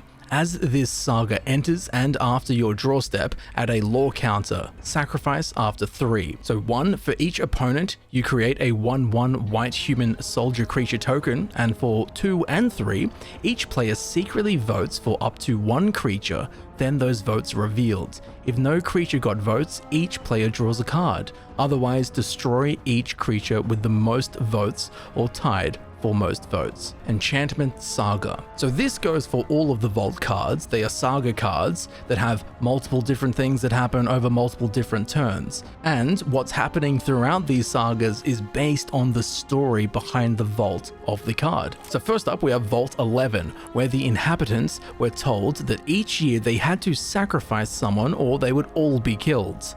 They came to an agreement that each year someone would be voted as Overseer, where they would serve out their term over that year as Overseer and then be sacrificed. This led to a voting system being put in place, the posters of which we can find throughout the Vault and we can see in the card art as well. After this went on and on, there were just 5 Vault dwellers left, and they decided against the annual sacrifice, and instead of being killed, the Vault's systems congratulated them for their selflessness, as they had collectively passed the test.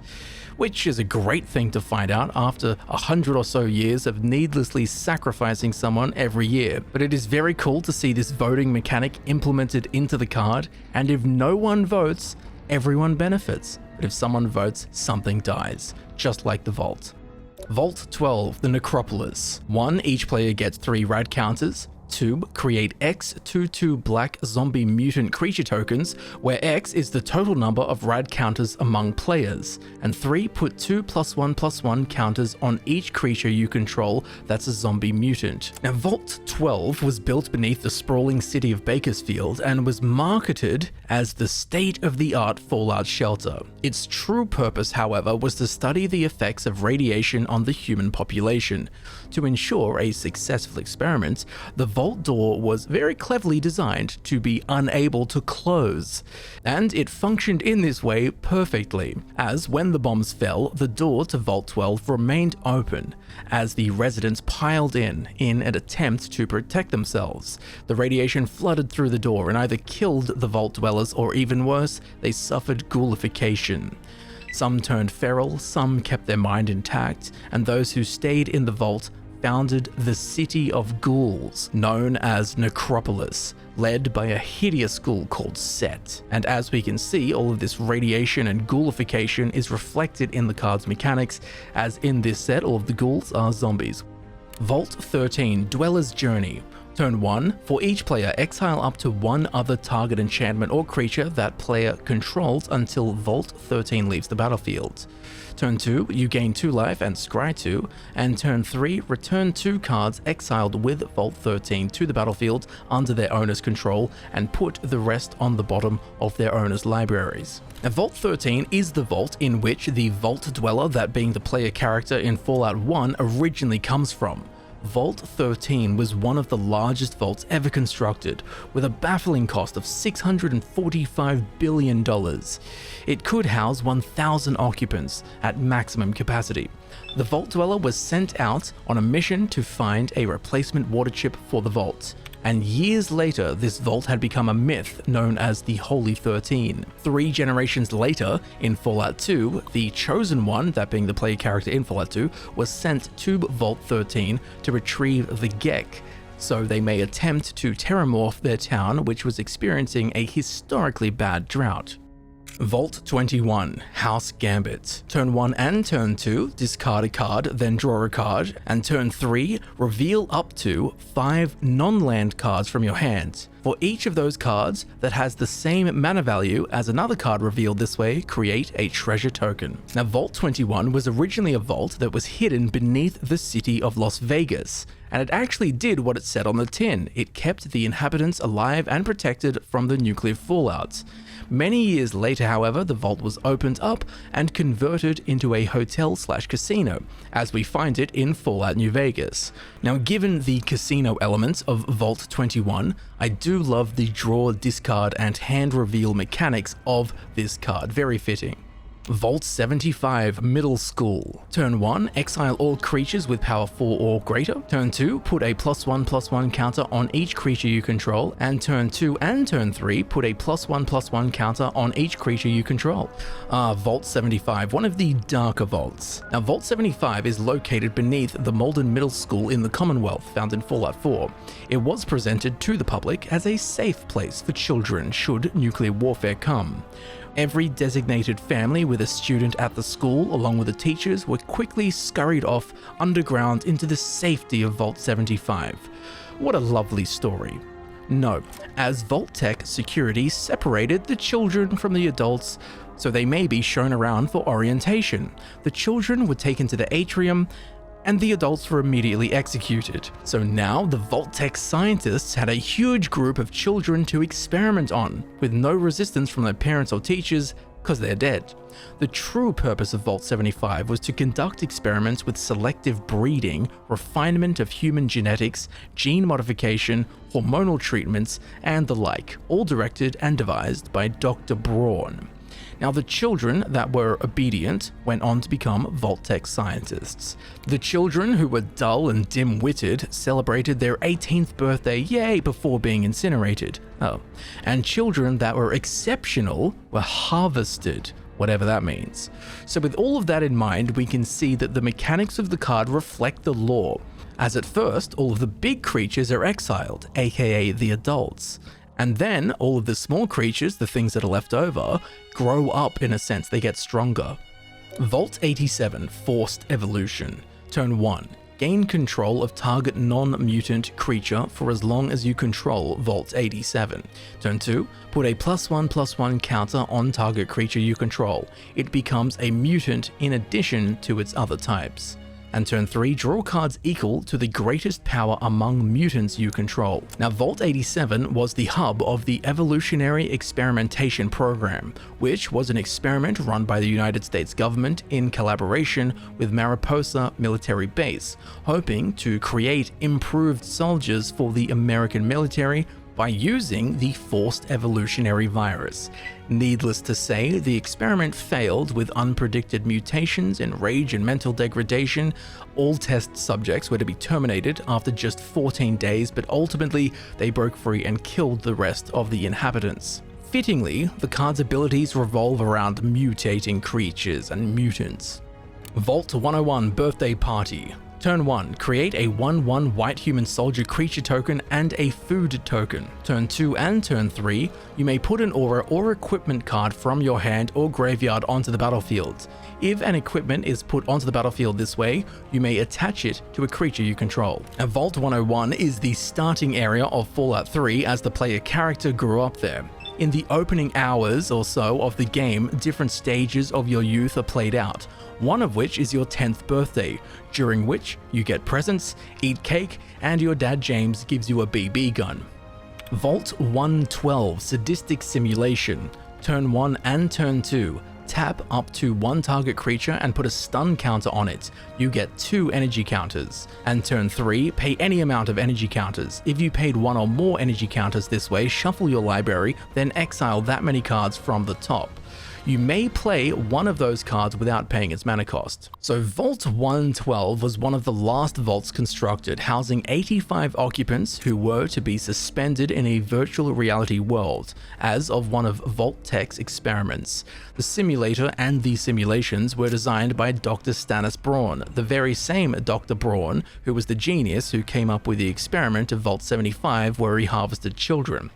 With that said, however, he did also solely create the GEC, or the Garden of Eden creation kit, which brought life back to many otherwise doomed areas of the wasteland, so, swings and roundabouts, yin and yang. Anyway, within these simulation pods were several simulated utopias, the last of which is known as Tranquility Lane. Now, what Vault 112's occupants were unaware of was once inside these virtual reality pods, Dr. Braun would have complete control of the simulation, meaning that the other Vault dwellers inside the simulation could not escape, which was bad news, as Dr. Braun, after becoming bored with various simulated worlds, mantled a little girl called Betty in Tranquility Lane and would proceed to kill each of the occupants within these virtual worlds. After killing them, he would wipe their memory and resurrect them within the program so he could toy with them eternally. All at the same time, they were entirely unaware that they were in a simulation or being toyed with. So this kind of stunlock never-ending simulation we can see has come across into the card with the stun counters. Veronica, Dissident Scribe, legendary creature, human artificer rogue, menace. Whenever Veronica, Dissident Scribe attacks, you may discard a card. If you do, draw a card. Whenever you discard one or more non-land cards for the first time each turn, create a junk token. Now, Veronica Santangelo is always one of my go-to companions in Fallout New Vegas. She is a journeyman scribe in the Brotherhood of Steel who becomes dissident with the ways of the Brotherhood, just as the card name suggests. Ultimately, Veronica aims to learn from the thriving cultures of the Mojave Wasteland, while on her supply trips getting goods for the Hidden Valley bunker. But her irreverent attitude puts her alarmingly close to complete banishment. However, overall, she's a tough gal and rocks a huge power fist with which she clobbers the socks off of her foes. Vexing Radgull, creature, bird mutant, flying. Whenever Vexing Radgull deals combat damage to a player, that player gets 2 rad counters, if they don't have any rad counters, otherwise proliferate. Fighting one is a terrible experience. Now here we can see a Radgull. They can be found quite commonly near coastal areas in the Commonwealth of Fallout 4. Radgulls are seagulls that have suffered physically from the effects of radiation exposure. Apart from the mangy appearance, the Radgulls are basically a normal seagull, aka really annoying, although they tend to steer clear of the player. Viridescent Bog, land. Pay 1 and tap to add black and green mana. The Master had literally built his army 1 mutant at a time. Humans, preferably with little radiation damage, were captured and sent to the vats. Here we can see the Master's huge vats of FEV that he used to dip his subjects into and create his super mutant army. Wake the Past, sorcery. Return all artifact cards from your graveyard to the battlefield. They gain haste until end of turn. Everyone thought Robco's Assaultron reserves were decimated in the Great War. In reality, they were merely dormant. Ha! Ironically, decimated is used incorrectly in that card text, but used correctly with Legate Lanius. Anyway, here we can see a huge storehouse full of Assaultrons that are just now waking up, and is definitely not a room you want to be anywhere near. As far as I'm aware, there isn't a room in any of the games like this, thank God. War Room, land. Tap to add 1 colorless mana or pay 3 and tap. Pay life equal to the number of colors in your commander's color identity. Draw a card. A speech to stir the Brothers of Steel. A speech to bring the Enclave to heal. A speech to rouse a robotic ideal. Now, War Room is a card that we have seen before in Magic the Gathering, and here for the Fallout version, we have a lovely Vault Boy treatment, where we can see Vault Boy sitting at a command table with most definitely a group of Brotherhood of Steel members. Warrior, token creature, warrior. So here we have a nondescript warrior of some kind who is wearing what looks like the reinforced combat armor from Fallout 3 and Fallout New Vegas. Who exactly they are or what faction they belong to, I don't know. Wasteland, land. Tap to add colorless mana or tap to sacrifice Wasteland, destroy target non-basic land. So Wasteland is an already existing card within Magic the Gathering that we have seen in some previous sets, but here for the Fallout iteration, we have this cool Vault Boy treatment, where we can see him struggling out in the Wasteland, which in the Fallout universe, the term Wasteland is a name given to the majority of Earth's post-apocalyptic, relatively uninhabitable environments, although somehow humans tend to find a way to exist in these wastelands. But very fitting that the Wasteland card destroys land. Wasteland Raider, creature, human mercenary, squad 2. Now when Wasteland Raider enters the battlefield, each player sacrifices a creature. Honor means nothing, survival means everything. Now here we can see what looks like a generic gang of raiders from one of any of the Fallout games. However, they are actually the Blood Eagles, which is a raider gang found in Appalachia in Fallout 76, as in the top right hand corner of the card art, we can see the Blood Eagles emblem painted on the wall. Wasteland Survival Guide, Token Artifact Equipment. Equipped creature gets +1/+1 for each quest counter among permanents you control, equip 1. Here we have the Wasteland Survival Guide, although interestingly it is not the one created by Moira Brown in Fallout 3. Instead, we have the Wasteland Survival Guide Magazine Issue 8, Self-Defense Secrets. Watchful Radstag. Creature Elk Mutant. Evolve. Whenever a creature enters the battlefield under your control, if that creature has greater power or toughness than this creature, put a +1/+1 counter on this creature. Whenever Watchful Radstag evolves, create a token that's a copy of it. Don't mistake timidness for defenselessness. Now here in the standard variant of the card, we can see a herd of radstags, which are common deer that have been mutated as a result of radiation exposure, like so many of Fallout's creatures. They have somewhat patchy fur and two heads, making them very watchful indeed. And I like that when this evolves, you create a copy of it, so you're somewhat getting the sense of a herd of radstags. Now, interestingly, in the Pip-Boy variant of the card, pictured in the art, we have an albino radstag, which may just be a reference to a unique albino radstag that is encountered during a random encounter in Fallout 76 called Follow the Trail, in which we run across a unique radstag called the Observant Radstag. And what's this card called? Watchful Radstag. Observant Radstag. Yeah, see what they did there? Wayfarer's Bauble. Artifact. Pay 2 and tap to sacrifice Wayfarer's Bauble. Search your library for a basic land card, put that card onto the battlefield tapped, then shuffle. What better way to spend some fun quality time than collecting some snow globes? Playing Magic, maybe? Anyway, Wayfarer's Bauble is a card that we've seen before in Magic the Gathering, but here for the Fallout version of the card, we have the Good Springs Snow Globe from Fallout New Vegas, where in Fallout New Vegas there are several snow globes that are scattered all throughout the game and are collectibles for the player to find. Where instant destroy target artifact, tear instant destroy target enchantment. Now in the art for Where, we can see one of many wrecked cars found all throughout the Fallout games. If you do know which specific model within the Fallout universe, please feel free to flex and leave a comment letting us all know. And for Tear, we have an Enclave member tearing the Brotherhood of Steel flag apart at what looks to be the Adams Air Force Base, where the two factions come to battle in Fallout 3's DLC Broken Steel.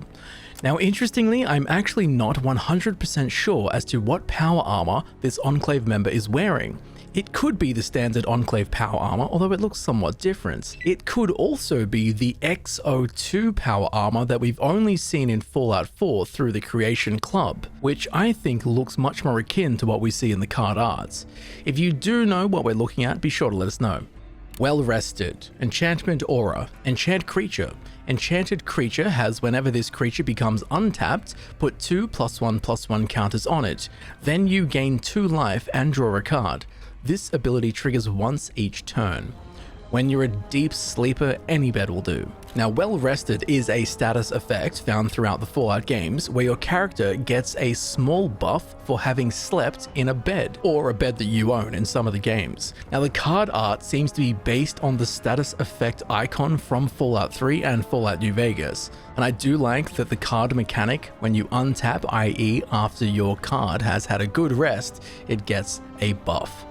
West Tech Tyrant. Grave Titan. Creature Giant. Death Touch. Whenever West Tech Tyrant enters the battlefield or attacks, create 2/2 black zombie creature tokens. Now, West Tech Tyrant is a reprint of the card Grave Titan, but here for the Fallout version, we have something I'm not actually too sure about, as West Tech is the testing facility in Fallout 76 where they experimented with the FEV virus, resulting in a population of super mutants being released into Appalachia. Now, given that information and the character in the card art looking kinda green, we can can say that this is either a super mutant or a super mutant behemoth, but I was unable to find either that looked like this character here in any of the games, who seems to be some kind of tribal shaman leading an army of ghouls, aka an army of zombies.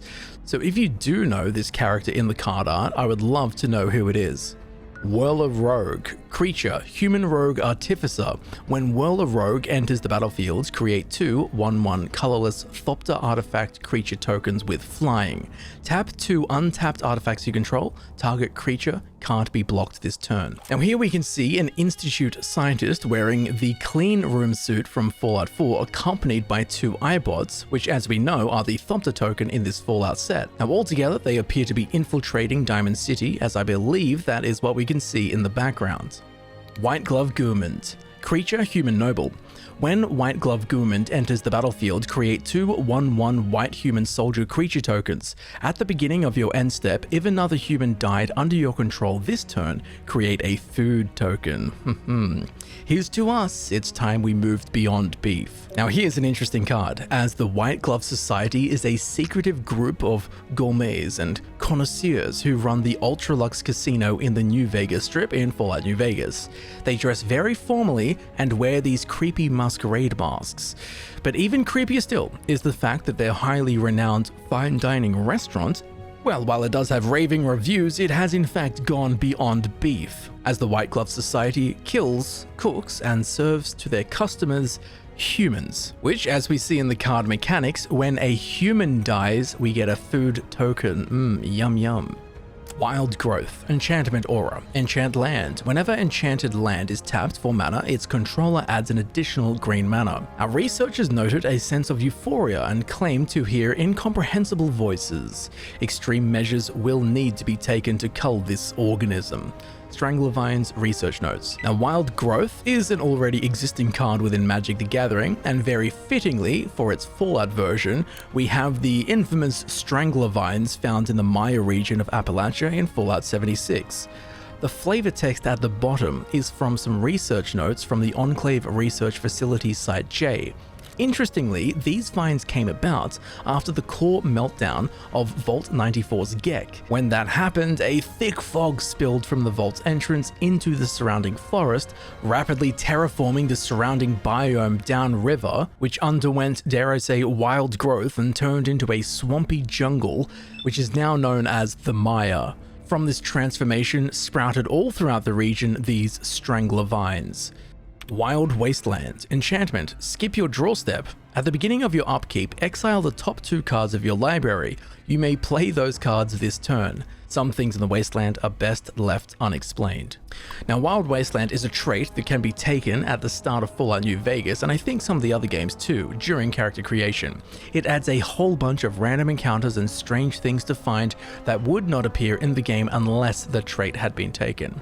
Some of which we can see in the card art, like the Zayton Flying Saucer abducting a Brahmin, and we can also see Maud's Muggers, that gang of grannies that we saw earlier with the card Rancor. Windbrisk Heights. Land. Hideaway. When this land enters the battlefield, look at the top 4 cards of your library, exile 1 face down, then put the rest on the bottom in a random order. Windbrisk Heights enters the battlefield tapped. Tap to add 1 white mana, and pay 1 white mana and tap. You may play the exiled card without paying its mana cost if you attacked with 3 or more creatures this turn. Now here in the card art, we can see the cityscape somewhere in downtown Boston in Fallout 4. As we can see off in the distance, the Mass Fusion building, which is very distinguishable. Winding Constrictor. Creature. Snake. If 1 or more counters would be put on an artifact or creature you control, that many +1 of each of those kinds of counters are put on that permanent instead. If you would get 1 or more counters, you get that many +1 of each of those kinds of counters instead. Now, Winding Constrictor is an already existing card within Magic the Gathering. However, for the Fallout iteration, we have something very interesting, as pinpointing exactly what is in the card art has proven to be difficult. as we never see snakes in any of the Fallout games, and the only 3 snakes ever mentioned in Fallout lore can only be found in design documents from cancelled Fallout games. So firstly is the Texas Rattler from the cancelled game Fallout Brotherhood of Steel 2, which luckily we do actually have an image for. These Texas Rattlers are giant rattlesnakes that are all bark and no bite, weighing in at 500 pounds and standing almost 6 feet tall when upright. The radiation and growth has diluted their poison, although they don't really need that poison, not with those giant 6-inch long fangs. Secondly is the hag snake, which there is no image for. These were meant to be in the cancelled Van Buren project. Hag snakes are the descendant of the hagfish, which is an eel-like slime-producing marine animal. That's all we know. And thirdly is the 2-headed rattlesnake from the same cancelled project Van Buren. And again, there is no image for this one. Now, the 2-headed rattlesnake were to be pets of the raider gang the Vipers, who gave the snakes freedom to roam around, and can often be found slithering through the underground caverns hunting mole rats. So that's what we have to work with for this card. Now, given all of that information, my guess would be that what we're seeing in this card art is the Texas Rattler, as this is described as being absolutely massive. However, I will say that its tail does look almost like a second head, which by name would make me think it's a 2-headed rattlesnake, but the size of these is never described. So maybe the card designers merged the two and created this horrifying winding constrictor. But whatever it is, I'd love to know what you think about it down below in the comments. Woodland Cemetery. Land. Woodland Cemetery enters the battlefield tapped unless you control a swamp or a forest, and you can tap it to add black or green mana. There are more dead here than the gravestones suggest. Now, in the card art, we can see the Dickerson Tabernacle Chapel from Fallout 3, and standing on the roof is the Drifter, who snipes any threats with his unique reservist's rifle from the safety of the chapel spire. Yes Man, Personal Securitron, Legendary Artifact Creature Robot. Tap, target opponent gains control of Yes Man, Personal Securitron. When they do, you draw 2 cards and put a quest counter on Yes Man. Activate only during your turn. Wildcard.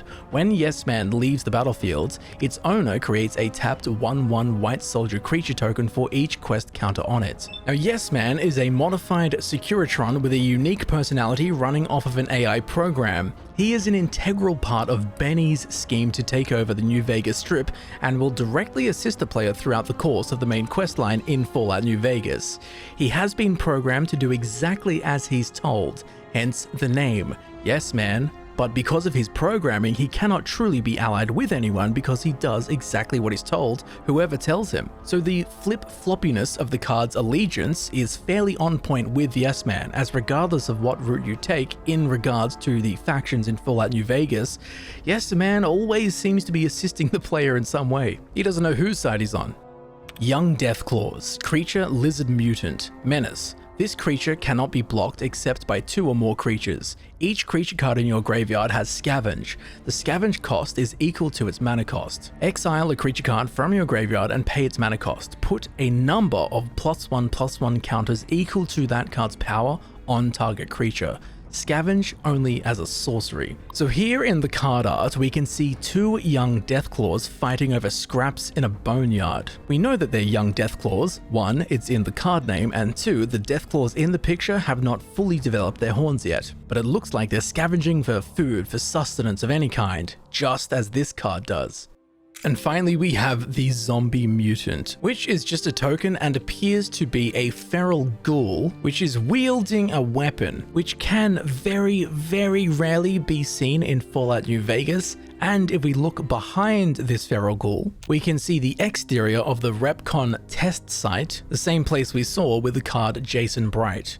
But on the exterior of this location in Fallout New Vegas, there are feral ghouls all over the place.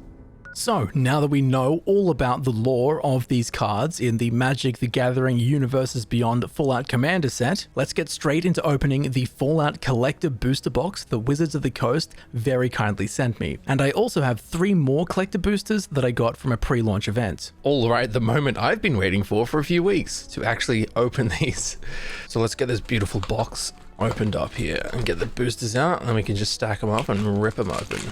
if I have the strength, because I know sometimes these collector boosters have glue on them that could repair power armor. Alright, so in the collector booster box, we have 12 booster packs, and then I have the 2 from the pre-release event that I went to.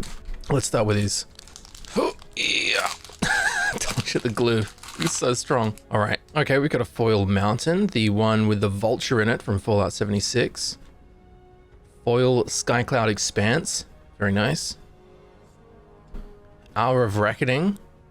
Love it. I love these Brotherhood of Steel cards we have here, especially the foil. That looks sick. Ooh, foil dog meat. That's cool. He is one of the commanders, but he's also the goodest boy ever. Foil C.A.M.P. Nice. Tainted Wood in foil again. Extended Art Almost Perfect, non-foil. Extended Art Casualties of War, non-foil. Extended Art Foil Strong the Brutish Thespian. Extended Art Foil Keeper of the Accord. Oh, now that's cool. That's one of those Surge foils we were talking about earlier. Sean, Father of Sense, an Extended Art Surge foil. That's hectic. How sick is that foiling? Extended Art Surge foil of Temple of Malice. Very nice. Power Fist in Surge foil. God damn, that's such a cool foiling effect. All right, non-foil Pip-Boy treatment for Madison Lee. Oh, Ruzka, is she foil? Oh, she is foil. Oh, Ruzka, Terror of Point Lookout in the Pip-Boy treatment with foiling. That's sick. And the token, Junk, and Soldier. All right, we'll go a bit faster, but now you know the general vibe of how a pack works. Oh, that's sick. Surge foil Plains. We've got Eddie the Lonesome Eyebot, Mysterious Stranger foil. That's sick. Ash Barrens foil, Plasma Caster foil, Power Fist again foil, Extended Art T45 Power Armor, and Extended Art Clifftop Retreat. Very cool. Extended Art Foil Marcus. That's cool. I love Marcus. Such a cool character. Extended Art Exotic Orchard. Surge foil Grim Reaper's Sprint with Extended Art. Surge foil Mantle of Ancients in Extended Art. That's sick. Surge foil Legate Lennius, Caesar's Ace. I love this character. I love the art, and I love the Surge foiling, so. Alright, we've got the Pip-Boy treatment for Watchful Radstag, and the Pip-Boy treatment for Dr. Madison Lee in foil. Hectic. Okay, and food token, and human soldier. Alright, last pack from the pre-release event. Come on, Vault Boy treatments. I'll also serialize Bobbleheads. Obviously, we want those, please. All right. Full Art Foil Island. Surge Foil Lily Bowen, Raging Grandma. Dutch DeLoria Tunnel Snake in foil. Breakdown in foil. Wayfarer's Bauble foil. Corpse Jack Menace foil. Desolate Maya extended. Temple of Mystery extended. Foil extended Wild Wasteland. One of the coolest traits you can pick up. Heroic Intervention, Extended Art Foil. Whoa, whoa. Sierra Nuka's biggest fan in Extended Art and Surge Foil. Hectic. Scattered Grove, Extended Art Surge. Captain of the Watch, Extended Art Surge again. Ah, very nice. Arcane Signet. Non-foil, but we do have the Vault Boy treatment for the Arcane Signet, which is sick. Pop you over there, please. And we have a foil West Tech Tyrant with the Pip-Boy treatment, and that's the only way it comes. And we have an energy reserve and a robot. So we moved on to the booster packs that came in the booster box that Wizards very kindly sent out to me, and then I realized the camera had stopped recording, so pretend I just opened this. We have Masterwork Integrity, Extended Art Codsworth, Handy Helper, Extended Art Temple of Malady in Surge Foil, Exotic Orchard, Pure Steel Paladin, Temple of Malice, Sunken Hollow, the Forest, the Plains, the Milo Queen in Extended Art Foil, I love that. Rootbound Crag, Nuke Launcher in Surge Foil, Temple of Plenty in Surge Foil and Extended Art, which is Bob's used calm art there. We have Blasphemous Act in Extended Art Surge. We have Idolized in the Pip-Boy treatment, which is what I would do. I would help Good Springs in my playthrough. And then we have Foil Idolized with the Pip-Boy treatment, which is cool. And we have Food, and a copy. All right, on to the second one. Okay, we got the Mountain. We got Vats, foil Vats. Vault 11, Voter's Dilemma, very cool. Buried Ruin, Rex Cyberhound, Darkwater Catacombs, Helios 1 in extended art, Anguished Unmaking extended, Nuke and Nuke Launcher foil extended, Mantle of Ancients foil extended, Liberty Prime Recharged, that looks sick, extended art and Surge foil, Keeper of the Accord extended Surge, Hinterland Harbor extended art Surge foil. You have Screeching Scorch Beast Pip-Boy treatment, non-foil, and we have Fog Crawler, which is a reprint of Vigor in the Pip-Boy treatment and foil. Then we have a Radiation Counter and a Squirrel. Next. All right, Mountain again. We have the Pridwin in Surge foil, Charisma Bobblehead, nice. Perception Bobblehead, nice. Mind Stone Surge foil, Mutational Advantage, Preston Garvey in extended art, Treasure Vault extended art, Diamond City extended art foil, Sunken Hollow extended art foil, pretty subtle that foil actually.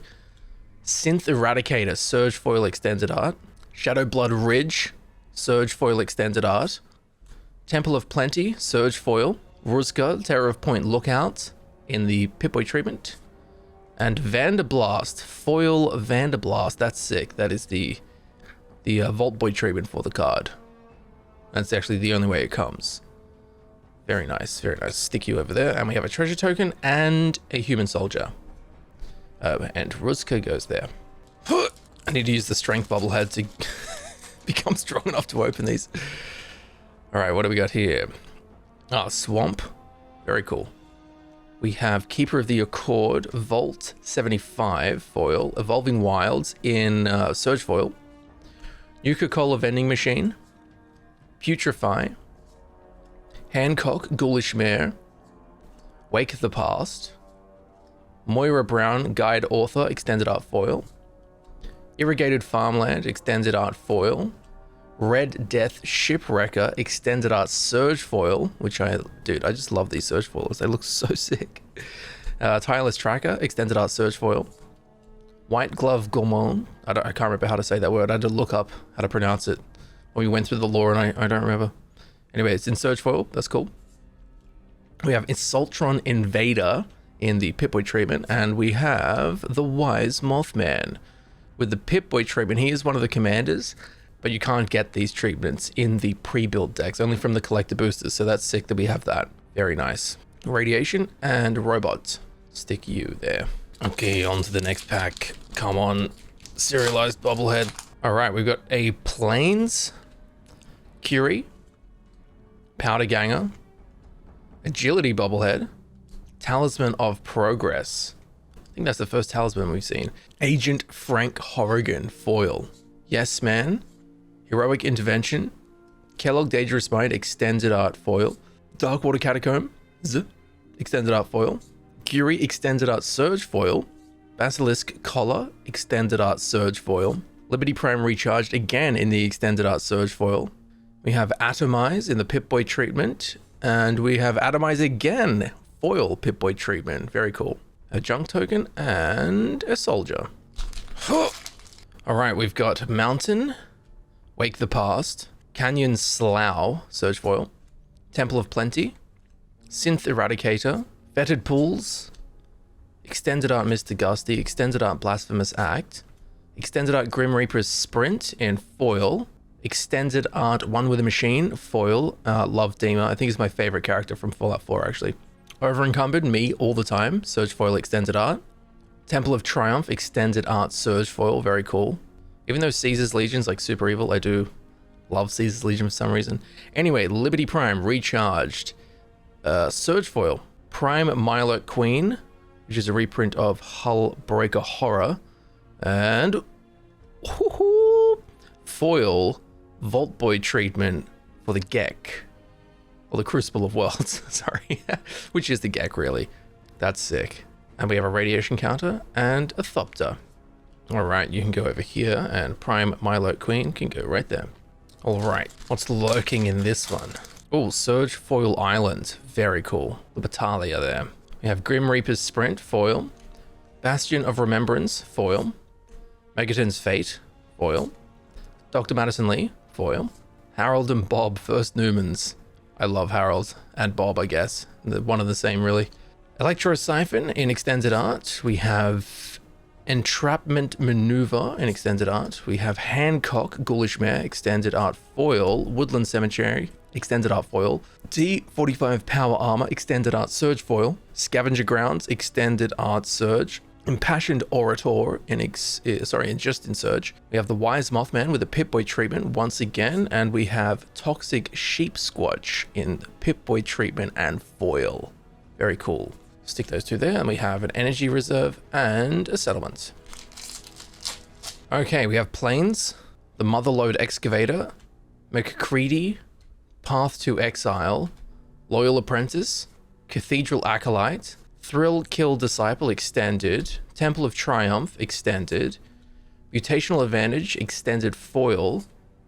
Is there two there? No, it's a thick card. Anguished Unmaking Extended Art foil.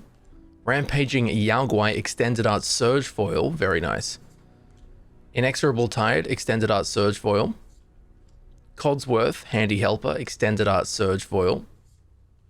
Ooh, Farewell with the Vault Boy treatment, very cool.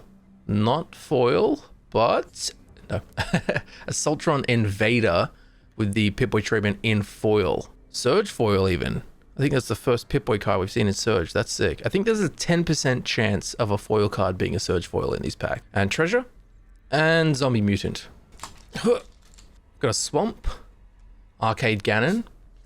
Entrapment Maneuver. Still not sure where that location is. Duchess, Wayward Tavern Keep.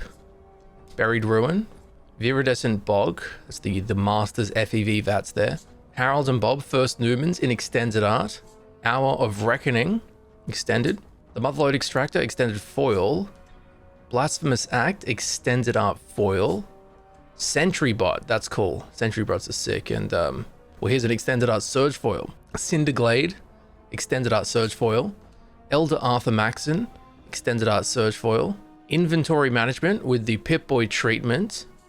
And Inventory Management with the Pip-Boy treatment and foil. Very subtle foiling there though. It's kind of hard to tell. Easiest place to tell is the words down here. And we have a Treasure and an Alien. We got left 3 packs left. These Vault Boy treatments must be pretty damn rare. Got a Swamp, Mantle of Ancients, Evolving Wilds, Sungrass Prairie, Wake of the Past, Woodland Cemetery, Veronica, Dissonant Scribe, one of my favorite companions in Fallout New Vegas, Nesting Grounds, Extended Arts, Rampaging Yaoguai, Extended Art foil, Branching Evolution, Extended Art foil, Diamond City, Extended Art Surge foil, Biomass Mutation, Extended Art Surge foil, Rampaging Yaoguai, Surge foil, Command Tower with the Vault Boy treatment, which again I'm pretty sure is a player camp in Fallout 76, judging by the Scorch Beast here. Anyway, that's very nice. Oh, I wanted that. Very nice. Foil Vault Boy treatment for the Soul Ring, where we have the vault door opening up there. Very cool. Got a junk token and a clue. All right. Second last pack, or if you want to be fancy, the penultimate pack. We have a Swamp, Surge Foil Swamp, Brotherhood Scribe, Tainted Peak, Surge Foil, Valorous Stance, Vault 112, Path of Ancestry, Marcus, Mutant Mare Extended Art, Mechanized Production, Boomer Scrapper, Dragon Skull Summit, that's cool. That in Surge would look crazy. Powder Ganger, Surge Foil Extended Art, Sun Petal Grove, Surge Foil Extended Art, Temple of Deceit, Surge Foil, very cool. We have the Alpha Deathclaw with the Pip-Boy treatment, and we have the Assaultron Invader again with the Pip-Boy treatment and the foiling there. We have a Radiation Counter and a copy. All right, we've got an Island, a Guardian Project, Assemble the Legion, Gunner Conscript, Whirler Rogue, Feral Ghoul, foil, that's cool. I think that's the first one we got. Pip-Boy 3000, Extended Art, Skycloud Expanse, Extended Art, Agent Frank Horrigan with foil Extended Art, Marshall Coup, Extended Art foil, Jason Bright Glowing Prophet, Extended Art Surge foil, Blasphemous Act, Extended Art Surge foil, Path to Exile Surge Foil. We have the West Tech Tyrant in the Pip-Boy treatment, non-foil, and we have Dogmeat Everloyal with the Pip-Boy treatment and in foil. That's really cool. Look at him. I love that he's got the goggles on. That's so funny. And Energy Reserve and a Wasteland Survival Guide. So these Vault Boy treatments for the cards must be pretty rare. You're a lucky duck if you get any of them, and we got 6. Very cool. I'm very happy about the Soul Ring, because I mean that goes in every commander deck really. So if you're gonna have to use a Soul Ring in every deck, might as well be this, because it looks sick. And along with the Vault Boy treatments, we have, of course, the Pip-Boy treatments for some of the cards, which we got many more of. I don't know why, but I've got a soft spot for Ruzka, so I'm glad we got the Pip-Boy version of her with the foil. And there we have it. There we have all of the lore for the cards in the new Magic the Gathering Universes Beyond Fallout Commander set. Again, a huge thank you to Wizards of the Coast for sponsoring this video and sending me out these collector boosters. I do hope you enjoyed this video. I've been Camel, and I will see you very shortly in the next video.